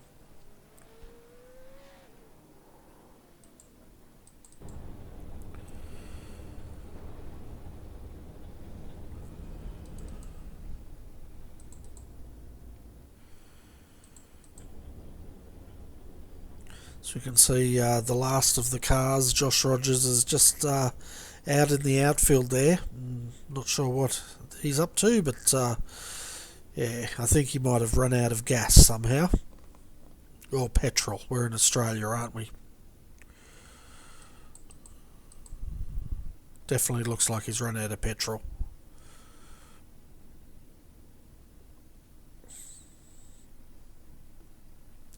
So it looks like we've got a few guys waiting for an interview. Well, we did have, and then they disappeared again. So we'll see if they come back.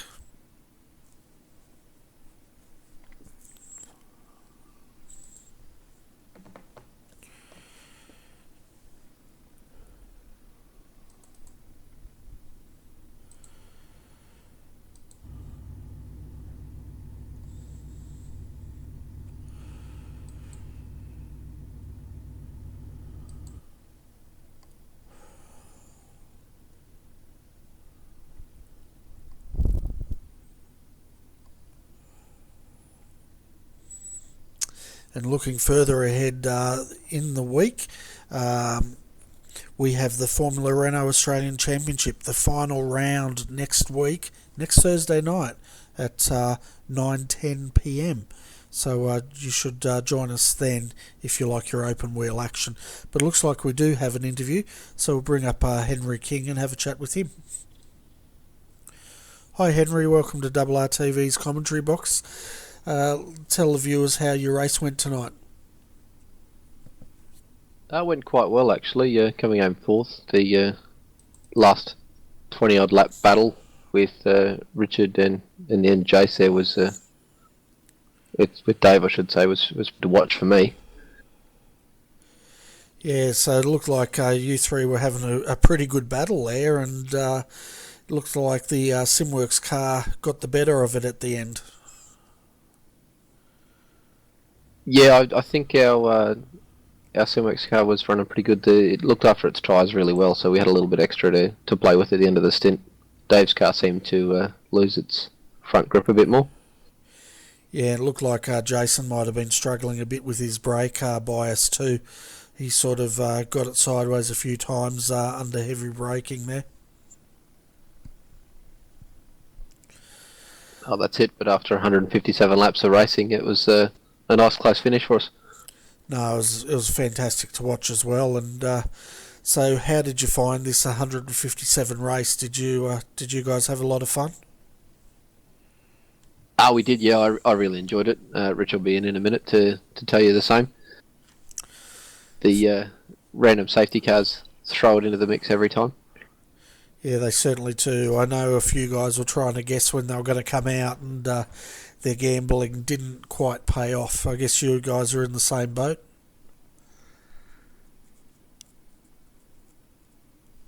It worked pretty well for us. We overfilled the first couple of stints. Worked out we were about 7 or 8 laps in front of everyone with fuel. And when the second safety car came out, we had a nice short fill, which moved us from 9th up to 4th, so we were happy. Yeah, fantastic. And what were the tyres like on the cars towards the end of the stint? Were they pretty much used up, or did you think you had some more left on them? We probably could have ran another 5 or so laps, probably even 10. It wasn't a huge drop off for us. It just felt pretty good the whole stint. Fantastic. Well, before we let you go, I think you should give a shout out to all your sponsors and tell the viewers a bit more about Simworks. I've got to give a huge shout out to Brad from Simworks especially. If you want to bloody rip a set of pedals, jump on to simworks.com.au and hit the guys up. Fantastic. Well, anyway, Henry, thanks for popping in, and you better go and celebrate with Richard. Definitely we will.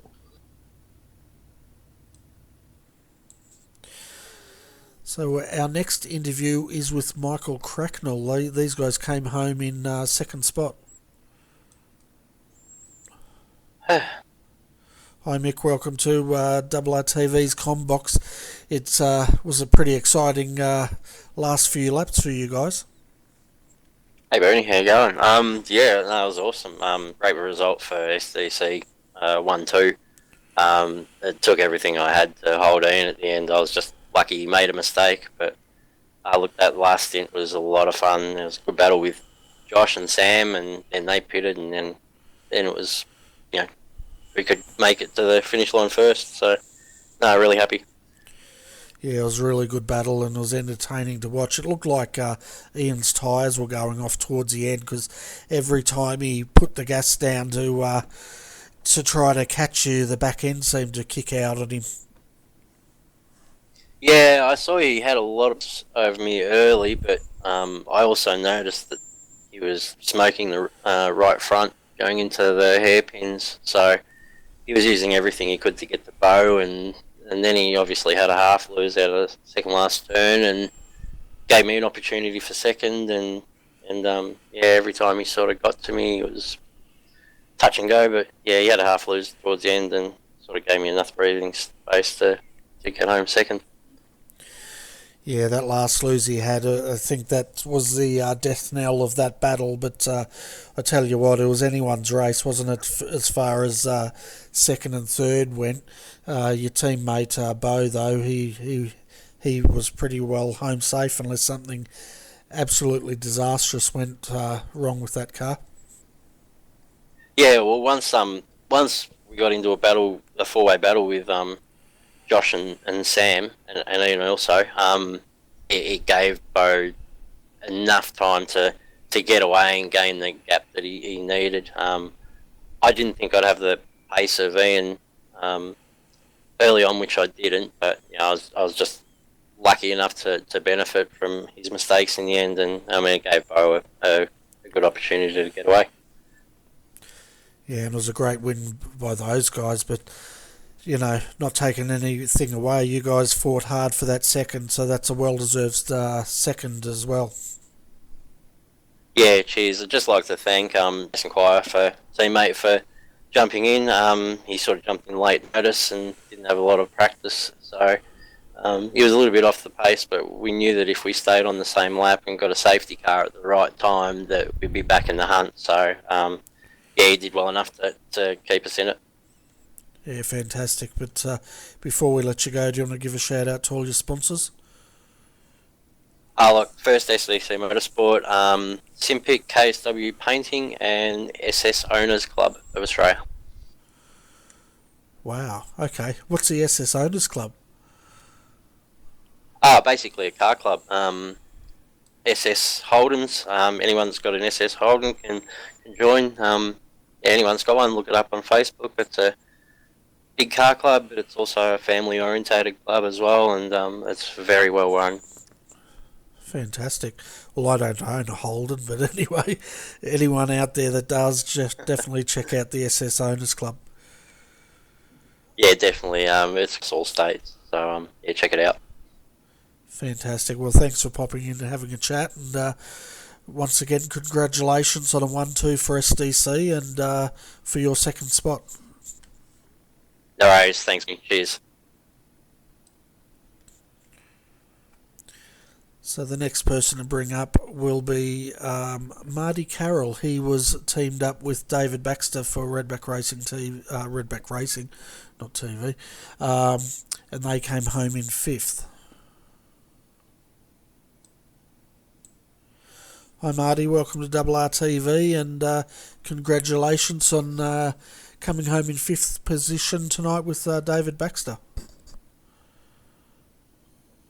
Yeah, thanks, Bernie, and top effort on the broadcast tonight. So I know you had to run solo there for the majority of it, so top effort with that. And it's always good having people like yourself in the community putting the effort in to make sure us guys out there can put on a show.